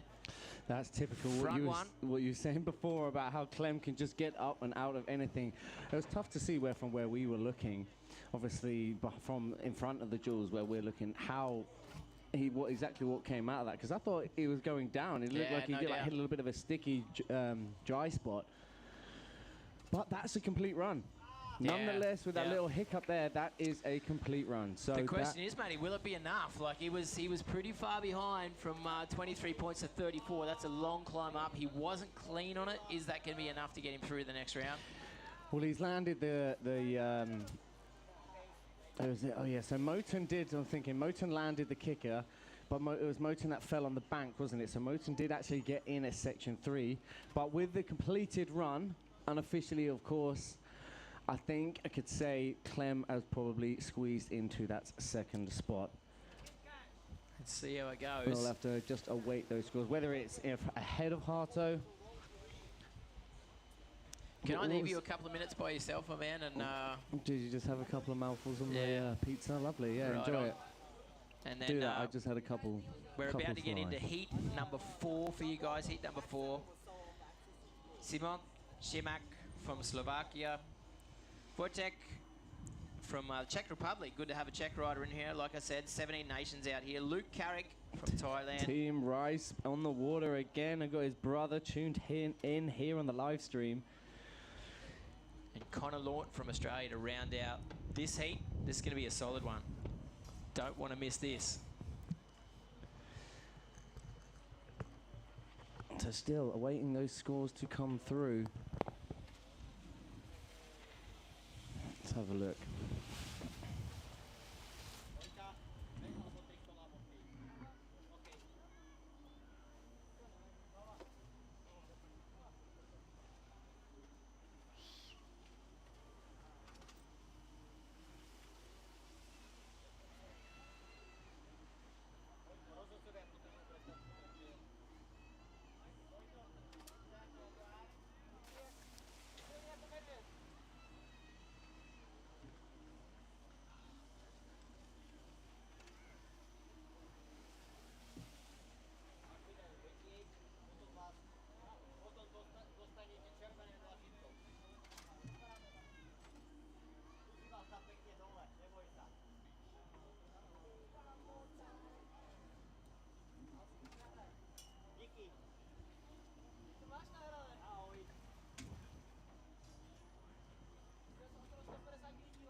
Good to see a local rider. We've got Wojtek, adopted. So the locals tell me the adopted Slovakian.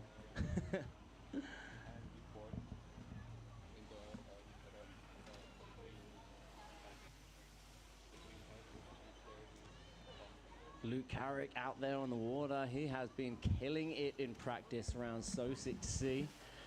Hoping these guys can deliver the goods when it comes down to crunch times. As you guys know, I'm sure all of these riders out here absolutely rip it every day as soon as they go out and cut it, no matter what they're doing. But then to be able to put it down here in the competition time, 1 lap counts, or 2 laps even, 2 chances to put down one best section. It's tough, but that is why we do it. We love it, we absolutely love it. Only a couple more laps, I think, before bringing in our riders. So we will be back momentarily.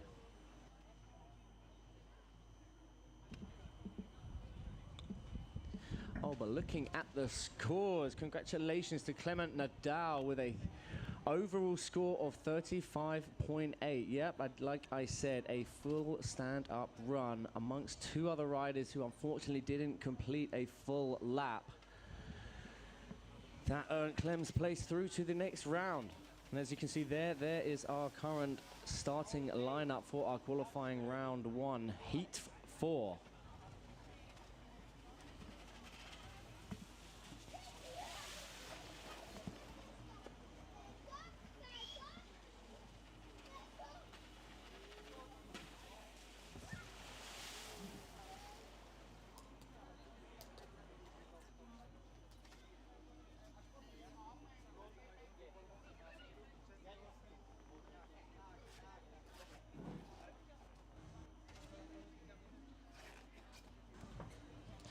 So we have awaiting that last rider to come in off the water.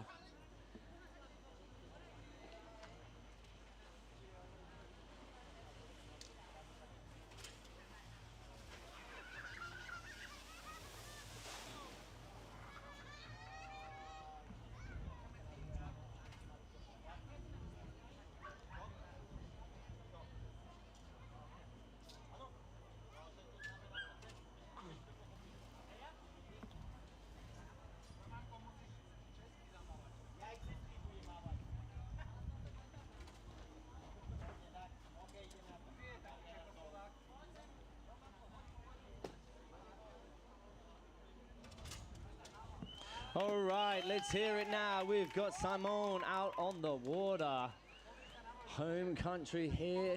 Not sure if he's a local rider also, but man, oh man, to be riding up against such big names here in the beautiful Wakelake, Bratislava for the Embily Open 2024. Big competition. Big names, whittling our way down to the last 8 here in the qualification rounds before then we'll be kicking off the Pro Men round 3. That will be tomorrow onwards and upwards.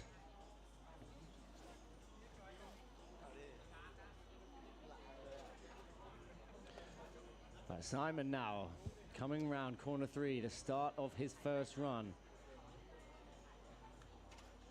Let's go back lip. Oh!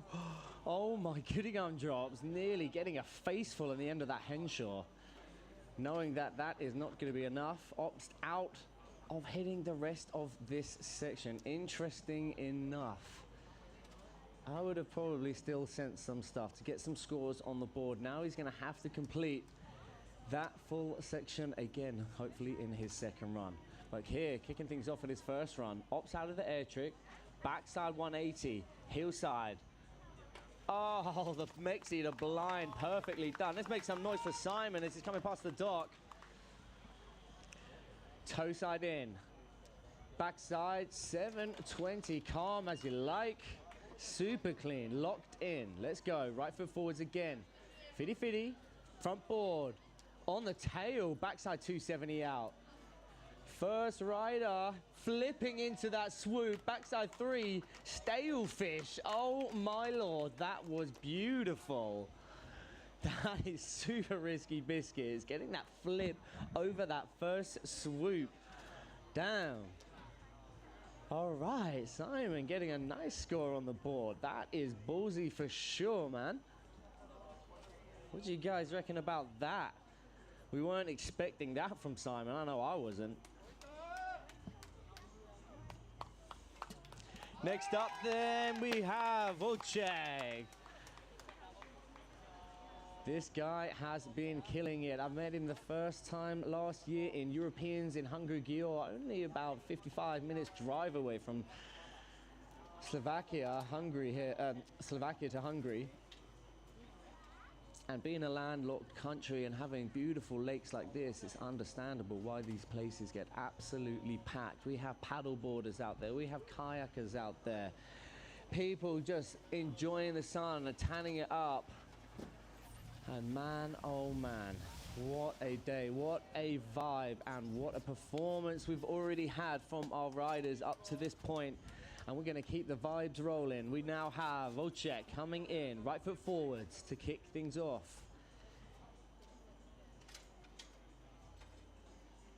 Bank, backside 360, interesting line, I like that.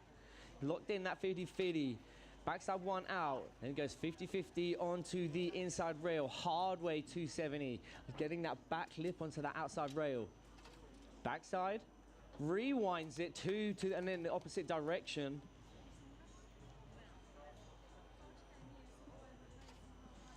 Now we move on. Roll to revert, buttery biscuits, getting it done. Toe side. Oh, guys, let's hear it for Wakelake coming past the dot. This is all looking stellar so far. And please, oh, please don't let it be the commentator's kiss of death. Backside 720, I know he's got it. Yes, boom, calm, cool. Keeps that butt out the water, keeps that hand out the water.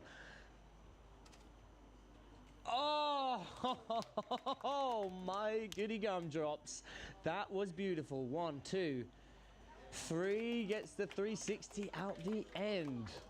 Oh my lord, that was beautiful. Absolutely clean as you like, super sick. The local legend, originally from Czech Republic, but apparently the to be adopted, as the locals say. Oh mate. All right, Ryan Carrick back at home, Bobby Grant, all you guys watching out at Thailand, Thai Wake Park. We have Luke Carrick, next rider, going to be going off the dock. Yes, the crowd is going absolutely buck wild, and we want to hear these vibes carrying on throughout the day. Let's go.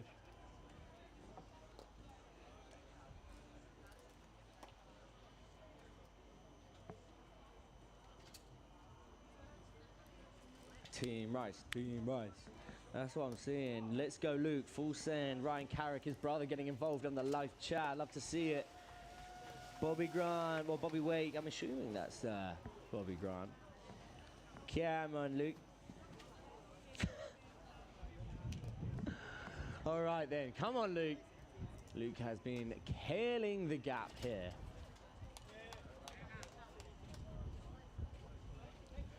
Coming in, is it going to be toe side? No, it's got to be heel side. I know the hit. Check this out. Heel side, backside, 270 on the nose. Buttery biscuits kind of snake bites it back. 50-50, hard way 2, locked, beautiful, majestically done. Come on, Luke, left foot forwards. Backside, 270. Oh, the snake bite rewind, the opposite direction on the down part of that A-frame. Oh, I'm liking it, I'm liking it, I'm loving it. With the roll to revert to the inside, perfectly set up for a right foot forwards. Oh, so late, beautiful, the Mexi to blind. So zoned in, Luke zoned out. Toe back 1, rewind back 5. Sorry, back 3. Front 1, over front lip, hard way 270 into that, the transition of that Jules. Bang, bang, backboard, 50-50, front 1. Oh, just kind of tickles, like does a kind of MJ up the safety. Manages to catch his balance back. Whew, and mate, I tell you guys, that is tough to get the full pull all the way through that swoopty rail. just hit down and hit. Oh.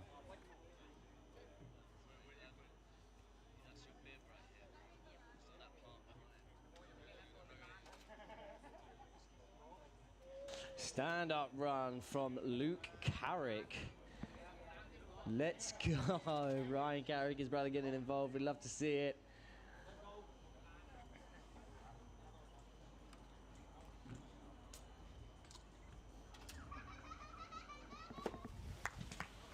All right, next up, coming all the way from Straya. Connor Lorden is out on the water for the very first time.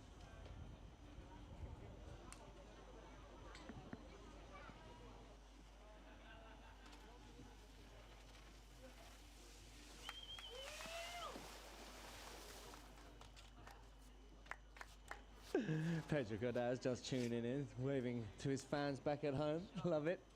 Worldwide. All right, come on, Connor.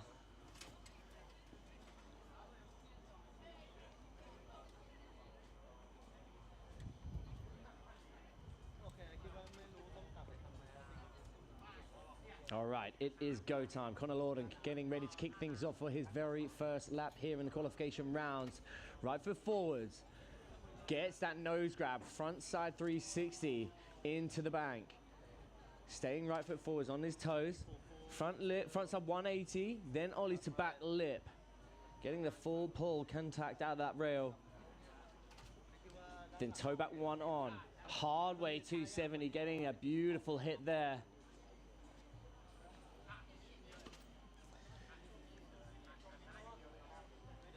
Opting out of an air trick. Prepping himself beautifully for the Pete Rose handle pass. Perfectly done. Guys, let's hear it for Connor Lorden as he's coming past the dock now. Super clean. Left foot forwards, toe side, back side. 720, easy as you like for Connor. 50-50. Hard way, gets that front three, rewind. Sorry, no, the front three, not the hard way. Into that bank, back one, rewind 270 front lip, carries on that rotation for a 2 out. That was tight, man. I really like that last hit.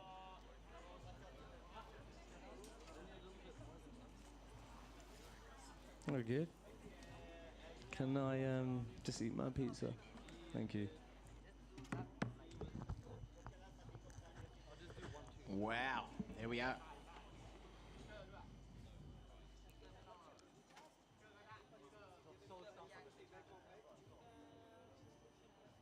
Yo.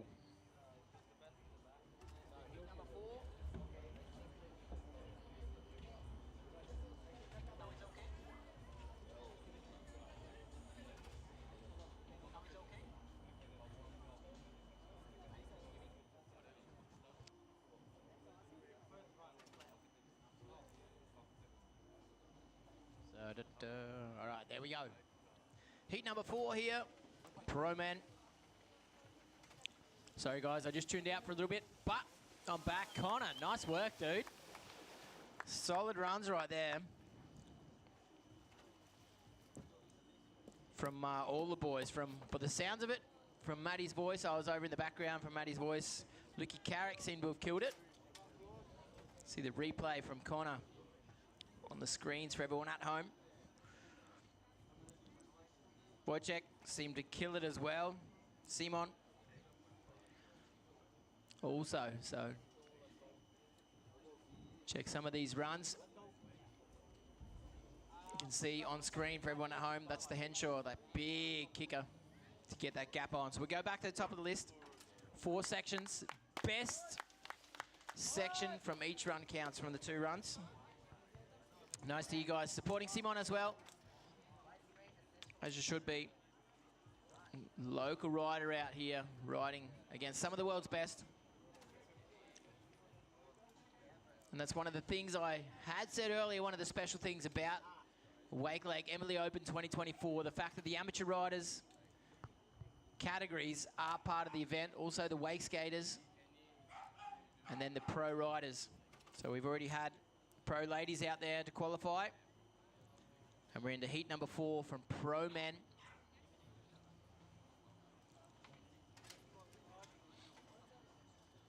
The cable here working like a dream. All eyes on the back of the lake, the local. Simon going at it. Henshaw, backside in. Trying to get on the tail, just coming off to the inside into that back end of the Henshaw. Getting that left foot forward low stance, backside spin. Pretzel out. Perfect. All right, nollie backlip on that one. Getting onto the table to nollie himself, push off the nose to get the tail up and over on the ledge of the A-frame. Taking it easy through the creative section. Back one in, right foot forward. Roll to blind. Skipping out of that roll to blind. Could have been a little bit more definite on the landing. Let's go, Simon. Choosing to leave out the kicker. So I'll have to check his kicker hit. Was a 40 in the first run. So he's kind of happy with that one. Let's go right foot forward. Ollie on, 50-50 front board. Getting on the left foot as well on that one to come off the back end to go rail to rail. Flip in. Ah! Flip into the curb transition. Not able to get that line to the next curb. And then onto the Lisa Ballou feature. But a committed flip, just using that bump to flip into the tranny. Pretty difficult. If you had backed it up with a line to the next curb, that would have made a big difference. Couldn't quite get it done.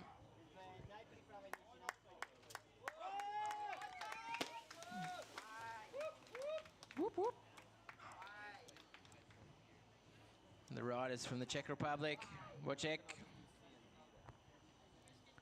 And again, every time I lift my head from my paperwork here and look out on this lake, I think, oh, perfect. Absolute perfection out here. Wakelake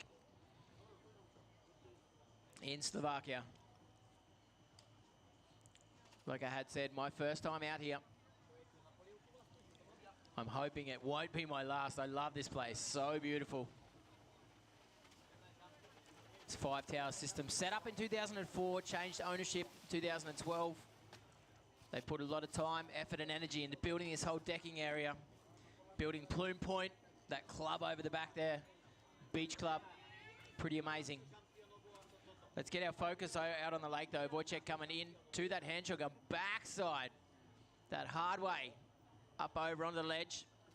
Getting the tail up over it. 180 in, 270 backlip, whipping it out, 270 out as well. Super fast on his feet, super controlled and confident.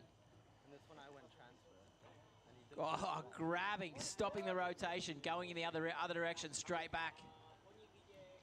So definitely looking controlled and confident in this one.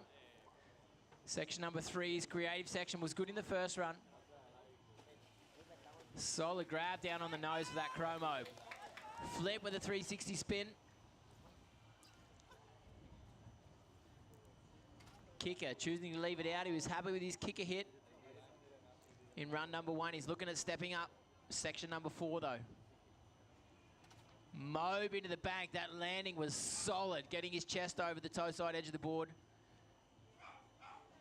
Nice 50-50 from the rail, going pipe to rail, back to the pipe. In that 50-50 position, his board straight down the rail. Did good to go pipe to rail to pipe. So that will round out his run.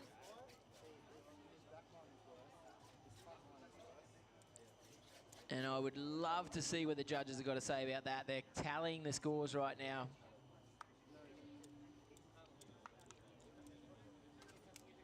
Connor Lawton at the moment out in front. So Connor and Luke 1 and 2 is the question. After run number 2, Simon still in that 4th spot. The question is, Wojciech, will he step up into one of those two spots? The top 2 making it through to the next round. That's going to be tough to better Luke Carrick or even better Connor Lawton. But he had a solid crack at it, Wojciech.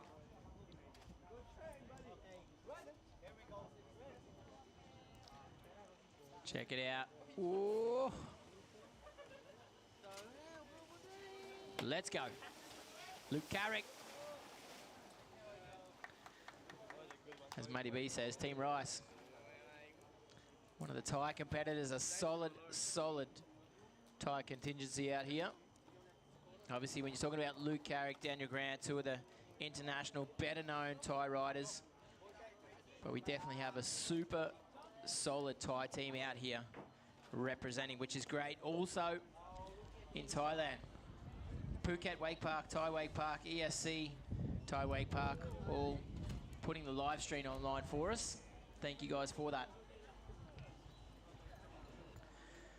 So Luke Carrick on screen right now in second spot after that second run from Simon on Wojciech both. Oh my lord, look at the tight as, right? Points difference between Luke and Wojciech. Let's go, Luke.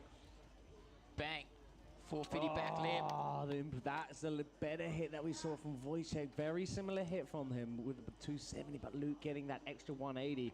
The hard way 270, back lip, beautifully popped out. Front lip.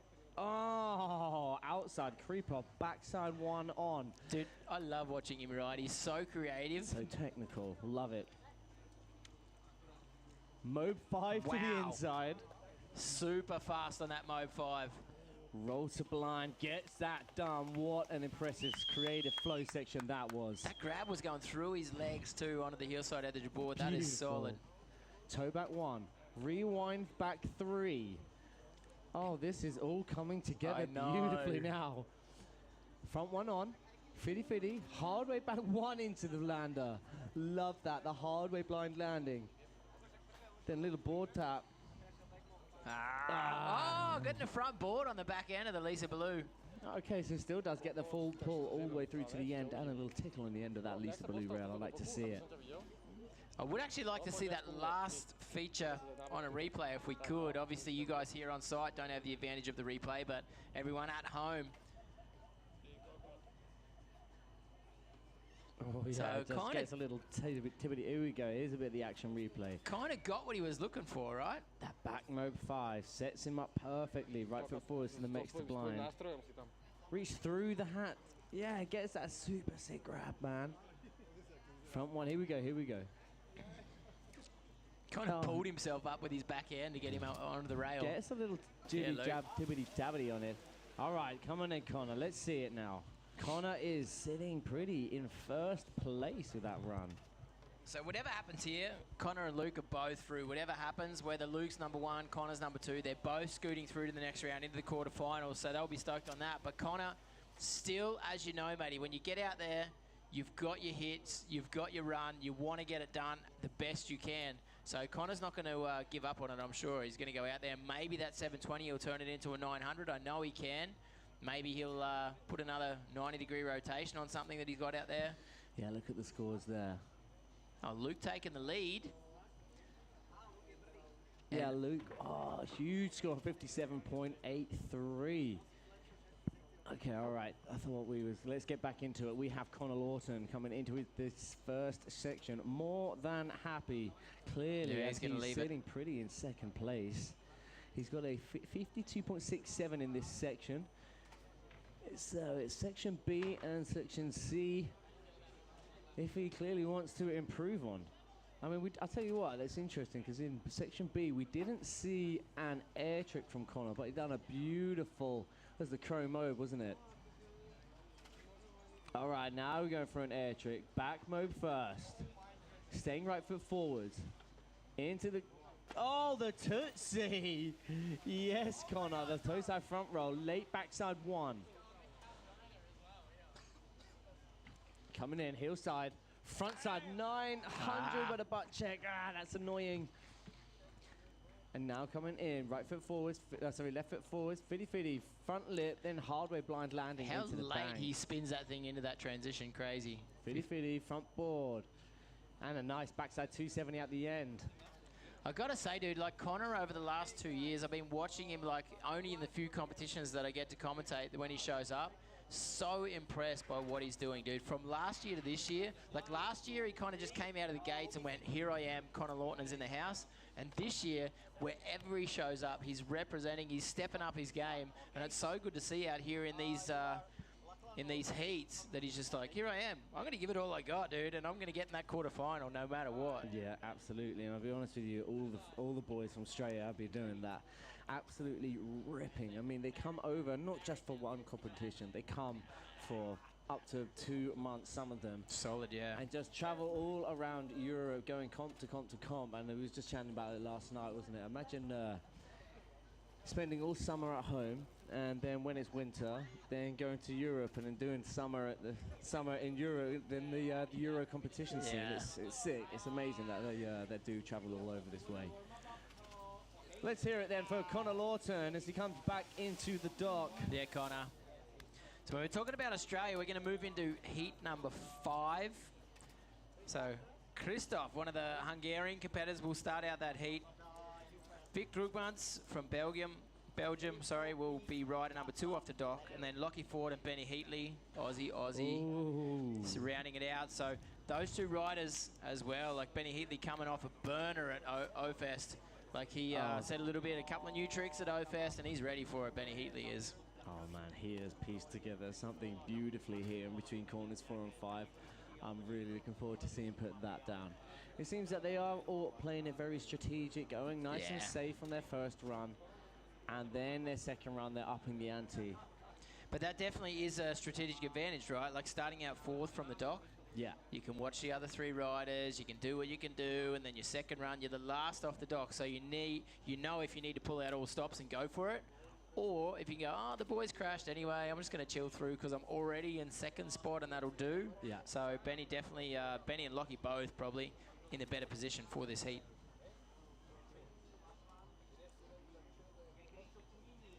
Man, it is warm out here in Slovakia. Beautiful conditions out here at Wakelake. Watching the stand-up paddlers paddle around the lake here. They've got all the facilities you need. As I said before, Plume Point, Hookers Bay, as they do like to call it over there. It is very busy. It's like a good beach area out there, and they do have massive parties. And we have been told Saturday night at Plume Point is going to be solid. Right now, though, Christoph, young kid. Now this is Vic Miniman, so I believe what we're doing Vic? is just doing a little warm-up lap. Maybe we could just get one of the cameras, then switched and have a little pan around of this beautiful lake, the setting we have here. Yeah, get one of the cameramen. Keep panning around. Would be nice to see. I'd actually, later on when we have a break between heats, I'd love to get the drone to do a flyby of the dock here so you can kind of get a vibe of this whole area, what they have built out here at Wakelake. It is absolutely amazing, and their hospitality is awesome as well. Like, we've been very welcomed out here. We've been very well taken care of, and it's definitely not a given to organise an international event like this one. I would say there's not that much money in wakeboarding. The pro riders aren't making a lot of money. The advertising partners that we work with, we are super appreciative of what they do. I mean, Bear Barracks is over the back here. They brought their shoes out, those barefoot sneaker shoes. They are amazing. The fact that a company like that is like, hey, we're going to support the sport because you guys are cool, we love what you do, and we want to invest in that lifestyle that you have. So we really appreciate it. Bear Barracks, obviously, Embily, the Embily card is something very special. So the fact that that crypto money that you do have, you can use the Embily card to pay for stuff with that, which makes that transition a whole lot easier. And the fact that the 3rd stop being out here in Slovakia, after being down in Singapore, after being in Italy in 2023, sorry, the fact that we're out here in Slovakia this year, the European side of the summer, it's we really appreciate it. So Embily and the Embily card, thank you guys so much. Lockie Ford out on the water, getting his warm-up lap in. Yeah, he has been absolutely killing it and super sick. Super looking forward to watching all of these boys put it down, because they've all got it, you know, and when it comes down to crunch time, it is that best one section that counts, and anyone can take it. They've all got super sick hits and so different, unique, creative lines on such an insane setup. Yeah. One thing I'm stoked on here, Matty, which I guess you being in the water before, you would have noticed that makes a big difference too, is the fact that it's actually warm out here. I mean, you said from yourself, UK, and the boys are telling me, dude, O-Fest was awesome, but it was cold. Yeah. And you're like, your body's cold, and it's really hard to get warmed up and get in the vibe. And you can see the boys out here, they're stoked just to get wet. So if you do crash, it doesn't really matter. If you're trying new tricks in training and you do happen to have a fall, it doesn't really matter. And the fact you're not standing on the dock, your body's cold, I think that makes a big difference for the performance, right? Oh, absolutely, yeah. I mean, you're not worried about falling in, besides a little bit of a swim. But we have had the boat out there picking up riders because we obviously want to see people sending it. So we decided decided, had a little word and said, hey, can we get a boat out there? So then people will be more inclined to send big tricks. Yeah. Because it is a bit of a swim all the way back to the other side, which is why it's so impressive when you do see these big tricks. So we are moments away now, sending off our first rider. We have Vic, aka Miniman, awaiting the green light.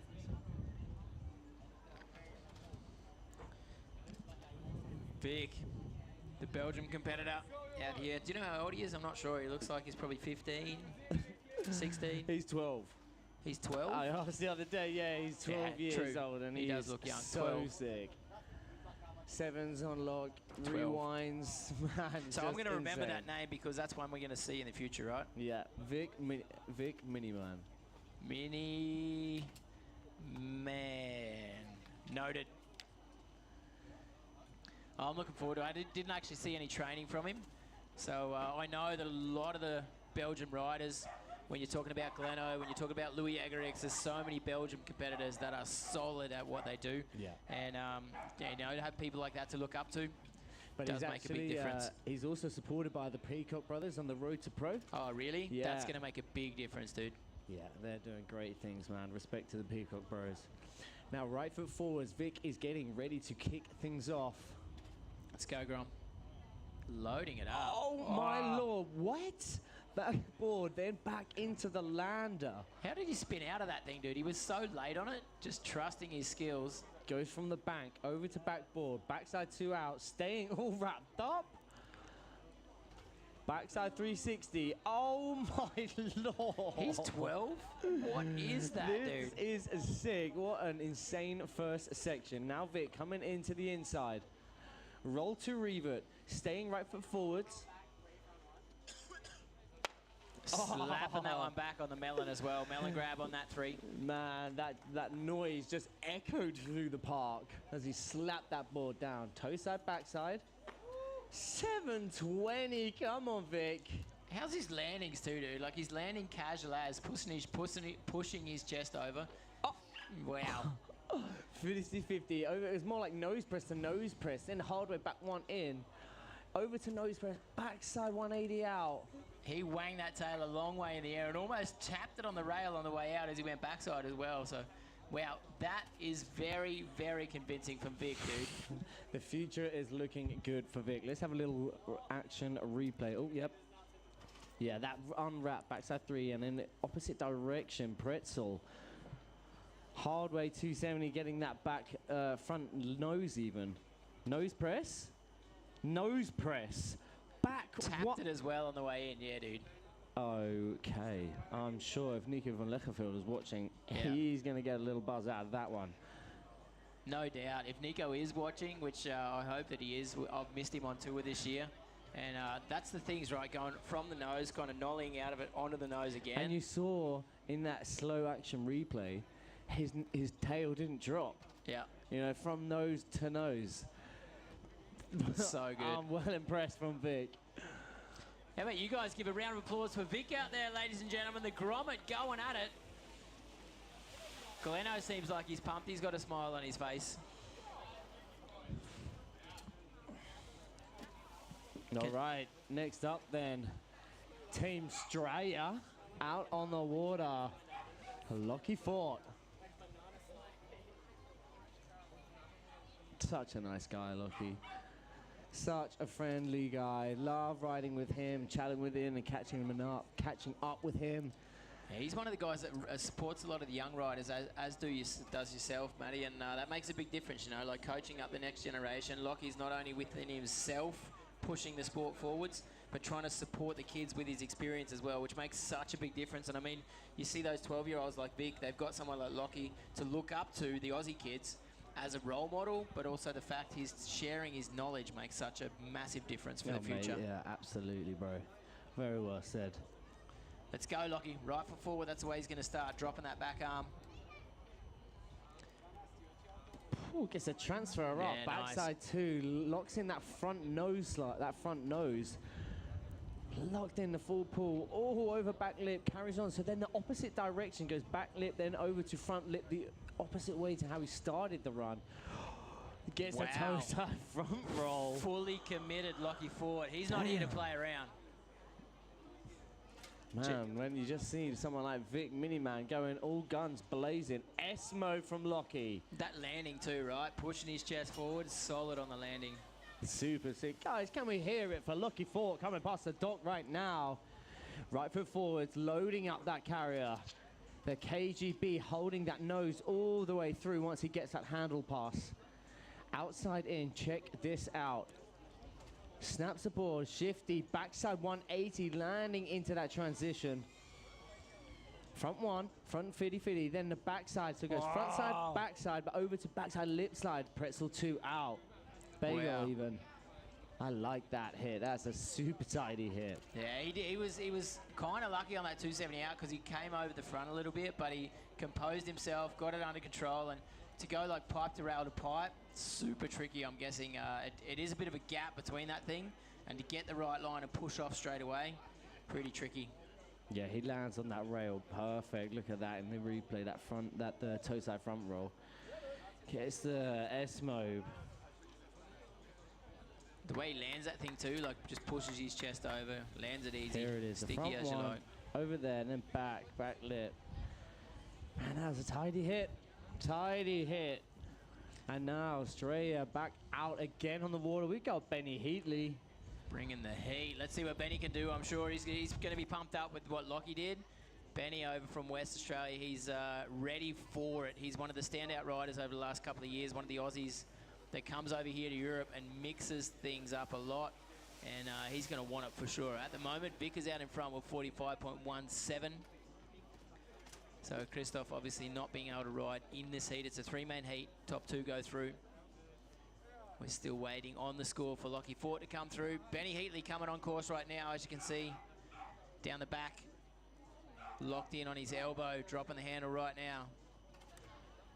Low and tight. 180 on, up on the nose, switching it, switch nose. Or actually switch nose across the top, then staying left foot forward. And he gets that front side 150, hard way 270 over to back lip, rail to rail, and a big rail, the gap that is.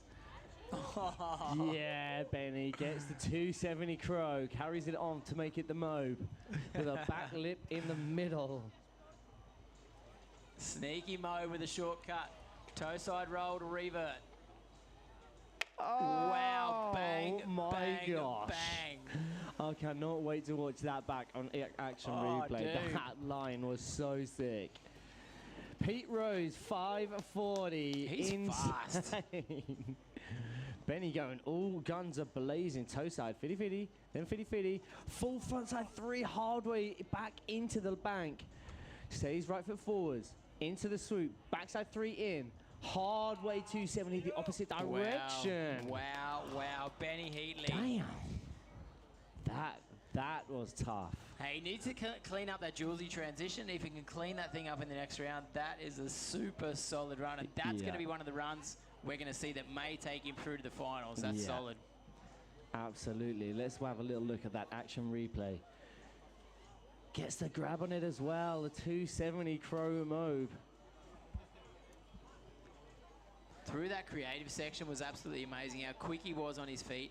Everything he's doing, he's getting a grab on it. He's got good rotation, good landings. Just kind of slipped off to the inside of that rail, so he couldn't push off exactly like he wanted to, but... I mean, it wasn't like a real sloppy landing. I mean, I still think it was a tight hit. That hard way landing in, of course, it could be cleaned up. Yeah. But it kept his butt out the water. It's just a matter of unwrapping. So it'll be interesting to see how that suits amongst the other riders in that section. Yeah,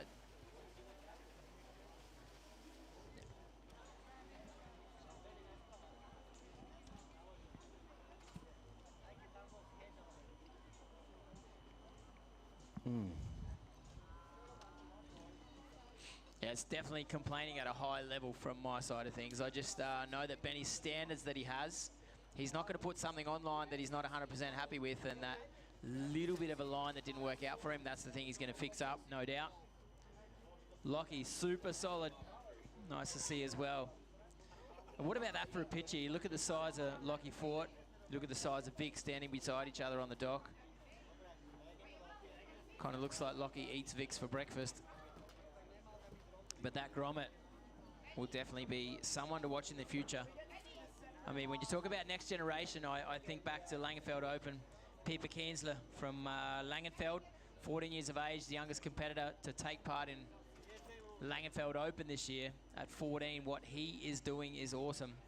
And obviously Vic, the young Belgium kid, is someone we're going to be watching in the future with his 12 years of age, with his composure, with his skills. He made it look easy out there. And when you're going up against the big names and you're 12 years of age, that's awesome.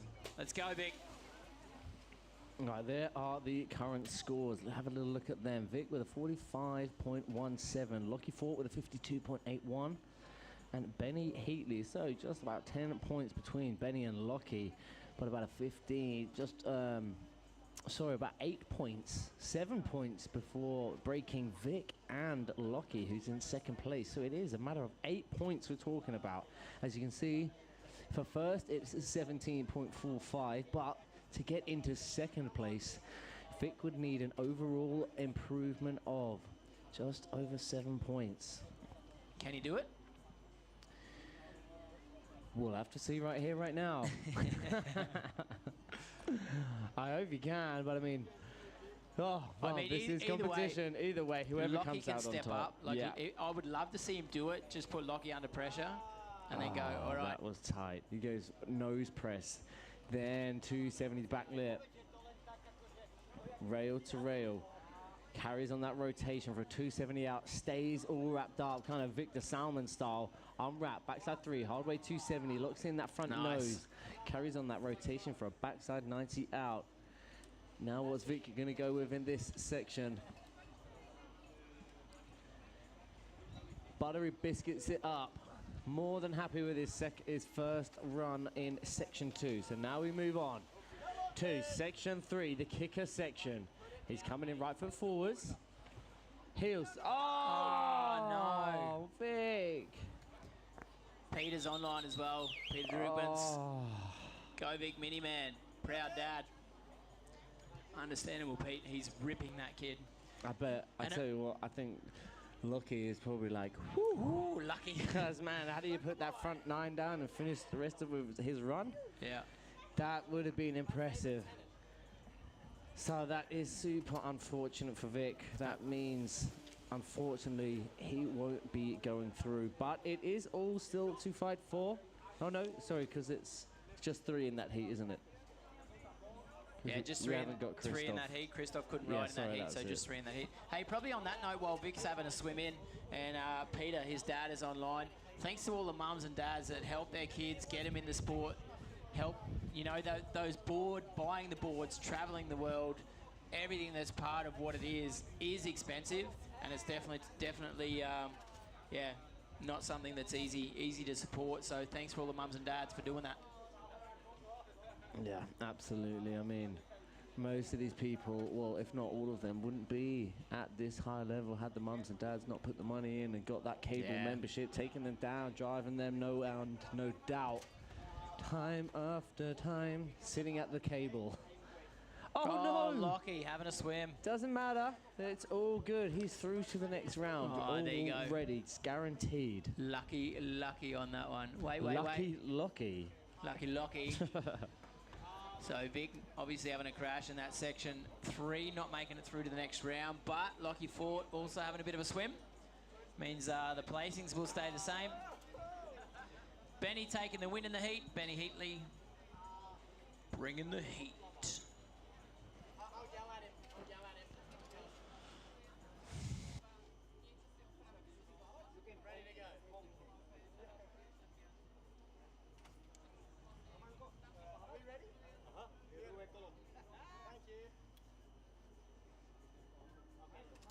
Maybe after this heat. So when Benny finishes, I might get a quick 30-second down those stairs, jump in the lake, and come back. Good run.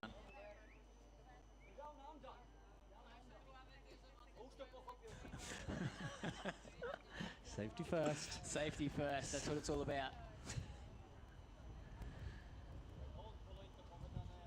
Yeah, it is warm out here. Swimming the lake is definitely well worth it. Yeah, Benny, look at that. Such a stylish rider. Just cutting it through the lake. Buttery biscuit, snapping that board down. Slapping it down. Now, Benny doesn't have to do a thing. Or it's a prime bit of practice for later on rounds where you're not quite used to riding this whole cable all on your own. However, it is good to keep your cards face down for future rounds to come. No doubt. But Benny's going to go for it.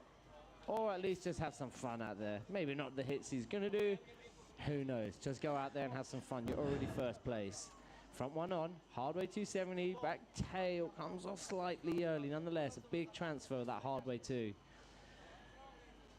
Yeah.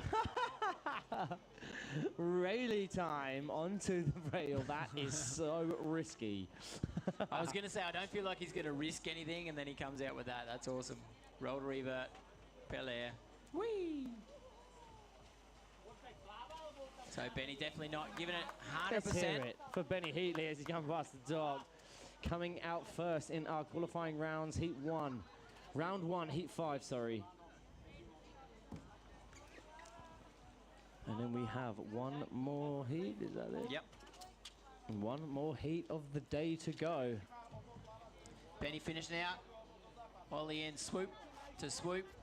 270 to back nose blunt. That was solid, dude. Getting all the way over that right foot onto the nose. That was wow. Yeah. Got a good line through that first curb swoop into the second swoop, up onto that Lisa Baloo. I love it. I love to see that. The Rayleigh to front Rayleigh front backside board slide. That is something you just don't see every day. Giving it a squirt.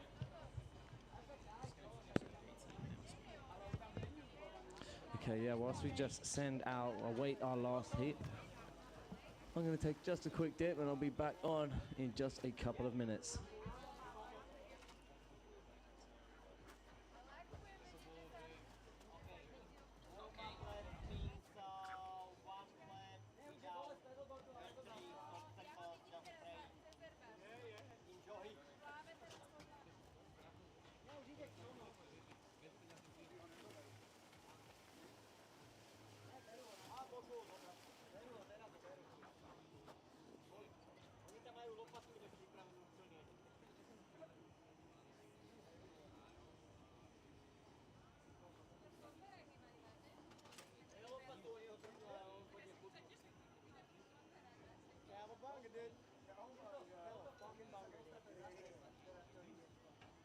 Oh man, the water's so nice.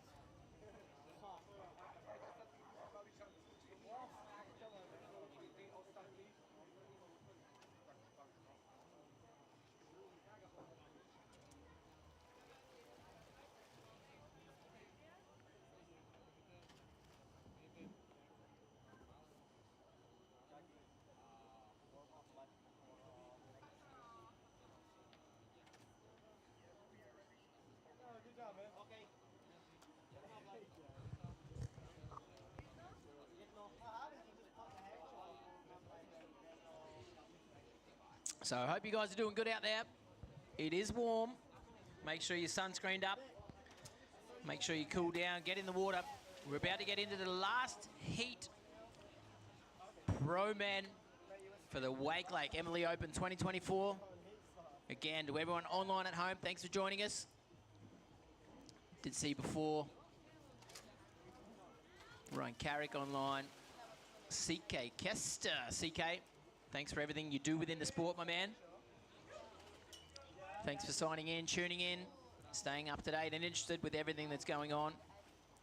We appreciate having you guys. 17 nations here on the start lines here for the Embily Open.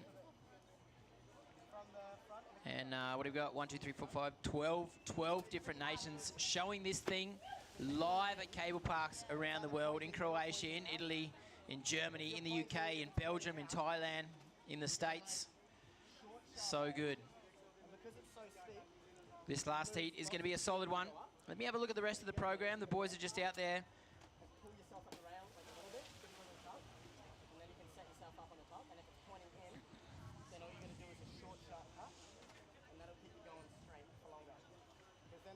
sure you're in front of the cable when you go up. Yep. Just a lot of people tuned in online, trying to write back to a couple if I can. Dave Van tuned in, signed in to see what's going on with this live feed. Heat number 6 is the one that's on the water right now. And just to check through the rest of the afternoon, we're going to get into, after this heat, round 2 qualifying rounds. We already have the first 2 heats there sorted out. We have the seeded riders, Trent Stuckey in Heat 1 for the quarterfinals. The Heat 2 quarterfinals, Yannick Patton and Gav Stuckey. Heat 3 quarterfinals, Leo Gaddy and Joe Batterday. And Heat 4 quarterfinals, Victor Salmon and Pedro Caldas. So those boys we haven't seen in competition yet. They are seeded and will go straight into the quarterfinals. So we're about to find out, after this heat, the top 2 riders that will make it into that qualifying second round to see who does make it into the quarterfinals from that. Oscar Loeffler, 17 years of age, from Germany, right foot forward. 2 of the Belgian boys, Ruben Lurison and Louis Egrix. They are the Belgian competitors. And then from Thailand, DG, the professor, Daniel Grant. He's been in this game for a long time. And I imagine if Daniel does Daniel, Daniel will be in the finals. And that's going to be great to see when you're talking about Gav Stuckey, Trent Stuckey, 2 of the young guns. Very dominant wherever they show up. Trent, winning pretty much every event he's gone in this year so far. If not every event, I'm not sure. I haven't been following him all season. I know O-Fest last weekend, he won that one in Denmark. Then I know he won Langenfeld Open as well. He also won in Lithuania at 313. So Trent is the one to beat this season. Already seeded and in that first heat, looking to take out whoever gets in his way. But I would love to see Daniel Grant go up against someone like Gav Stuckey as well. You know, those 2 boys, 2 very different riding styles. But someone like Daniel Grant, the fact that he's out here in this event, what he's given to the sport over the years, what he still gives to the sport is pretty special. And this is going to be tricky for Oscar. Oscar Loeffler, young kid from Germany, 17 years of age in this heat. Top 2 go through to the next round. It's going to be tight for it, that's for sure. Pete Drigmans, no problem. We appreciate the fact that we can do the live stream. And this is, like I said, Wakelake Embily Open, the 3rd stop of the Embily series. 2 stops last year, and this one, the 3rd here in Slovakia. The fact that we're live online, the fact that you guys at home take the time to sign in with us, thank you very much for it. This is what promotes the sport. This is what pushes the sport. This is what gets us out on a wider basis. A wider base, sorry. And we appreciate you taking the time to sit at home or wherever you may be to take the time to tune in with us. We'll just get some warm-up laps done here. Oscar Loeffler, Ruby Lurison, Louis Egerix, and Daniel Grant. This is heat number 6, the last heat for this seeding round of these qualifying rounds. Yeah, man. Solid. A lovely dip in the lake there, very well needed. You look refreshed, brother. That looks way better. It does. My ears are sweaty as, dude. With these Mickey Mouses on, my ears are sweating like crazy. I would love to have a little swim. Well, I saw an opportunity and I took it. I'm not going to lie. I'm sorry, mate. Hey, you earned that opportunity, dude. The fact that you're on the mic with me, Matty, but you're also out on the lake sessioning, and that's what I said before as well while you're riding, the fact that you can do that, dude. Like, that you've got the skills to go out there and mix it with the boys, but you've got the knowledge that you're willing to share and take the time here on the sideline means a lot for sure, dude. Oh, so thanks, thank you for it. Nah, man, I love it. I love wakeboarding and being a part of it. It's what it's all about. And I get to come here and sit back and now enjoy the show and talk about it. And I know. Worldwide to you guys all around the world. It's so great to have you guys all tuned in. Whittling our way now down to the last two, out of our qualification rounds. This is the last and final heat of the day. Yeah. Maybe just staying on that note before we move into this heat, obviously the boys are getting ready to go, but that's one of the things that over the years, like I actually, this year I realised it's 20 years that I've been on the mic doing what I do, which I really appreciate doing. And people often ask me, like, how long are you going to keep doing it for? And I feel like it is tricky to stay up to date. You know, looking at all the kids these days, looking at a Trent Stuckey who's one of the badasses. You know, he's like 19 years of age, dude. Like, I know him, man, and his brother Gavin's even younger than him. But I know you're right. It's like they're pushing the sport in a whole new direction. Crazy. You know, and if they weren't as good as they are, then the sport wouldn't be pushing into whole new directions. You know, for instance, Trent Stuckey with the Pete Rose sevens, and now people are like, well, goddamn, that's what I got. If I want to win, that's the level of riding I've got to be doing now. And it's been great to see. And you see the likes of Rudy Tallboys, who's been stepping up. Yeah, dude. Benny Heatley, who's been stepping up, and like he's already been at such a high level as well. But that is, you know, this is international competitive wakeboarding. Yeah. Like the best is always pushing. It's never like this is the bar and that is it. It's just forever being pushed and pushed. And you know, you didn't think it could be done. You know, like so I was like going back to the Breder brothers when they used to be doing the crazy flips onto rails, for sure. and then they kind of died a little bit from the sport, and then flipping onto rails came back, and now it's just like bang. You know, as we was talking last night about them when I was at IWWF Worlds and seeing 12-year-old girls flipping onto plastic. I had like the utmost huge respect for them because they're me and Crowhurst were like, God damn, we're gonna have to go out and ride. Like after we finished commentating that day, we went out and we was like, right, we have to go flip onto that rail because these 12-year-old girls are doing it. We have to go out there and do it. And damn, man, that's the sport moving in a whole new direction. Like, could you imagine? Say like not even that long ago before that, years ago, saying 12-year-olds will be flipping onto rails. Yeah. It's mind-blowing. So that is the sport that we're in, and it's just being pushed to whole new directions, and I'm so great to play a part in it. Absolutely. And share the love and my hype and be here in beautiful countries like this. Just go to cable all around the world. Hey, it's living the life, man. True. I think back to 2005, like PlayStation Challenge in Langenfeld, and Chad Forrest did like a railie onto the rail. We just saw Benny Heatley do that, playing around like it's nothing. We were like, is he crazy doing a railie onto a rail? And it's standard now. It's what you do, and it's amazing. So let's get our eyes on the water, though. Oscar Loeffler, let's see what he can do. The young German kid, 17 years of age, having a go at it here in the Wakelake Embily Open. Using that Henshaw, that feature down the back there, just coming freshly from the cable at Langenfeld to get here in the water at Wakelake. Backside one onto the 50-50. I like that hit. Now staying right foot forwards, toe side in. Front nose. Rewinds it. Full 360 to back lip on the down part of the A-frame. Yeah, he's pretty fast to go front board and then go onto it like that, spin it back in the other direction. See how he goes here on the bump, loading up toe side roll to revert. Just like a shortcut to get the pop off that feature. Coming at the kicker, left foot forward, so switch stance.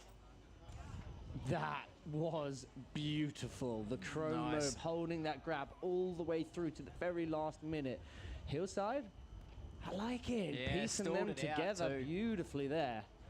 Two different sections, but I just like how the flow was between the two. Now that doesn't actually matter. Technically, it's two different sections, so you could surface 180 here in between sections, and that you're not going to be marked down on that at all. But I like it how people can flow from piece to piece. It just absolutely. And using that takeoff as well, away like did the first 180 and waited, and then hammered the second one into the transition. He did so well on that.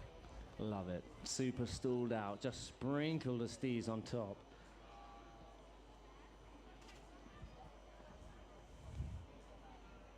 All right, Wuta. Nice to sign up. Good luck, Ruben. So Wuta is signed in online. The homeboy. Ruben, he's sending you some love. Let's go get it. Where's Ruben on the dot? You got Wute sending some love, wishing you good luck. So again, for anyone just tuning in online at home, and anyone who just came on site here as well, thank you guys so much for having Maddie and myself on the mic for the weekend. It is a pleasure. We are right now into the last heat of Pro Men. And the way the format works, we've got the back section, those back three features. That's section number 1.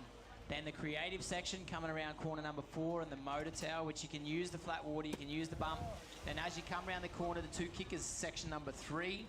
And then to finish out the run, section number 4. There's a little bit more the technical side, which you've got those rail to rails of the dual Schragat feature, or you can make your way down the back there, the pipe, to that step up kink rail, or to the outside, that swoop to Lisa Baloo. So, yeah, pretty tricky section. Got a lot going on here online as well. We can obviously follow the live feed, alpacacup.com, which the live scoring is running. So I'm just going to open that up as we go. I'm just going to open up the live scoring and see who's up next. And you guys can do that at home as well if you like. Go for it, Matty. Right, toe side time. Gets the full, goes backside 180, carries on that rotation, but just slips off the outside early.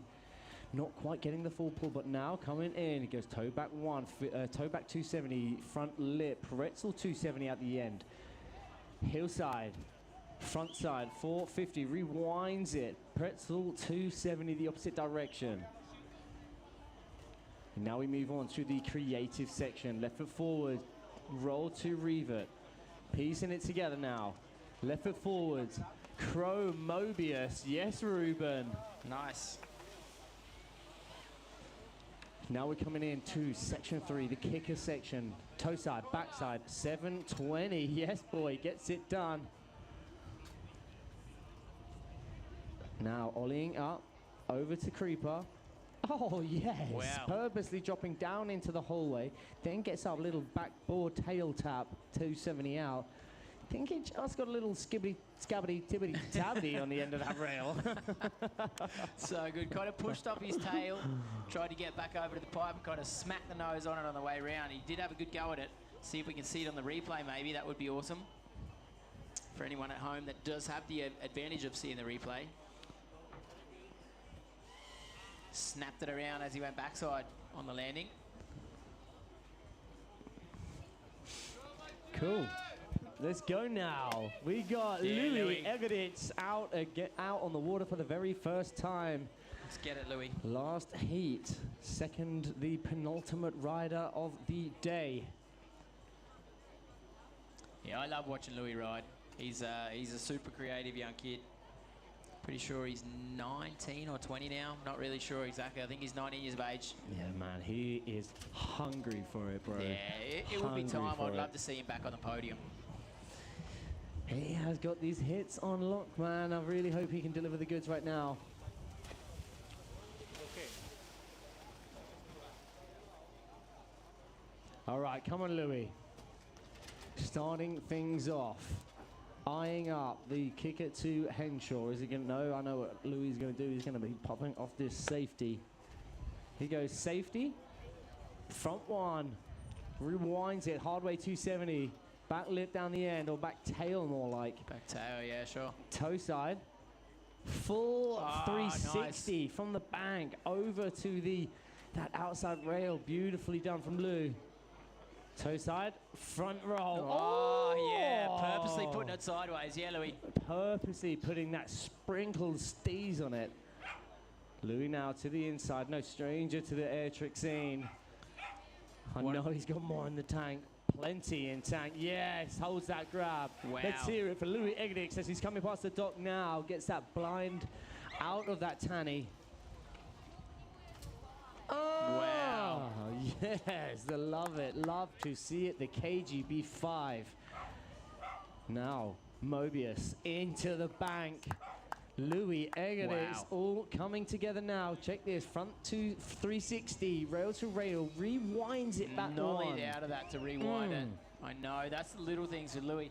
I guess in this creative section, Matty was looking for a little more. He did the roll to revert. I thought he was going to sneak in another flip and then hit the bump, but he kind of just missed it, shook his head, did a monster turning to B instead. And that's how fast it works in their brains, right? These boys and girls that are out there, they're like, oh, that didn't work, but check this, boom. And it's like, it's saved into the muscle memory, and they're just ready to go every time. Yeah, man, it's super impressive. I can't wait. He has more in the tank, and being a good friend and hanging out with him, and we've been training a lot together. I'm not going to spill the beans because I want it to be more of a surprise when he does drop the madness. So, but maybe he might not need it. Maybe he can save it till further rounds. I know I like to play it strategically when competing, and I'm sure so do others. And you know, if you can get through without doing your best hits, you don't. Yeah. Oh, we got Danny G, the professor. Come on. So yeah, as I was saying, if you can get through without doing your hardest tricks, that does put you in a bit more, have a bit more advantage in the sense that the other riders don't know what you're going to do. And so they're kind of a little bit weary, or it could play on their mind, but that is just the amazing thing about the competition scene. And Danny G, as I'm sure, no stranger at all to the competition scene. I think we was chatting last night. How long has he been in competing? About like 12, 13 years? Yeah, I like remember at the top. Yeah, 2008 was the first time I saw Daniel Grant on the scene, and I think he was 11 at that time.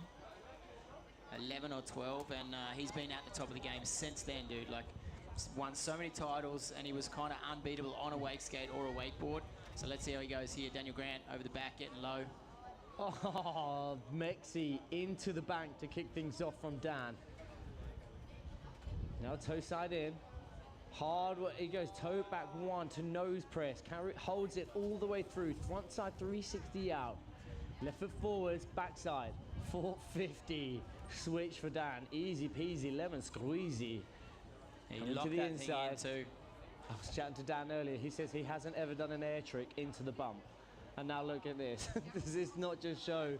Daniel Grant never done that line before and was like, tell you what, I'll do this, and then just does it. Yeah, crazy. His feel for his board, for the water, what his board's doing on and in the water. Oh, the Tootsie. Wow. So clean. So controlled. And now this, if he's going to do the same hit, back lip, Mexi. Oh. Wow, to revert. That is hard, dude. Yeah. Wow. This line here, into it. Whoop-dee, swoop, back tail, spinning backside across it as well. There you go. Like you said, not his hardest run, I don't believe. Like, there's definitely more in the tank. He's like, we'll just do this one here, do that one there, see what the judges like, see what they don't like, and then we'll bring it in the run number 2. Hell yeah. So nice. And you know, you can just pull anything out the bag, Dan. And that's one of the craziest things about Dan when you watch him compete. It's not like he'll just do one run and just like take that run all the way through. He can just mix and match anything he wants at the time, or whoever he's against. You think, okay, well, maybe this trick won't beat him on that, so I know I'll just throw this in there. And I'll just, okay, maybe I'll change that. And just having that ability to just go, yeah, all right, switch it up, I'll do this. Absolutely. And then locking it in like that mode to that crow mode. I was chatting to him earlier, and he said, yeah, I haven't even done an air trick to that bump yet.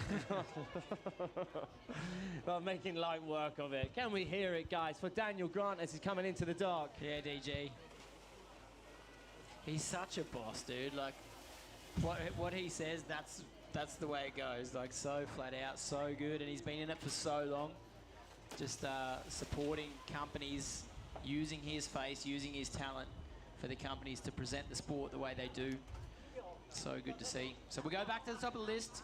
Oscar Loeffler, Mats Van Hoa online as well. Mats, nice to have you online. And Louis Egerix, Matt said as well, you're a weapon, dude. Louis knows it. It's just the curly hair. He's trying to be cute, but he's so dangerous. I've got to say as well, Kawasaki, he's been online since this morning. Thanks, man.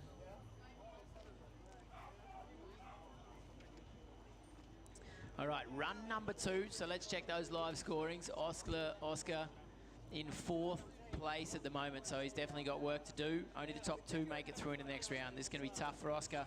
17 years of age. Let's see how he goes. Front 1 up to nose press. Pretzel front 2 to back lip. The hard way 270 out the end. Toe side. Back 180, 50, locked in. Full pulling all the way to the end of that rail. Then a front side 180 out.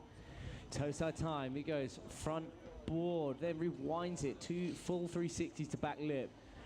Bagel pretzel 90 out the end. It's a lot of stuff from the bakery. All right, toe side time. Into the bump. Yes, boy. Wow, you see well the done. toe side roll to read it in run number 1. Now run number 2. He gets it, squeezes in that Pete Rose. Perfectly controlled. More than happy with his kicker hit. This is where clearly he might want to improve from his first run. Left foot forwards. Oh, yeah, I remember it. Super big, charging that frontside 3 into that hip. Perfectly locked in. Frontside lips like pretzel 2 out the end. Yeah, Oscar, he was fast on his feet too, the way he whipped that out. So good to see. Stepping it up, I think, in that second run, definitely keeping it composed. We saw the Pete Rose from the bump. Pretty nice. Left out the kickers. Section number 3 also cleaned it up a little bit. Good on you, mate.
Round corner 2 now, getting ready to kick things off for his second run.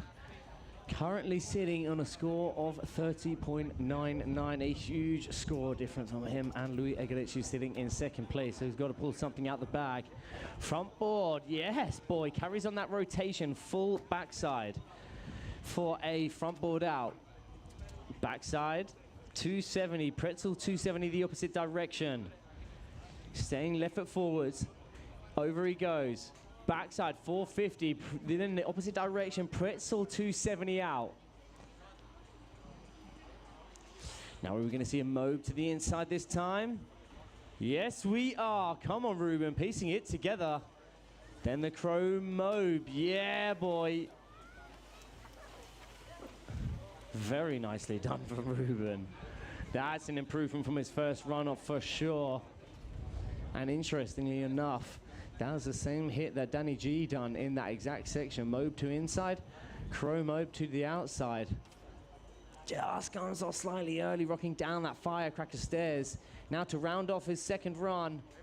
Oh, with a 270 out. I'm not sure if he got a tap on it or not. A little bit hard to see when I'm way down here in corner 5, but I know the judge has got a better view on it than I do. So, stand-up run from Ruben. Is it going to be enough? I'm not entirely sure, but unofficially, of course, we still have Louis Egerich's run number 2, and of course, without forgetting, Danny G's up will be. This is the penultimate rider of the day, Louis Egerich, second run. Louis sitting pretty in second place from his first run with a huge score of 62.25. Now Danny G, Daniel Grant sitting in first place with 65.91. There is just over 3.5 points tying these two riders apart.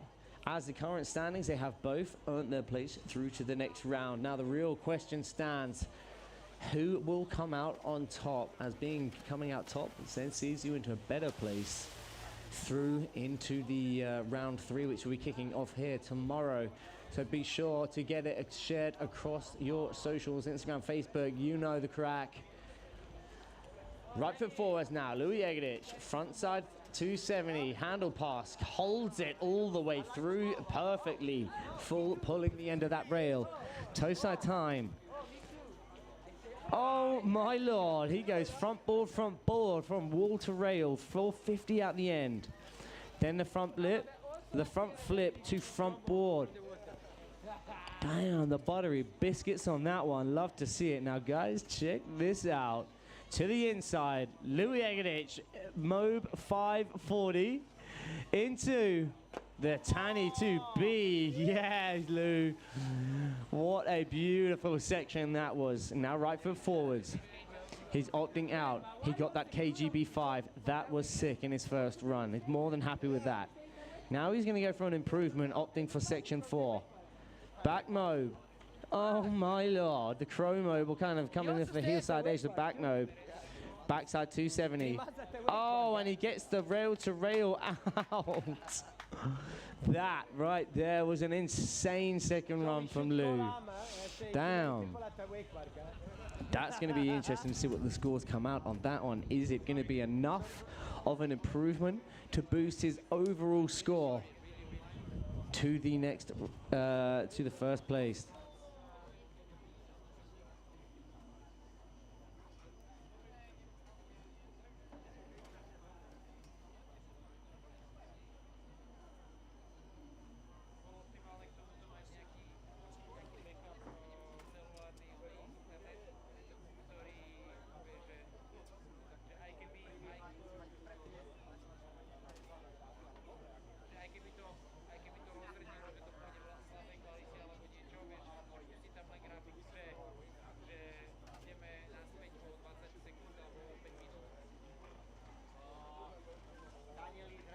All right, we have Daniel Grant, our last rider of our round ones. We are into the heat, the last heat, heat 6. But we still have so much more action yet to go. Let's hear it now. We have Daniel Grant out on the water for his second run. Now, guys, on the stream, you guys watching all around the world, thank you so much for tuning in. I've just had a little word with the tech team. We are going to be having a short 10-minute break after this heat before kicking things off for round 2. It's just a reminder, a 10-minute break. We are going to be switching off the live stream, and they're going to be trying to sort out a better, clearer internet connection. So stay tuned, but we will be having a short break, and we will go off, and we will be logging straight back on within 10 minutes. I believe they're going to just try and sort that out. So stay tuned. After this, like I say, a short little break. And then the action unfolds where we go into the round 2. Super looking forward to that one. All right, Danny G now coming in for his second run.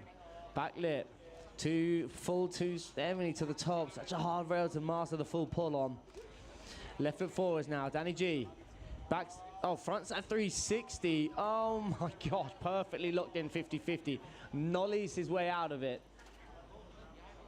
Back lip, taking it nice and cruisy.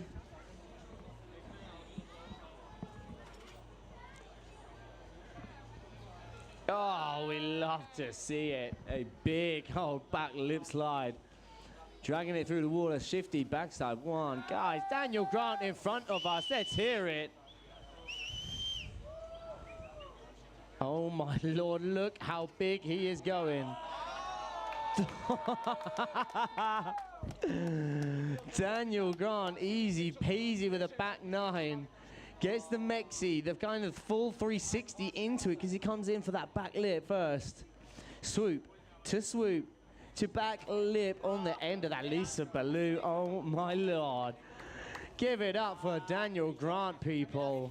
That rounds up our round 1, folks. We have whittled our way down from 6 heats down to 12 riders. And we will whittle our way down from 12 to 8. And then we'll be rounding up round 2, the 12 to 8, which will be kicking off in 10-15 minutes time. So stay tuned. Perfect opportunity to go get yourself some brewskis down 7-Eleven. Put the kettle on whatever you drink, whatever you so desire. But my name is Matty B, being joined on the mic with Clint Liddy. We will be back shortly, so see you then. Peace out.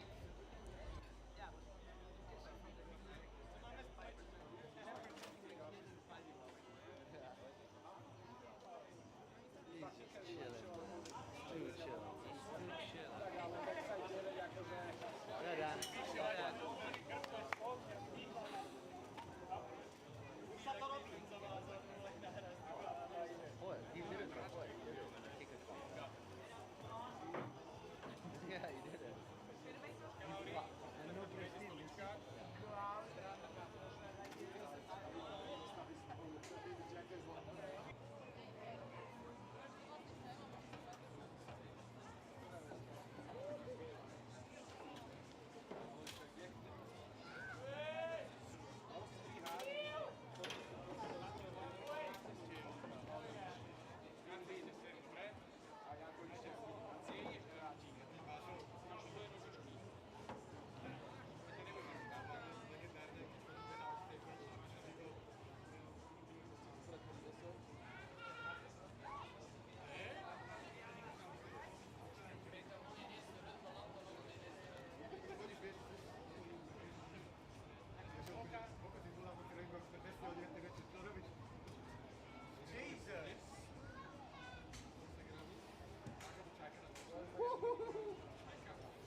Samma platser varje dag, det är en män varje dag.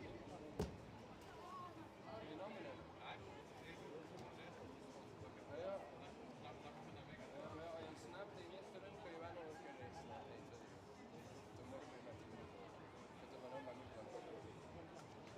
I think he breaks it his first lap, then I get the other one, he breaks the other one in the second lap, and then tomorrow he rides one. The other one in the car broke down. And this one just broke. Oh yeah, you said that.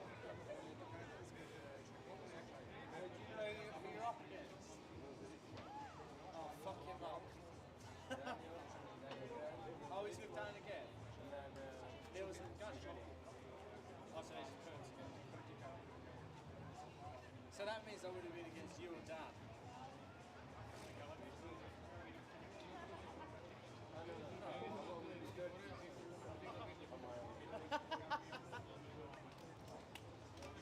Oh, man, we chased so good.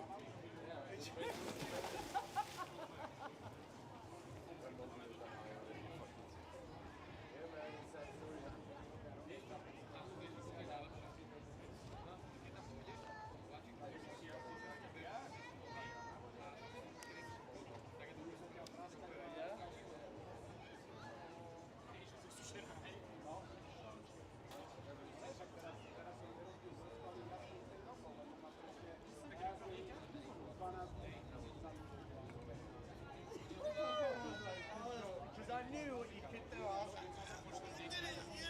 I just wanted you to land it, so I'm like, and the seven, like we both did the same when I kicked them, man. It's so different, wasn't it? It landed.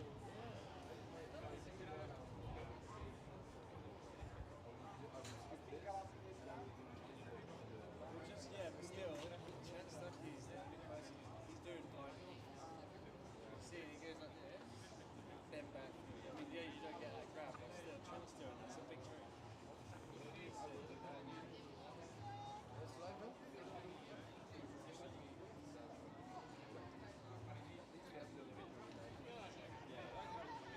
Oh mate, the clip of me,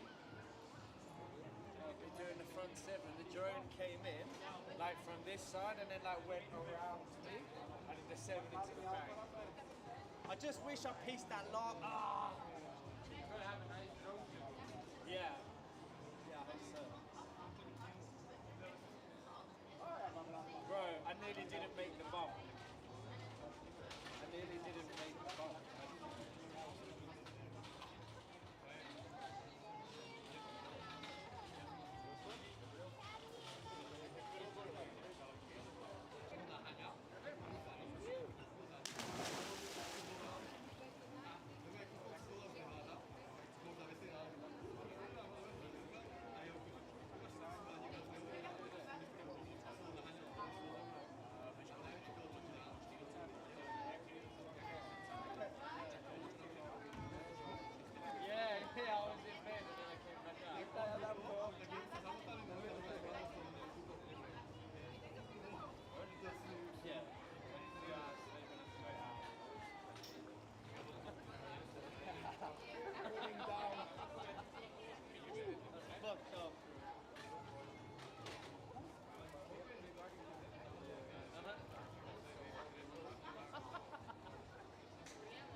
Takže po 5 € sa bude dávať za stále triky, takže, alebo 5 10, vieš, tak stovka sa rozdelí ženám, stovka mužom. Takže si budú jazdiť a proste sa bude iba zapisovať, že to bolo pekné 5 €, to bolo ešte lepšie 10 € a to sa rozdá tá stovka. After like pooling, and I woke up this morning, there's so much rushing, I came off.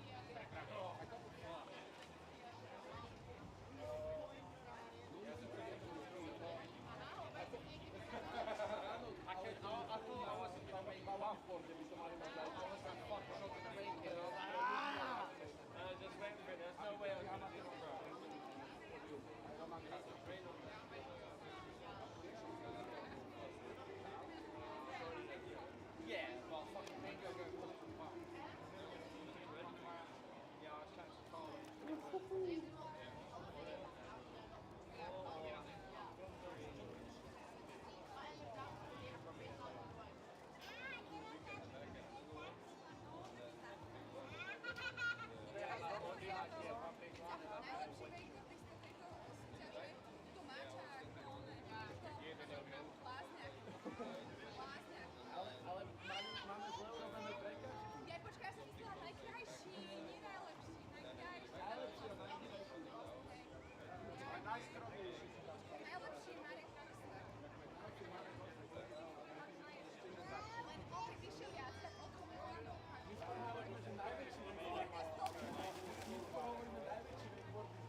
Pozerali sme, že prvú jazdu, že tam mal niečo strašne safety, že ten kicker to bol úplne účok.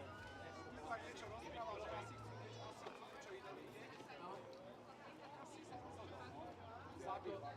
To bola tak malúzna delíva, že ho z toho stavu Džagovského nebolo ani výnotku. Však som sa to Romankovi smial, že volali sme, že máme spustiť naše lietadla ničie v úvode, lebo narušujeme prevádzky. No však to, že to policia môže byť. Vedecký úrad náš. Čo Jori? Porazil by som ťa, vieš? Tak to sa nemusel moc cítiť. Volej, čo si dal. Pozri, vzadu na Henšov som šiel, nešiel som Rikera, ale Henšov tu všetkým ako pyramídu hore. Nie hore, ale to vyššie. A vyskočil som na neho do inslidu a potom všetkým som dal backflip a fly out. Na tom druhom ja som regular, takže nahiel sa na ten výpadný kicker a dopadol som na airbag do backflipu a z toho som dal iba, ale nasedil von a tuto som len dal lift slide, sa mi zdá, teda nemám to na airbagu. Tam mám Darwin River z toho diamantu. A ako som dopadal do styčky, že som prvú jazdu skúšal exide pediku, svičovú, ale keď som to odrazil a spadol a druhé kolo som tu dal frontside pediku a potom transfer na Dulsovi, 5 a dole do pyramídy. A potom som šiel z rúry, z tej safety, čo je na rúre, som skákal do switchu, halfway, frontside, 2-7, do backside, slide na ten halfway. Kalalinka Buret. Wherever you are, if you can hear us, can you make your way to the bar? That is Kalalinka Buret. Please head to the main bar. Your mum or family members are going to meet you there.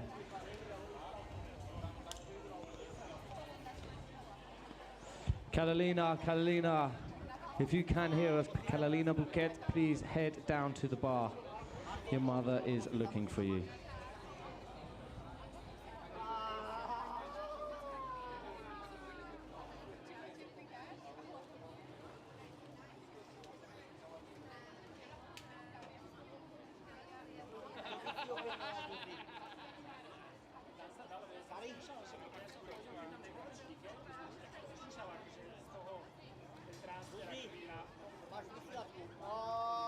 Maťo, sme späť konektivitou, ale stále majú strašne slabý upload, takže... Ale každopádne môžeme pokračovať. Sme to prerušili, ale nič to nezlepšilo. Ale snaha bola, no.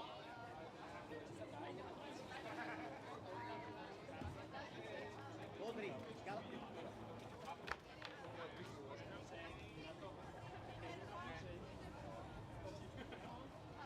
čo sa deje s tými jazdami? Povieš 15 minút prestávka, oni za 15 minút prídu. zrazu ani nie, ako zrazu to až ako na dopár kusov dneska, nešlo treba naháňať.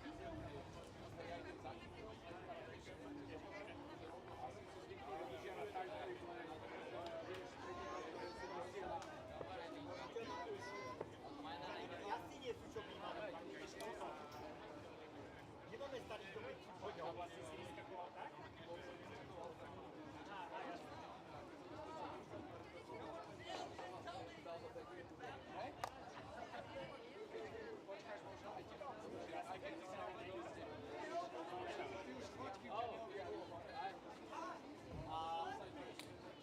Ide sa opínať Ríšanka, či môžeme pokračovať, oni si to budú riešiť.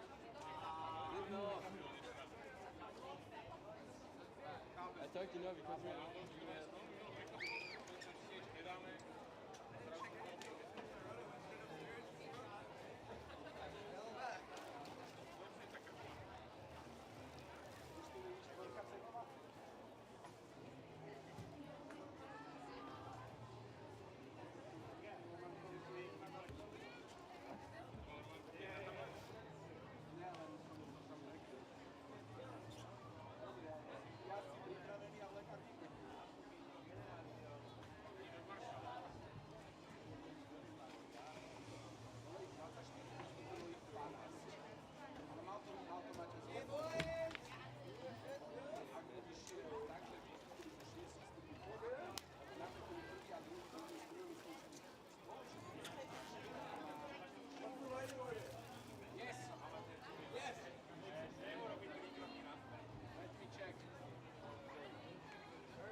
One, two, three, four.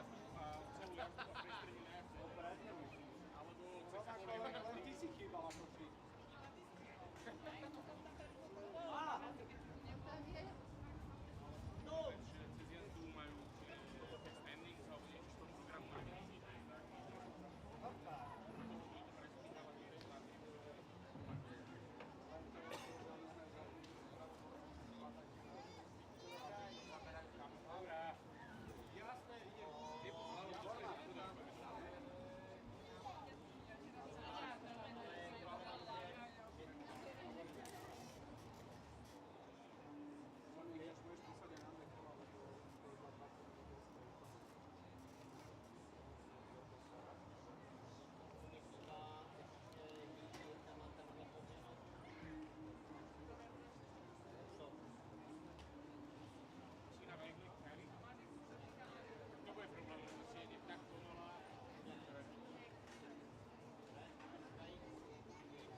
right, guys, so welcome back. We are about to go into the second round of qualification here for pro men. And let's run you through the course. Who's watching on the big screen, a big welcome. This is our first section, so we're going to go through that back section to start out. What we're looking at right there, our drone pilot is running us through the section. So the handshore down there with the big transpo kicker. We're just going to wet down the features, get the boys out there. It's okay, if we can go back to the drone shot. So we'll go get that drone shot warm-up lap, so don't have to get the on the riders. Can we get to the drone shot? Just have a little talk through of the course breakdown. So here is the second obstacle of the first section. We have that beautiful wall ride handrail to the CMB, and it is a big gap, angled in just perfectly for a big old snap off of there to get over to that rail to rail. Moving on then, we have this brand new shape obstacle A-frame / fun box on the side with that little wedge which just absolutely sends you so much pop in it. That's a nasty little wedge. It doesn't look like it, but it's got a perfect pop to it. The transition has just been worked out perfect by Shape. So much. Big thanks to you guys for supplying. We've got the brand new, first of its kind, the only one in the entire world, the Lisa Ballou Signature Series here at the end of the straight, which we will break into. We move on to the section 2, the creative section, which is in between these two corners. Now you have room to do an air trick. It basically anything kind of goes here, but in the riders briefing, the judges did say that you can do two tricks in here, so we do kind of want to see it. Yeah. One isn't going to cut it unless it is something monstrous. That's pretty much what what Andy Colt was saying. Like, you can get two, so you should be doing two. That bump's got a good crack to it, a good energy to it. So if you hit that thing right, you're going to go a long way up in the air. But to combine those two tricks, that's about rope tension. It's about keeping under control. It's about being creative. So that's going to be difficult through that section. Then coming into the kicker section for section number 3. Got the big booter to the inside, the little one inside that, or the little booter on the inside, sorry, big one on the outside, whether it's left foot forward or right foot forward. That's a good option there for section number 3, and we're going to see some big spins off that thing. Then moving onwards, we have our last and final section, which is the section 4. We have that beautiful shape obstacle, the Jules Serrard Signature Series flat box on the left, which is used by some of the wake skaters if they're not opting for this beautiful hip transfer or rail there. That there, as you know, well known at Luna Cable Park, that is just one of the best shape obstacles, in my opinion, of course. But man, so many lines, and people have just been gripping that rail apart. It's so sick to see. Then moving on, piecing these last two together, we have this sick, super long, both rails. That pipe on the right is an extra long rail, and the one on the left. You can see, you can get the 4 rail-to-rail contacts.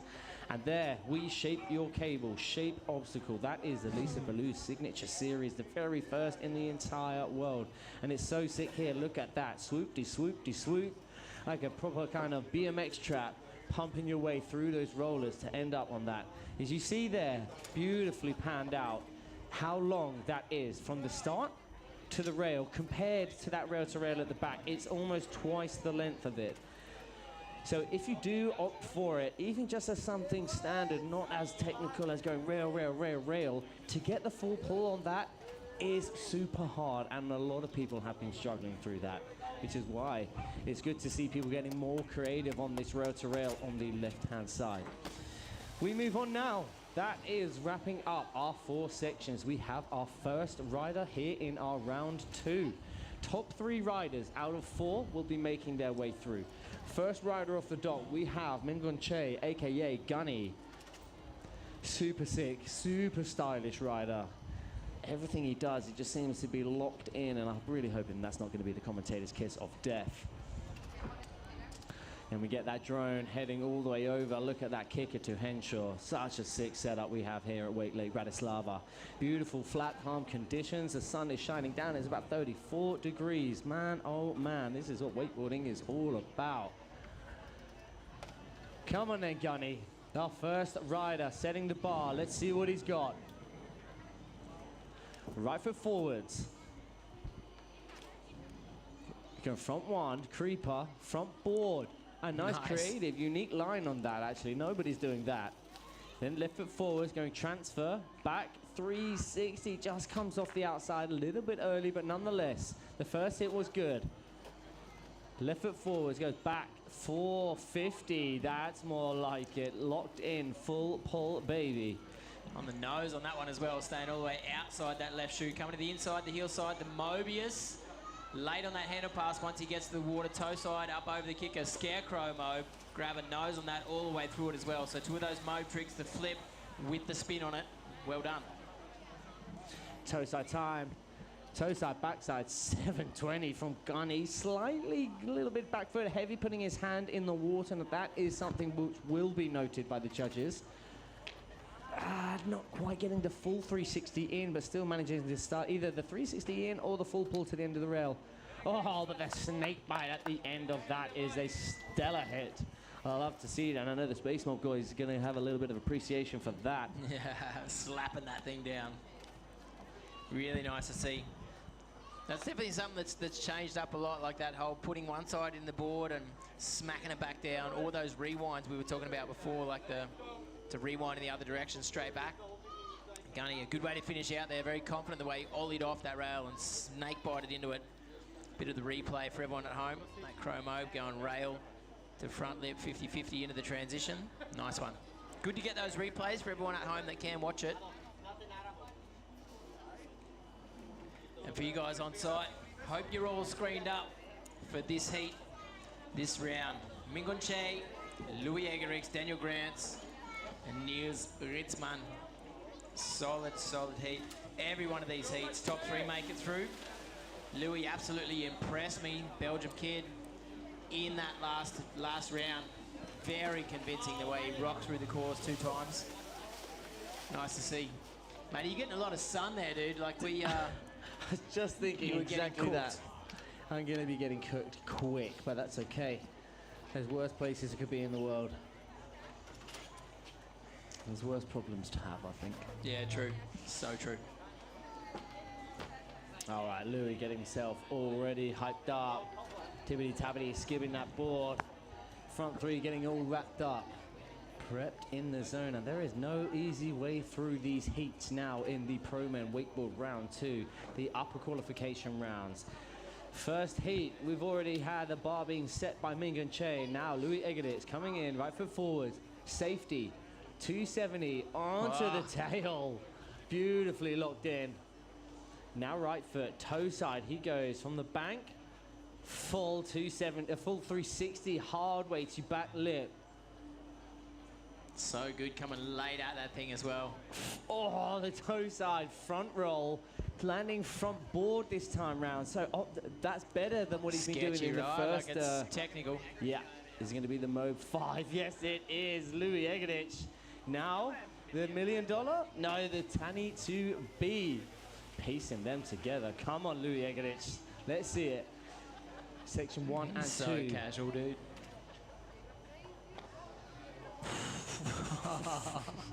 Casual as you like, so Louis. Clean. He's on one. That KGB 5 into the Mobe. Oh, still came out on top, just unwrapped. Backside 2, pretzel 270 out the end, rail to rail, going off for that inside safety for the pipe. That's a tidy hit. Maybe it could have a small improvement on this last section. That's tiny, tiny little wobble that kind of unwrapped. And when we get into this stage of the competition, these are the kind of small details, the fine details which do kind of pick apart these runs. The next up, the crowd going absolutely buck wild. We have Danny G, Daniel Grant awaiting the green light. And here he goes, the next carrier is going to be him. So can we hear it for Daniel Grant hitting the water right now? How about that, dude? We were talking about before, like I call him the Professor Daniel Grant. He's been in the game so long. He's got his tower wakeboard underneath his feet. Right behind him on the dock, Niels Gutzmann, one of the young Groms from Langenfeld, who's also in the Liquid Force team. He's riding the tower. And that would be, as a Grom growing up, and you're looking at Daniel Grant, you mentioned before Wake the Line and what he's done in his career. Niels Ritzmann has been watching him since he was been a young kid. Now he's standing on him behind him on the dock going, hey, Daniel's going to ride and then I'm up and I'm going to school him. Like, that must be a tough position to be in. Yeah, man. Yeah, but Niels, man, how much he's improved. Yeah, for sure. He's just mind-blowing. But, man, when your home cable is Langenfeld, yeah, It's just unbelievable the talent that comes out from that place. Absolutely. I mean, it's 4 full-size cables, right? 4 full-size, 2 systems. And 2 systems. Insane. All right, Danny G. Mexican way up the top end of that bank to land on that thing. Had a long rocket down, which you did really well before, dude. You landed so high in that bank. Daniel's spinning in to get on the switch nose on that thing, spinning out of it as well. So good to see. Left foot forward. Backside 450, not getting on the ledge as clean as he wanted to. He wanted to nose blunt that thing on the way out of it. But unfortunately skipping off to the inside of the lake. Mo pulling that hand around, keeping the tension, getting on the toe side edge, just adjusting his feet again. The Scarecrow Mobius, good grab as well. Dan. Looking casual as he comes through the corner. And now Dan, what's he going to go for? This time round. Nice. That's like his signature trick, Yeah, right? it is. Grabbing down the nose on that front mob. And then check that out. The way he switches into right foot forward as well on that thing, it looks so easy for him. On the nose, curb to swoop to back lip. Oh, that's the full pull hit from go. start to finish, man. That is a stand-up run from Danny G, as expected from Dan. Damn, Daniel, literally.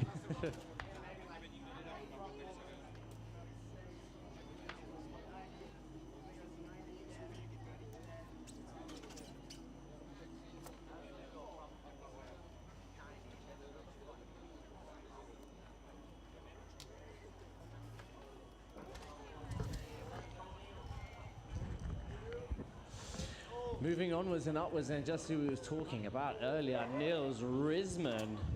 Let's hear it, young gun German Ripper. Yeah, bud. It was actually quite funny. I was up in the riders' corner up there earlier, and Niels is actually riding a snapped board.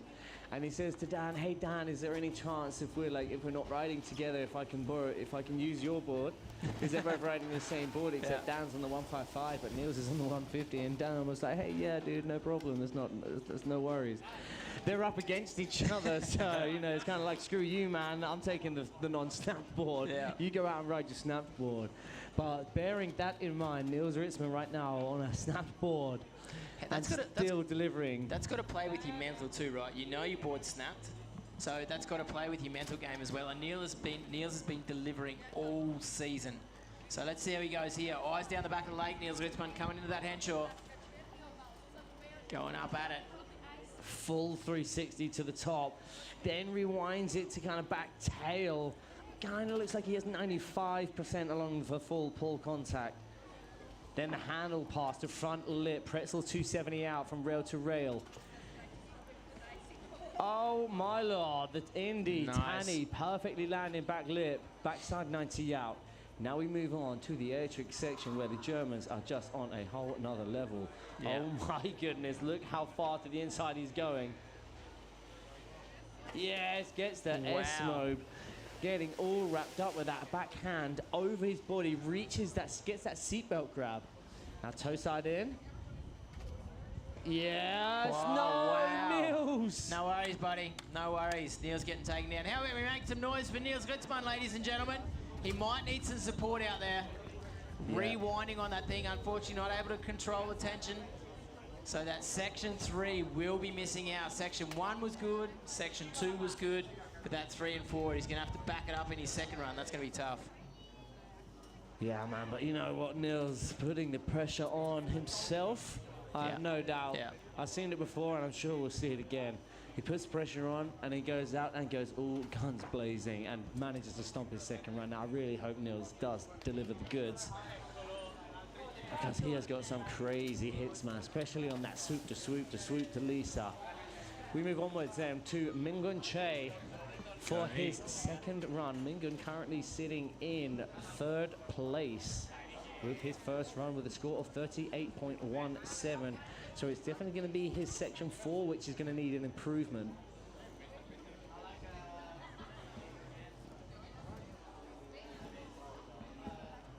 All right, Gunny, see how he goes. Where are we? That's a long way to get up to the top there. Yeah. Waiting on Niels to score. We've got just under a difference of 9 points breaking apart Daniel Grant, who's in first, and then Louis Egerich, who's in third. But then a big score of 20 points difference between Mingun Che and Louis Egerich. Mingun didn't have the best section 4, so we're hoping to see an improvement from him. Front one up. Yeah, I like that. A creative line using the creeper ledge from inside to away from the cable, as opposed to from the outside where the cable is naturally pulling you in. But that was a tidy hit there. Yeah, 50-50, kind of dropping the nose down as he back one down onto the water, getting a stale fish on that one as well. Then pushing the tail up and over. Mingun easy through this top corner, getting his rope control contention to the inside. The Mobius getting the handle pass in, toe side again. Oh, nice. Love that. Holds that 360 to the very last minute, and the board just swims around like a helicopter. It's so sick. Toe side, backside 900. Were they a grab in there as well? Yeah, sneaking in the grab on the way around as well. God, Mingun. He made that look easy, dude. Fitty, over to Fitty. Oh, no! Wow, he was late on that. He needed a bit of pressure under his board. He kind of didn't get the rail fully under his board and just was waiting for it to stop, and it didn't stop. And just through that, kind of went out the front. Very unfortunate. He seemed like he waited long enough. A little bit too long. Yeah, mate, that was tough, man. And that, what's annoying for Mingun, I'm sure, is that I think that was the section he needed to improve more on. And unfortunate it wasn't. But this hit was just as sick, if not better than his first run, actually. Then the toe back 2 rewind as opposed to the 450 we saw in his first run. Bang, I love that. Just looks so good, the Pete Rose off of the bumps. Yeah, look, he gets that grab in there, the toe back 9. That is going to be a huge improvement because he went toe back 7 first run without a grab, and then he goes toe back 9 with a grab. Now that is a big, huge improvement. Not just adding that extra 180, but the grab in there as well. Wow. So this section, let's have a little look, Ski. Interesting, right? Like Niels Ritzmann is in 4th place at the moment. Mingun in 3rd. And Niels has got those sections C and D that he needs to catch up on. So that's going to be tough between those two. Louis coming over the back of the lake. Come on, Lou. Yes, the 270 just comes off slightly early. Nonetheless, carrying on strong. We've got Louis coming in toe side. He knows that that hit wasn't as clean as his first hit. Wow. And his first run, it was good. It was locked in. So, if anything, he's taking it nice and cruisy. Okay, now though, moving onwards and upwards. Louis is currently sitting in 2nd place. We saw the Mobe 5 first time round. Yes, and then the Mobe 5 second time. In the Tanny, sorry, getting that seatbelt Tanny trail.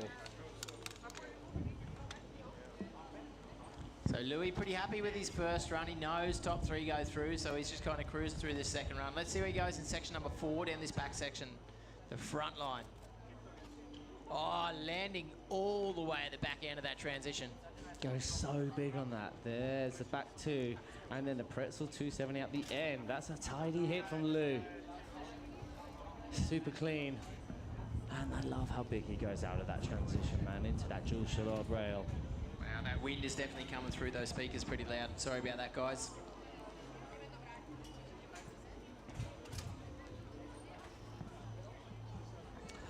All right, I'll be back in a sec, mate.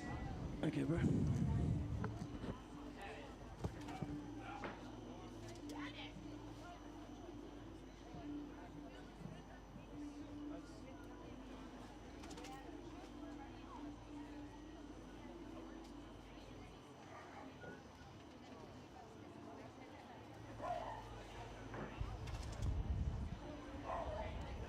All right, we're just bringing Louis to the dock.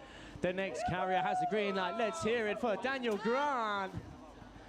Sitting pretty in 1st place with a 68.46. I believe we still await the scores to come through if Louis Egerich has made. There we go. So yet his section D was an improvement. Oh my lord, the 65.78 overall. Only a difference of Well, just under 3 points actually between him and Daniel Grant's first run. But Danny G out, look at that, section D, 79.33. Oh my Lord. All right, Danny G. Waiting, clicking round corner 3, which kicks off the start of his second run. He kicked off his first one with that Mexican into the bank. Is he going to do something more? Is he going to up the ante? Or is he just going to take it nice and cruisy?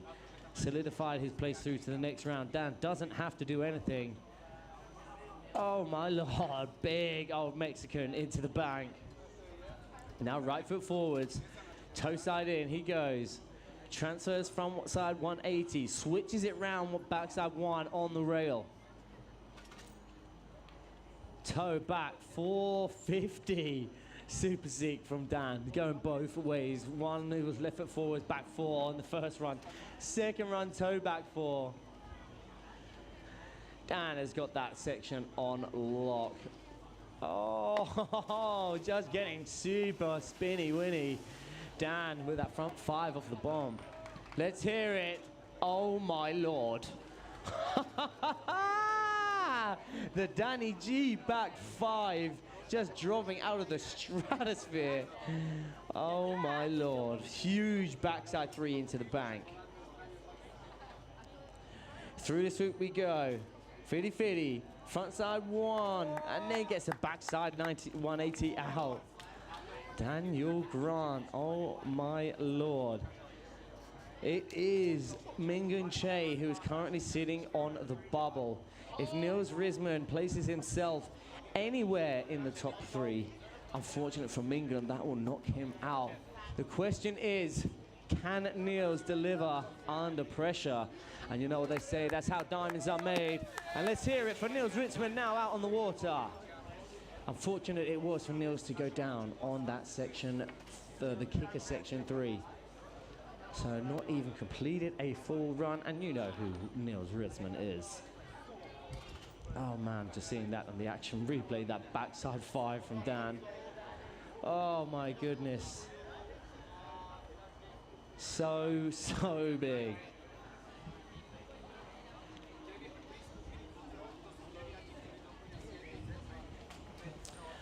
One more time then as he comes back to the dock. Can we make a big old cheer for Daniel Grant?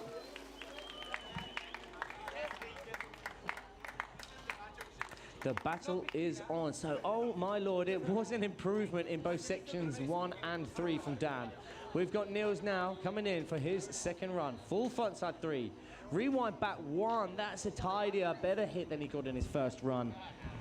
Now in hillside. Backside 270, gets that front nose, but just misses out the full pull.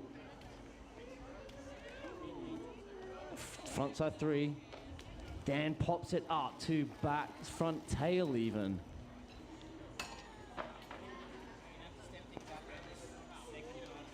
Front to blind to the outside. Can he get this down? Frontside 5 off of the bump.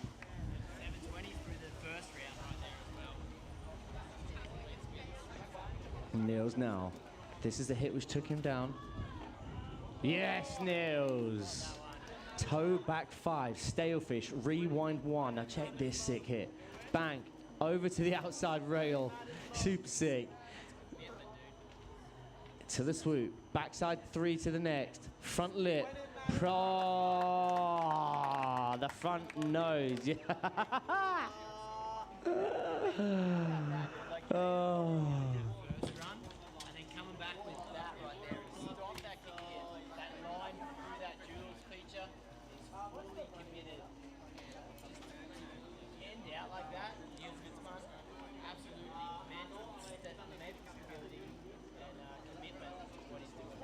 Check this in the replay.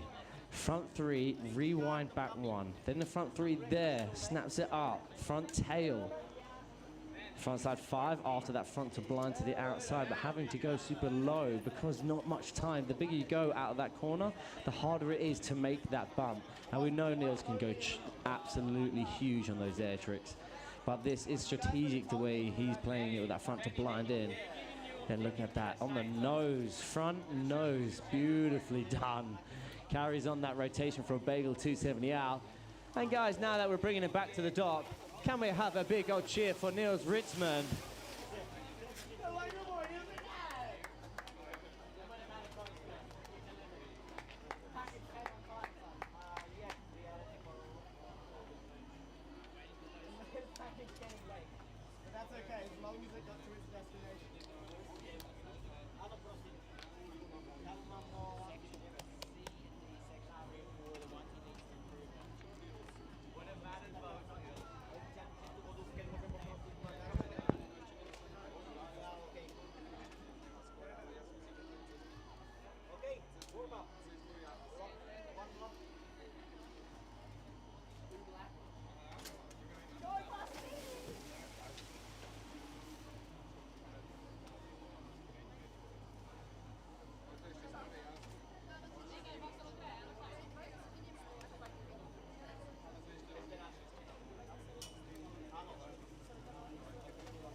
Judges obviously having a hard time, maybe making a decision with Niels right here. Like, Mate. what's basically going to be? No doubt, no doubt. Niels Ritzman always just throwing a spanner in the works. And yes, that's right. I do call him Niels Ritzman. I'm taking out the T. Niels with the Riz, man. All right. So this is our last and final heat of the day. Oh, wait, what? Okay, ignore that. So we have the penultimate heat. Second to last heat of the day, where we have the Niels Ritzman. There we go. It's out. It's out. 62 points. So it is an improvement in section 2, and of course he never got section 3 and 4 on the scoreboards. And though he is positioned in 3rd place, so congratulations, Daniel Grant, Louis Egedich, and Niels Ritzman. Commiserations and amazing riding from Gunny, but it isn't going to be his time this round in the Embily Open. Unfortunately, like you were saying, his style on the water, it definitely stands out. And I mean, that 900 he banged out over the kicker, the way he lands that thing, it was like a little ollie, you know, like he lands it, he's like, yeah, whatever, take it easy. One of the things I love about Gunny is, like, I mean this in the best way possible, it just looks like he puts no effort into his tricks, and they just come out looking so clean, you know, and it's just like such a nice watch. And sometimes when I'm going around and you're sending these big tricks, you kind of think, you know, but Gunny's he's just cruising through the park, just casually drops that mobe into the crow mobe, into the toe back 9 with a, I think, do you know what, just squeeze a cheeky little grab in there at the end of that toe back 9. Crazy.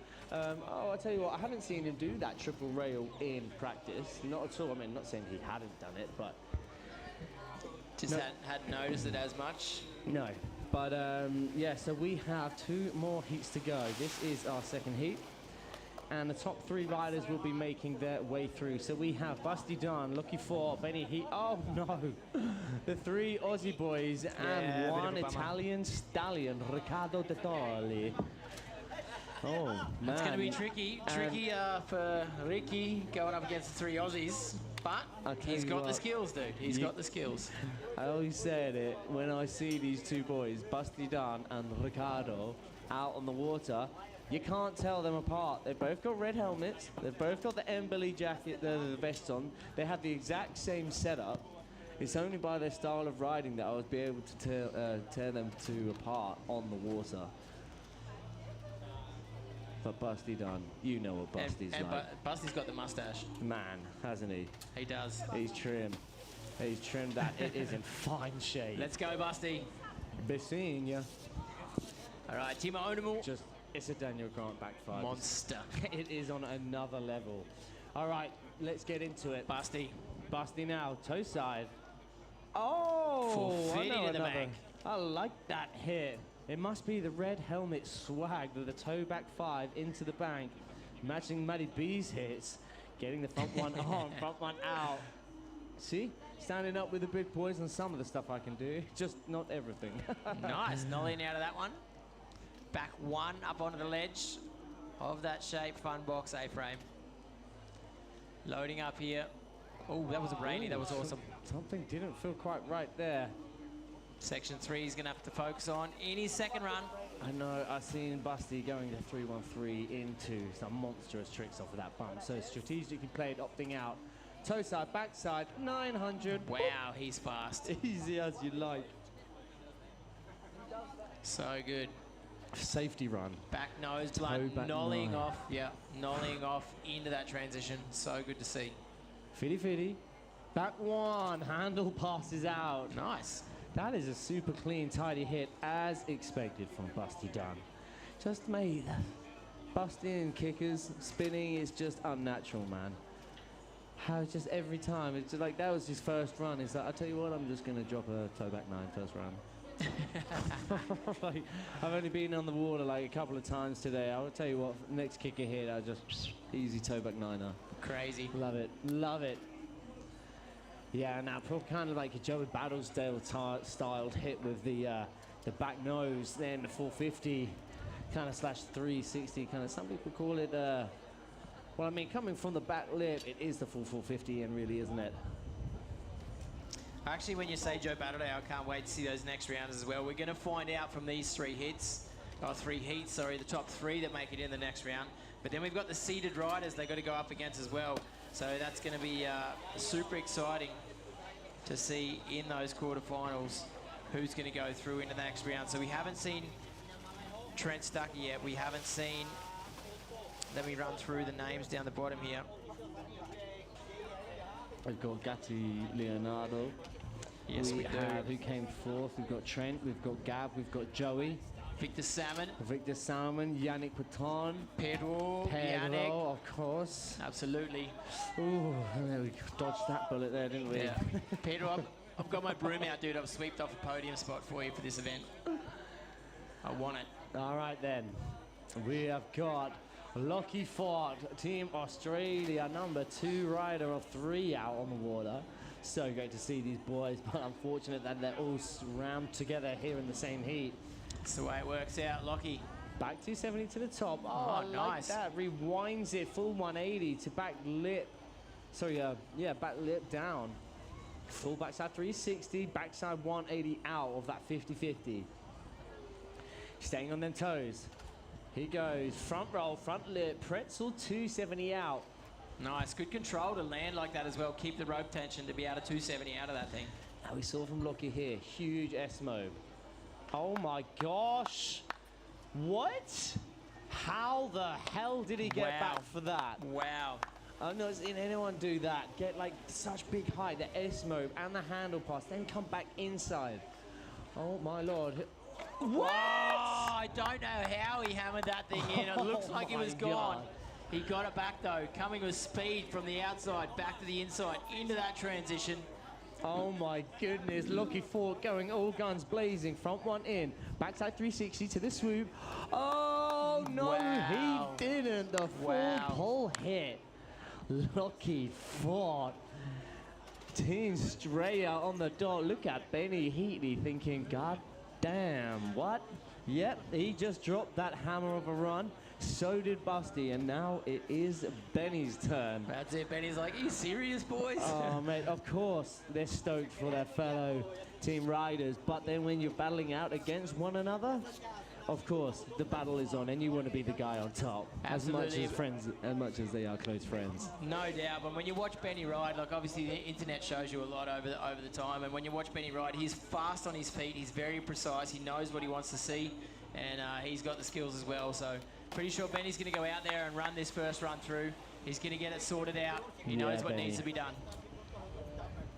Such a nice guy as well, man. Yeah. Super friendly, big old smile on his face all the time. Guys here on the sideline, can we have a big old cheer for Lockie Ford? Yeah, Lockie, well done, man. Lockie, oh my Lord, that was insane. Well done, mate.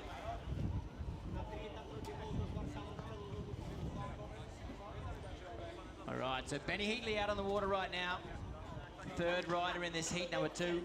And I'll tell you what, the only rider to be squeezing 3 tricks in between corners 4 and 5, section 2, which is very impressive. Not a lot of time before doing an air trick and then getting across to the bumper. Benny squeezing in 2. Toe side, front lip. Oh, no, that wasn't loose quite on right. that one. Get it done, Benny.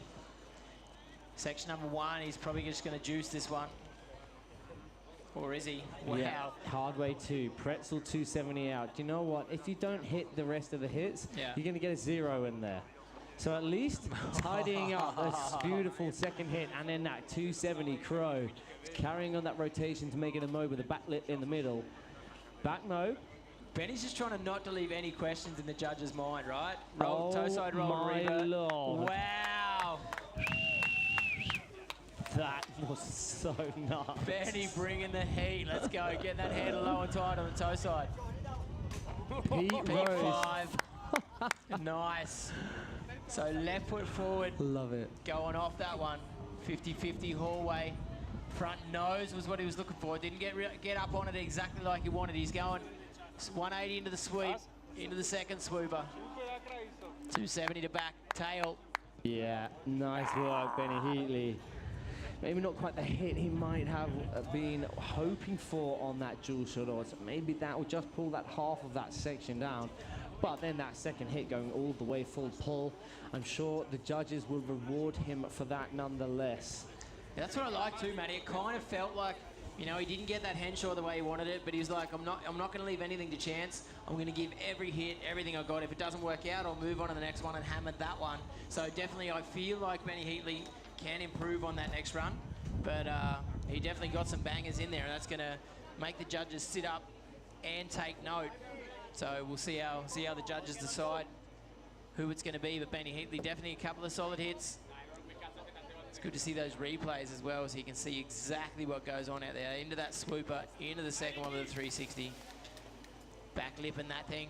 Thought it was a back tail, but kind of get the binding up and over there. And Ricky Del Tolles, the Italian rider, the last one in this heat for his first run. Benny Heatley getting back to the dock. Yeah, Benny. Dock to dock, we love to see it. 3 stand-up runs from the Aussie boys, eh? Get up. Stand up. Stand up for your rights. That's it. All right, now Riccardo, we go to Team Italian Stallion, Riccardo Dettali. Look at the boys down here in the water playing ball. That's so beautiful. Having a little holiday at the beach out here at Wakelake in beautiful Slovakia. That wind is pretty nasty, right? It is just picking up slightly, but I'm quite enjoying the breeze, I'm not going to lie. Right foot forwards now, Riccardo to kick things off. Bank. Backside 270, locked in front nose. Bagel, pretzel 2 out, 90 out even. Front one on, hard way 270, back lip, carries on that rotation for the back 90 out. Staying with this right foot forwards now. He goes toe side, front one, kind of. What? Oh, scooping that one in. How the hell? Wow, he was late on that one, but able to butter it in with the nose kind of stuck in the water. Big pop on that Mode 5. Oh, Ricky my Lord. loading that up with a short edge. Nice. Nuclear roll to blind, getting that back arm all the way across on the nose. He's got a little smile on his face. Check this one out. Loading it up heel side, coming late and fast. Heel side, front side 900. Ricky not taking any shakes, even though the 3 Aussies are on the dock watching him. Oh my God, that was Wow. beautiful. I love seeing people move into the banks. Back 2. Oh, he misses the rail to rail, but still makes it look super tidy. Yeah, Ricky. Hell yeah, Riccardo Dettali going all guns blazing. That section there. The Mode 5 into that nuclear Mexi roll to blind. Yeah. Holding that grab for like the very last moment possible. Absolutely. And then, bah, back one. And what I Love like to as see well it. with that Mobe, like the way he got the pop, it was a shortcut, but he didn't kind of push out. That was it in the action replay. Look at the height of this. He didn't push out of it, you know, like he loaded that thing up. He knew that was tension coming, and he was like, I'm going to take it, I'm going to 5 it, and then I'm just going to load up into that booter, and he did such a good job with it. And that was, that yeah, he got the 900. front side 9. And then here you can see he's wanting to get that last rail to rail. Missing out on it, yes, but still nonetheless a super clean hit. All right, interesting to see what the Aussie boys have got to say about that. Busty Dunn, Lockie Ford, Benny Heatley, 3 of the boys from Australia. And then Ricardo de Tolles. Just nice to see Ricky put down a run like that. Really cool. So again, 2 runs. Best section from the 4 sections for each run counts. So let's go, Busty. Busty Dunn, back off the dock. Get it, buddy.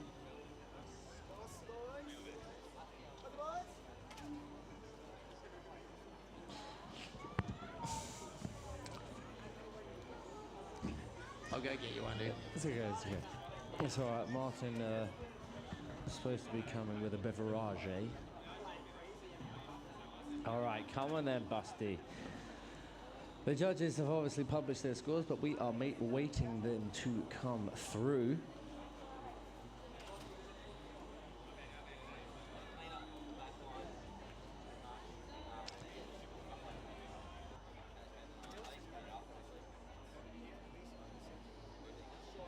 All right, Busty Dunn now lining up for his second run, currently sitting in 3rd position, but the scores have not yet been published. Oh, the toe back 540. Love to see it from Busty. Toe side again, the opposite foot forwards. He goes back one to the top. Full 360, carrying on that rotation out. Thank you very much. Left foot now. Back lift, fitty, then backside 180. Clint, we've just got service. Right, Busty Dunn now. Are we going to see the 3-1-3? Yes, we are. That's more like it. Into the osmosis. Not the osmosis, but he gets the back mode 5. Let's hear it for Busty Dunn as he's coming past the dock. Toe side, backside, 1080. The first 10 of the competition has been dropped officially by Busty Dunn, the man, the myth, the legend. Oh, want that nose. Snaps that board up out of that back nose to full 450. What? A little bit of a kind of splash there. It's kind of hard to see through the splash what happened, but he manages to ride it out. Nice work, Busty Dunn. How about that, Busty Dunn, Let's under check pressure. this replay. The toe side, backside 540 with a grab in there as well. Back one to the top, holds it all the way, pressing to the end. Back lip, back one. There we go, super quick. And he has to go lower than he normally would to make that bump. That 10-8, oh, the landing, just landed. Sweet as nollying into that transition as well with the wide stance. Busty Dunn, the boss, showing his experience on the water. So good to see, and I love when Busty nails that down, because there's a lot of times where Busty's got the goods, and then when it comes down to it, he can't seem to deliver. And on that one, he delivered. So from the first runs, that's interesting. Lucky Fort is sitting pretty in first place with a 57.44. With Ricardo de Tolles sitting in second place with 56.25. Not much at all breaking those 2 runs apart. Benny Heatley with a 50.17. And Busty Dunn's first run, the 47.57. Now that was an improvement, of course, from his first run, as he opted out of the... Let's go, Lockie. He just missed out on that 3-1-3 and into the osmosis 5 on his first run. So that, of course, is an improvement. Whether it's enough to bump his score up over 3 points, that is the question. This is, I think, Matty, it's going to come down to a mental game as well, right? Like, if you got Busty Dunn who goes out there and just does what he just did, and he's like, all right, boys, bring it on. Ricky was good. You know, I'm down with it. And he just delivered when it comes down to it. Interesting to see what the scores are going to say. We're still waiting on Busty's score to come through. The question is, can Lockie stay mentally strong? Can he bring the heat? Has he got the technicality? And then on top of that, what's Benny going to say about it? Benny Heatley. Benny is at the moment in 3rd, so if Busty slides up the ranks, Benny's going to be in 4th spot. So let's see how Lockie goes up on top of the monster. Kind of nollying out of that thing as well off the back end of the ledge. We just saw the scores, but I missed it. I'll check that. Oh, the backside 360, tail press, backside 1, carrying on that same rotation. Oh my lord. All right, talk about that in 1 second. The toe side, front roll to front lip, Pretzel 2 out. And now it's all to fight for because Busty Dunn is currently sitting in first place after his run. Quick as you can. The back, the S-mode. Then Natani to blind from Lockie. Can we hear it for Team Straya? Lockie fought right now coming past us. That was fast too to get back to the inside to control the tension. Toe side, backside 9. My God. He whips that around too. So quick, doesn't he? Yeah, crazy. Toe side. The front 3 perfectly landing into that transition. Front lip, backside 3. Oh, gets the third swoop and then the full pull as well. Hi, Mom. Yes, Lockie. Amazing work that. Swoop, swoop. Yeah, wow. And last but not least, we have Benny Heatley, our last rider in... No, sorry. We still got Ricardo's second run. Second to last rider in the heat. Let's check this action replay. The 270, rewinds it. Didn't quite missed out on that hit. I remember him rewinding it to front board on that first one. So let's see what happens with the scores here. The judges are going to need a little bit. But Busty Dunn, after his second run, moved up into first spot. So that's looking pretty good for him. Depending on what happens here with Lockie's run, whether Lockie stays in second and whether Benny can move up into those top 3 spots. So whatever happens, Busty Dunn we will see in the next round. Unless Lockie moves ahead of him, Ricardo moves ahead of him, and Benny Heatley moves ahead of him, which I don't imagine that's going to be possible. We're waiting for the scores from Lockie. Yeah, Lockie, well done, mate. Let's go, Benny. Benny Heatley. Well, you say you don't imagine. Anything is possible here in the competition scene. I mean, I was not expecting Busty to just casually drop that back 10. Yeah, flat out. And I mean, man, these guys are world-class riders, so who knows what they're going to drop out and then the second run. Because usually people go safety run and then harder run, and then the safety run at this level is already nuts. You know, they've got toe back 9s in their safety runs, so to speak. Obviously. So who knows what's in store for Benny's second run. He's already got a strong score on the board, but now, unfortunately, the matter of the situation that he's in, being against Busty, Lockie. So Lockie's still in second place. Still in second. Shot to second, sorry. Yeah, okay, all right. Benny now has it all to fight for. Let's go, Benny. Front 1 up, then to nose press, front 1, the opposite foot. Clean start, straight out the gate. Now left foot forwards. Front 1 on, Pretzel, 270 hard way, gets that back lip, and then Pretzel again, 270 out, front side. Is it going to be that crow? The 270 back lip, carries the it grab on that too, dude? Right, holding that, the nose, isn't it? He drops that front hand and then holds it all the way through. Is he going to go mobe? Then the toe side roll to revert, into the back mobe, and has time to sort his helmet out. Benny Heatley, how about you make some noise for Benny, ladies and gentlemen? That is going to be the best section. How is that adjusting the helmet on the way through like it was nothing? Oh my goodness, beautiful. Wow. Pete Rose 540 from Benny.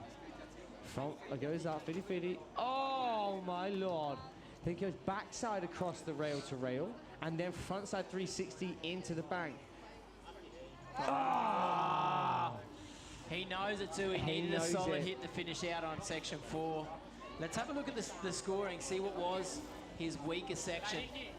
Section 4 was actually section 1 and 4 so were his weaker sections. So section 1 he cleaned up. Question is from 4th spot up into 3rd ahead of Ricky. Yeah, okay, so look, the scores have changed, the colour from section 1, because I do remember it now. He just messed up, came off the outside of that, the Henshaw, and then he thought, damn it, I still got to carry on and put on a... true. Because you can't just throw the section away just by messing up one hit. When you're this high, and when you're against such riders. Hopla. So, let's have a look. We've got Benny Heatley. All right, so that means that is an improvement, that is an improvement, and that's an improvement. Because they've changed colour. All right, so Ricky obviously waiting to do his run. B was at 82. Yeah, that's the highest score we've actually seen in that category. Yeah, section. Benny. Yeah, Benny Heatley. All right, Ricky's taken off the dock. He doesn't know the positioning right now. So if Benny advances ahead of Ricky, it will all come down to what Ricky does right now. If Benny scoots in front of Lockie into second place, then it doesn't matter what Ricky does. Benny will be through. So we're just waiting on that score to come through. Wow. Drama, drama, drama out here. Yeah. Wakelake Embily Open 2024. Second round of qualifications. Heat number 2. Busty, Lockie, Benny and Ricardo are going at it, and we still got the third heat to come. Yeah. Clement Nadal, Connor Lawton, Luke Carrick, and Gerardo. That is the next heat still to come. Oh, Benny my moving Lord. into number 1. Benny, you are through into the next round, my man. First place for Benny with a whopping score of 69.5. Wow, so it's all going to come down to Ricky right now. Will Lockie stay in that top 3? Will it be an all Aussie scooting through this heat? Or can Ricky redeem and get back into that spot? That was tidy. Two Yeah, clean true. hits straight out the gate. Now the last final hit of section 1. Front one up. Hard way to 70 coming from that outside flat box up and over onto the down rail of that A-frame. To the inside. That's nice. Buttery through the corner. Yeah. Missing the bump, though. That's interesting. Choosing Yeah, to leave out Ricardo's section got 3. a huge score of 76.29 in that Yeah, section. true. That was solid. He doesn't really, Very he doesn't true. need to improve that or risk anything. He's got a back mode 5. Oh my Wow. Lord. Toe back 9. That was super clean. 2.5 spins on that one. Oh yes, holds that grab on the back mode all the way through. Now, can he get the rail to rail out? Oh, No. ding-a-ling-a-ling. Oh, he's going to be disappointed with that. He needed that clean hit as well to finish out. I mean, mate, look, he's 3 points. He's 3.06 points off the qualifying from his first run. So that is all of an improvement he would have needed. I'm pretty sure. The question is, where Did he can toe he get back it? 9 his first run? Yeah, he did. The way I have it in my memory, he did. So the question is... So when it changes colour, that's an improvement. So that was an improvement. That's an improvement. Obviously, D wasn't an improvement because he kind of sketched out that last hit. And his last hit on his first one was pretty tight as well. So the question is, can he advance in 3 points over the board to get up here? So if Section A is an improvement from 39.18, can he get up above Lockie on that one? Oh, I see, yeah, and that, so Section A and Section C is an improvement. So his score is going to go up. The question is it more than 3.06 of an improvement Hey, this is overall? tight, dude. This is ridiculously tight here in this second heat. The boys from Heat 3 are on the dock. Clement Nadal, Connor Lawton, Luke Carrick, and Gerardo, our Japanese competitor. Japanese competitor who seems to just live out at Thai Wake Park. Oh, really? He's out in Thailand a lot? Yeah, man, that's where I seem to have seen him quite a few times, and man, he just absolutely kills it. I remember his first run, there was not a chink in his armor. Yeah. It was just perfect from start to finish. All right, so we are going to send our riders out for a cheeky little warm-up lap. Hey, tell you the truth, matey, I'm looking forward to see Connor. We see him just take out from the start dock. I'm looking forward to see what he's going to bring. He's kind of an underdog, you know. Like he's not one of the big names as far as over the last years, but what he's shown this year, this summer, wherever he shows up, you're like, holy I think it's the last moly. couple of years. I think he's kind of tagged along in the, like, yeah, that Busty Dunn who comes and spends some time and for does sure. his Euro trips, and now they've kind of got a lot bigger crew. You've got the likes of Jackson Axford down here on the dock. Unfortunate he didn't make it through to the next Absolutely. round. But Nice riding, Jackson. we've got like Jackson, we've got Lockie, we've got Benny, you've got Busty, you know, and all of these guys, they come over, sorry, and Connor. There's, yeah, there's 5 of them there, like a good crew of them all come over together, and it's just so sick to see. Lockie's little brother Mac as well, like in Lithuania, seriously ripping. Yeah, that was impressive. Yeah, it's a shame he's not here because he was riding really well in 313. So this is the last official heat of the day. where we have Hoto, a Japanese rider living out of Thai Wake Park. Correct me if I'm wrong. But whenever I've been out there, I've seen him there every time because he is just like an absolute machine, putting in the hours, putting in the effort. And his riding, when it comes to crunch time, it pays out. It is so clean how he can just get his hits locked in, lap after lap after lap after lap. Ricardo, oh no! Oh no, Lockie. Scores are through. Lockie's been kicked out. Oh, wow. How tight are we? I tell you what, 59 though, man, to 63. they was all very impressive runs. Yeah, no doubt. Hey, Lockie, I'm sorry to hear that, mate. Yeah. Not getting into that top 3 spots.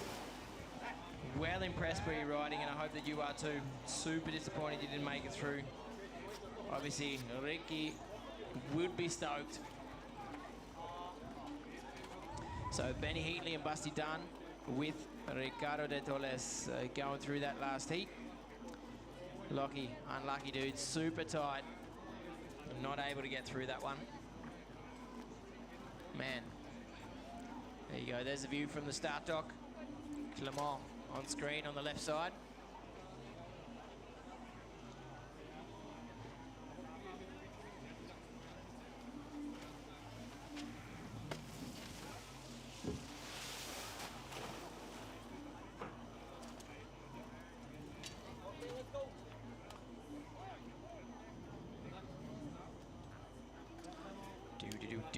All right, trying to update my alpacacup.com live scoring.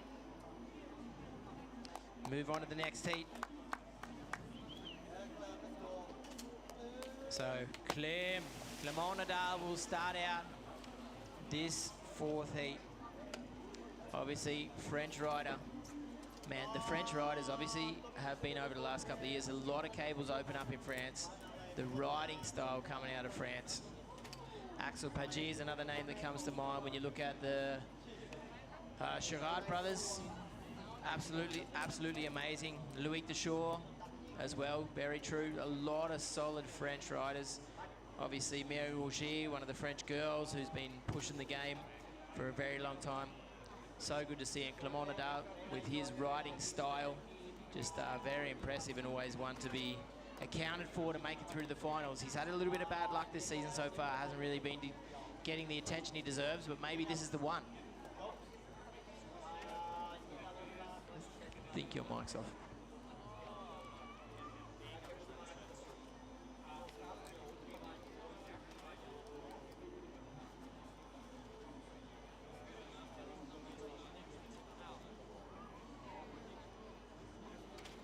All right.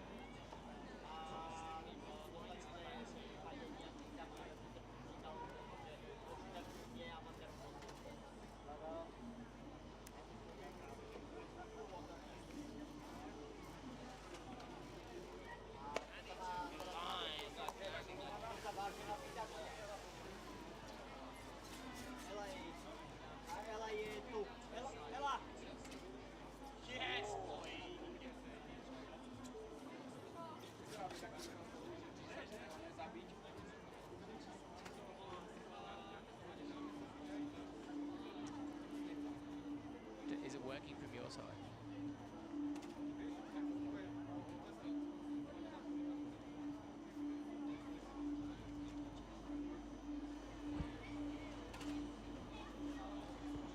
Because of the wind.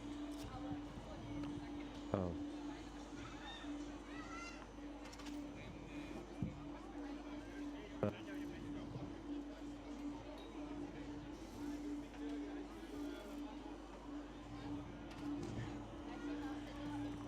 All right, got a couple of technical things to work out. That's why Matty's microphone's not working right now. We'll get that sorted. But we're back on. We're here. Hello. There we go.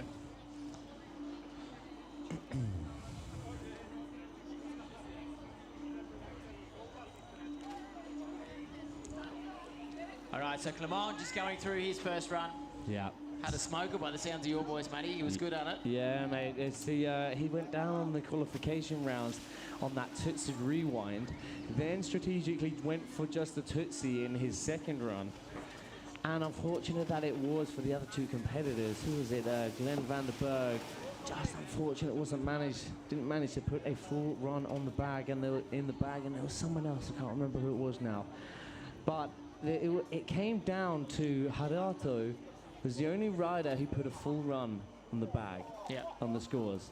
So the other 3 riders, all they had to do was complete a full run, but unfortunately that the 2 riders didn't complete that full run. Clem, however, did, and that was his way of solidifying his place through to this round here, which we are in the, it was Moten and Glenn van der Berg battling it out for this spot. But now we have Connor Lorden gets a nose grab, frontside 360 into the bank. Pulling that grab a long way up too, coming at it toe side right now, loading up. Front 1, over to back lip, backside 90 out. Nice. Again, dropping that backhand right foot forward, spinning backside. 270 to back lip.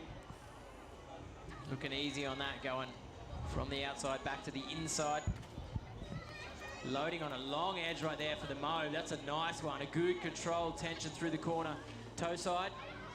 Big pop with the peep. Man, he got that handle low as well. Did a good job to snap that handle pass. Hand drag on the way in, loading up, toe back. 7. The grab in there as well. Getting that nose just as it whips round for that last frontside 180. Fitty, frontside 360 over the rail into the bank. Outside in. It's a tricky line to take. Oh my lord, the backside 1 up, unwind 270. I think that's one of the things that's going to make the judges sit up and watch as well. Like that outside in on that rail to pipe, we haven't seen that happen too much. And Connor going back 1 up onto that thing, that's risky. If you slide off, you're going to get stuck in the hallway and not get back out of there. So Connor definitely mixing things up in section number 4, which is maybe something after a long day of wakeboarding that judges want to see in this last heat. Yeah. But this section here was nice beautiful. line. The back mow into the peat rose. And we've got the toe back. So yeah, he did. He gets the last minute grab on that 7. Back 1. Rewind it, kind of 270 to front lip, and then carrying on that rotation. That's going to be interesting to see how that scores him in all of those 4 sections. But next up, we have a green light. Or no, we are waiting the green light for our next rider, Team Rice. We have Luke Kadek. Yes, boy, let's go. Such a sick rider. So stylish from start to finish from Connor Lawton as he comes back into the dock. How's the camaraderie between the boys down there on the dock, right? Luke just looks at him like, what's up, bros? And then Clem as well. As Clem came in, Luke just gave him a grin, like, nice ride, brother. Yeah. So they're riding with each other as well as against each other, which is beautiful. Yeah. Ooh. Hey, sorry about the speakers, guys. We can't really do much about it, the way they're singing back at us. I apologise, though.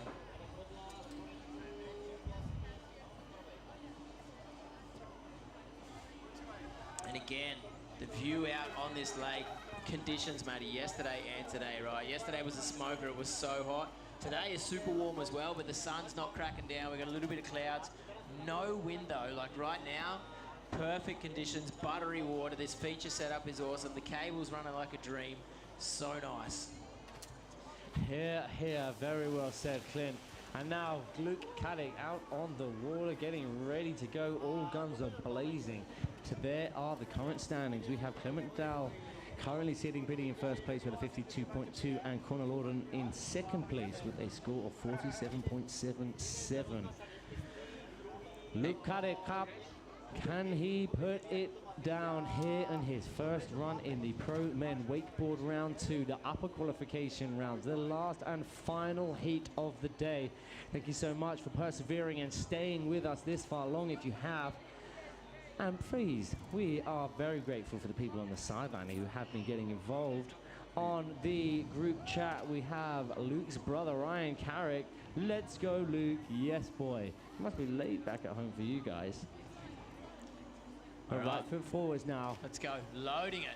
Backside 450, wow. Kissing the end of that rail. So big, That Luke. was a kiss. Just getting the nose on it on the way around. Front 1, Again, getting a full 270 over to backside lip slide. Gangster on that thing too, like on the left foot, rocking off it, so nice. Oh, back two, snake bite, and then to 50-50. Backside one in the opposite direction. Now into the middle we go. Is he going to be the back mode 5 first run? Oh my God, Mackie Rosen taught these guys well. Coming from the home of Anthem's Wake Park. That's where I first met the Carricks. And man, oh man, when they had Mackie Rosen as their coach, they are just on another level. The air tricks there was finesse. Wow, where Luke picks up that back knee as well, tucks it in on his way around on the spin, so nice. Yeah, Luke, getting that hard way, backside one, from the rail to rail, then into the bank. Backboard kind of back to, like a backboard blunt slide really, isn't it? How he gets that kind of, the tail on the edge of that. I like it. Wow, very creative through that back section, very playful. Look, very much in control right through it. That swoop to swoop to swoop, kind of banged against the rail, but able to front board up on there. Check backside out of it. Back four, perfectly landing the 450. Carries on that rotation. Now that was perfect. Stays left and forwards. Comes around for that back mode 540 into this beautiful bump hit. Oh my Lord. Yeah, nice. The way he stalled that rotation out as well and waited before he went back the other way. And that one, I loved it on the rewind. That's that the chicken salad through the backhand, through the legs on the heel side, yeah. Super sick.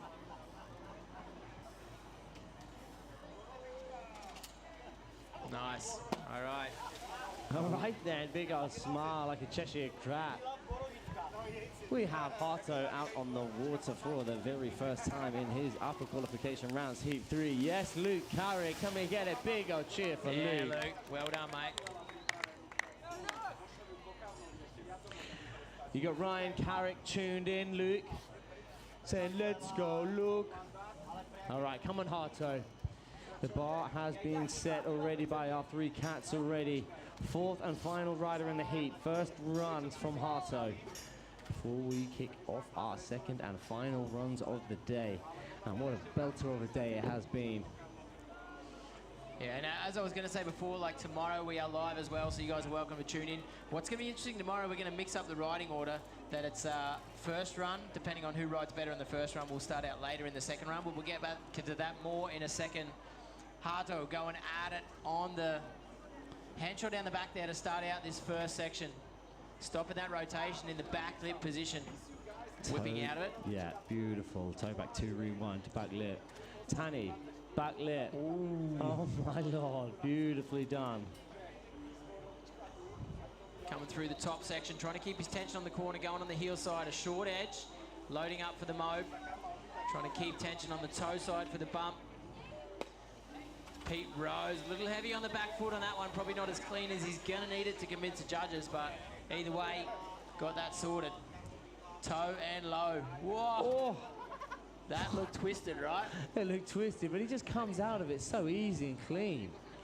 Hato now, front side. Oh, 720, landing right at the bottom. Wow. Absolute bolts. 50-50, over front board, carries on that rotation, backside 90 out. Back 90. How about that on the transition, Matty? That nose was underwater. He landed right at the bottom end of it, the nose underwater, and scooped it back up again. Wow. Man, Hato absolutely charges.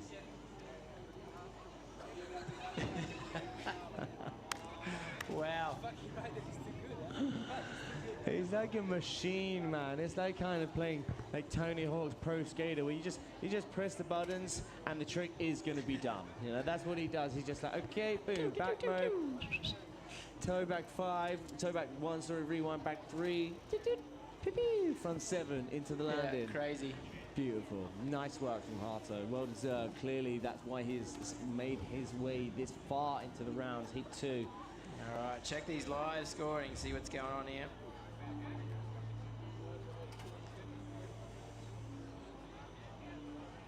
Where are we at the moment? Luke Carrick out in front, 57.72. Clem Nadeau pretty tight behind him, 52.2. And Connor with a 47, also not far behind. There's only 10 points separating those top 3 riders. And then Haruto Still waiting for your score to come through.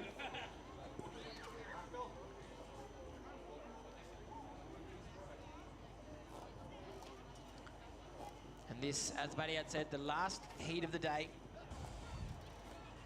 And tomorrow, let me check the program for tomorrow. As we wait for those scores to come through, it will come on the live feed as well as here tomorrow. But you are aware of what is kicking off after this, aren't you? Yes. So, unfortunately for you guys in the live stream back at home, that is going to be all that she wrote after this heat. However, for you spectators here, beautiful people on the sideline, it is all... Wait, words. Sorry, I've said so many words. My mind is just going to... Right, let's try starting that again. After we have finished this Arvo, we have in 15 to 20 minutes time a bare barracks kicker competition going off for our 8 women finalists and our top 16 men finalists, all broken down into 2 separate divisions, pro men and pro women. Now what we are going to be doing, there is a small little cash pool competition. It's like cash for tricks kind of vibes. We're not looking for the biggest tricks on the kickers. What we're looking for is the most stylish tricks on the kickers. And for every trick that you do, you get money, money, money, yo. That every works. little. That works. Go to a hit, get a €5. Go to another, if it's even better, get a €10. And just keep cutting for an hour, just ticking them off. Winning like a kind of slots machine, like chicka, chicka, chicka, chicka. Boom. It's all about the oranges. Line those things up. And that is, please, riders, be aware, it's not the biggest tricks, it's the most stylish tricks, okay? So it could be just a simple double grab, back one, or just a big old, like, wrapped up spin or wrapped up flip, whatever. We want to see it when it is all still to fight for here in this heat. We have Clement Nadal. So as Clem takes off from the start dock, Hato will stay in 4th spot at the moment. So very interesting to see. Those top 3 will stay, and Haruto will be the last one off the dock that may be able to change that. So pretty interesting. He knows he needs to step it up. There's not very much between him and Connor Lawton, so Connor's going to give everything he's got and try and get above Luke Carrick if he can, which would make sense. But Haruto is the only one that can change his lineup right now. Clem Nadal, Connor Lawton, Luke Carrick, and Haruto, heat 3, second round quali. Let's go. Last 4 riders for the online feed for this qualification. Ollie's up, gaps it. Oh, to front lip, getting all wrapped up, manages to unwrap himself out of it. Clem knowing that that is not going to be enough to make an improvement from his first run, so he's opting out. Clem already has a good score on the board in this section. Good. So with that not being an improvement on his first hit, that's where you kind of got to raise your hand and be like, yep, okay, I'm not going to waste or put myself at risk by losing this. Stand-up paddlers need to get out of the way. Clem's coming fast. Yeah, move to the inside. Switches it up, right foot forwards. Oh, I know the trick he's thinking of. Oh, he needed it too. He needed it, the $1 million. I know he had it. At the moment, he's in 2nd, so either way, where is he? Yeah, so we still have 2nd runs all to go, so it's not all... Wow, landing at the back end of that transition. So what's interesting is he's actually bigger than Harto's and landing at the top of the transition as opposed to the bottom of the transition. When it is the same trick that you're doing as someone else, that is a big difference. Absolutely. Hitting it and getting the full use of that. I mean, it's not designed for you to be hitting and landing at that rail at the bottom. It's designed to be hitting that at the very top point, rocking down into that transition. Yeah. Into that transition. Oh my goodness. How many words do you reckon we said today? Lots. Lots and lots. All right, so you can do excuse a few minor hiccups. We've been here on the mic a long day. Let's go, Connor. Is all still to fight for. We have Connor Lawton with the green light out on the water. Round 2 for Connor. 2nd runs. That's one of the things about Connor's style that I really love, dude. Like, even when you talk to him on the sidelines, he's just a casual sort of dude, just hanging out, doing what he does, and he goes out there on the water and just explodes off the kicker. So good to see. Yeah, man, and that the way he pieced these two together, I think it was at the back mobe to the inside and then the Tootsie in his qualification mode. Guys, can we have a round of applause for Clement Nadal? Yeah, Clem. Yeah, nice riding from Clem.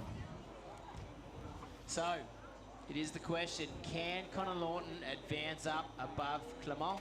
If he can do that, it's only Hartle that can change those top three. Let's see, all eyes on the water over in that back lake. So, you know, in theory, Clem's not safe. He's not safe right now. He's not safe right now, because if Connor... this isn't going to be an improvement. It's very similar to what happened with Clement Nadal in this section. He should have been improving on that one, though. With a 38, dude, seriously, he should have been going all out in that section number 1. That would have made a big difference. That's the one. That's actually why his score is so low. Absolutely. Because it's the heaviest weighted section. Absolutely. And to score low on that is what will pull your score down or push your score up. So I don't know what Connor's looking for, to tell you the truth. Probably that 4th section. No, section B, he got 71. That's huge. True. Okay, so this he got a section 44.18. Front 9, little botching. I don't know if he got the grab on that. I'm not entirely sure. I'm sure when we watch the real play, we'll be able to see. I know he's got the rewind out of that. But staying strong now, toe back 2, getting the full pull and the rewind out. Okay. Either way, like, even with that run, it may not be an improvement, but he's still in 3rd spot. So he's still in it. Yeah, absolutely. Yeah, you're right. It's not written off that he's out of the competition. As it stands, he is in the competition. But Harto, man, I've seen him ride, and it was a machine. So, look, Harto's first section was a 27.52, which is probably, again, the same with Connor. Yeah. If you really have a bad section there, that is what pulls your score down. Yeah, the higher percentage of the run is in that first section. And See, it's interesting, you do have to take in consideration. You have section 1, which is that whole back line, and we have section 2, which is the last 2 obstacles on the front straight. They are the most heaviest weighted sections in percentage-wise, which then go towards your overall score. So those are the sections where you kind of need to shine. Yeah. You know, looking at this section here in between corners 4 and 5, yes, it is the creative section and people have been ripping it, but just bear in mind, it is only 16%, which isn't a lot in the grand scheme of things when you compare it across the whole overall 100% of your run, you know? Yeah. So it seems that this here is where the improvement needs to be made. Lukey. Back 360, wow. Perfectly landing 50-50. Tricky to get that line, I guess, to get up on that ledge. So we saw the 450 and then the 90 out from his first run, didn't we? This time he gets the same hit, locks it nice and clean, full pull. 1, 2, 3. Oh, I like it. Gets a front lip to 90, to then back 1. The way he got on the tail on that one too to go up onto it, so nice. Creativity. Yeah, Luke here, stellar run. What did he go for? The Moog 5 into the, what was it? I think the Crail mixed to blind. But come on, he's going for an improvement in this section. Toe back 1. Oh my God! Toe back 1. Late. Rewind back 5 from Luke Kalakab. Front 1, 50-50, hard way back 1 into the lander. This is all coming together good now. Come on, Luke. Kind of blunt slide up. Front 1 in. Unfortunately, getting spat to the outside. Yeah, that's tough. I'll tell you what, to be spat out that side of that rail, it's pretty nuts, man. He's actually done better than what you're supposed to do the line in, because it's so hard to piece the swoop to second swoop to perfectly get that full pull, but then Luke somehow going over the back of it. Yeah. Mad. I'm actually, insane. To tell you the truth, I'm really looking forward to see what Joe Battleday does down the back there. I haven't been watching him in practice down the back there because practice is pretty busy, but you know the way that Joe likes to put things on the nose, like to like blunt things out, and I'm pretty interested to see what's going to happen down there on that section as well. So last rider off the dock, Haruto, waiting for the scores for Luke to come through. Luke is sitting pretty good, so the question is, can Haruto step up in front of Connor Lawton, or will Connor stay in that 3rd spot and sneak through? Rudy Tallboys, you're online. thank you for it, my man. And it's a pleasure to be on the mic with Matty. Oh, bless you, Rudy. I know. Sharing the love. We love to hear it. Thank you, bro. Thanks, and we Rudy. are missing you. Man, you should be here, but we are hoping for a speedy recovery for you, bro. Yeah. The ladies out here would have been taking care of you too, Rudy, no doubt. Worth the trip next year, maybe. Who knows? The last and final rider of the day for you guys tuned in on the live stream. We have Harto coming in. Front 270, carries on that rotation. Wow. That's the hit he was hoping for.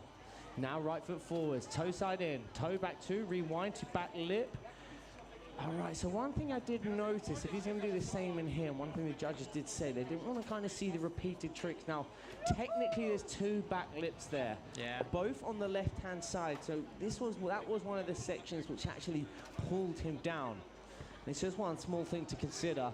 Now, with the back mode to the inside, Pete Rose, that was cleaner, that was bigger, clean, locked in that grab. For sure, he got that one, a good pop off that bump. Solid landing as well, going backside. Oh, no! No, how about you put your hands together? Yeah, that was ladies and gentlemen. Sorry, go on, Clint. No worries, no worries. Go for it. Just unfortunately taking a fall. Yeah, do you know what? He knew he had to get it done. But do you know what, mate? There's this difference of just over 3.5 points, I want to say, between Harto and Connor Lawton. Now, Harto, I remember, looking at the scoreboard, had a pretty weak section 1 from his first run. So the question is, was that an improvement? And if it was it enough to boost his overall score? An extra 3 points to knock Connor Lawton out. Is Connor Lawton, who's currently sitting on the bubble. As it stands, he is through. Yeah, just going to check those live scores again, see where we're at. All right, look, there is 2 improvements. That change of the color, that means it's an improvement.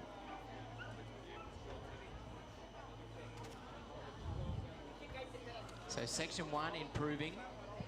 So maybe 27.52 is a little bit low. Maybe those 3 points in that section 1 might be enough.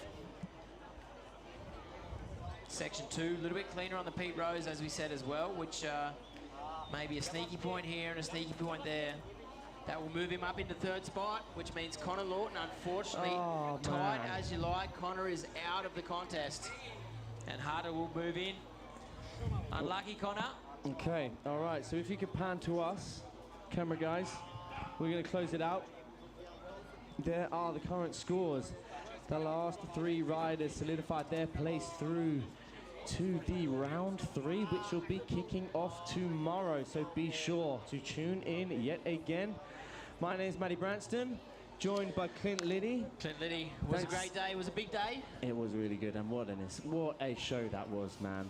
I mean, from the get-go all the way through to, it was unfortunate for Connor Lawton to be knocked out because the way he pieces to this section 4 here was just stellar. But that is the nature of the competition scene, and we kick off. We pick up where we left off. Exactly, tomorrow morning at 9 o'clock. Tomorrow morning, and we had a great day today. The wake skaters were out there, the guys and the girls. And tomorrow, it's going to be awesome. We've got the amateurs back out there, which is one of the special things about this event. The amateurs mixed with the pros, mixed with the wake skaters. That's the Embily Open, and it is pretty special to be here.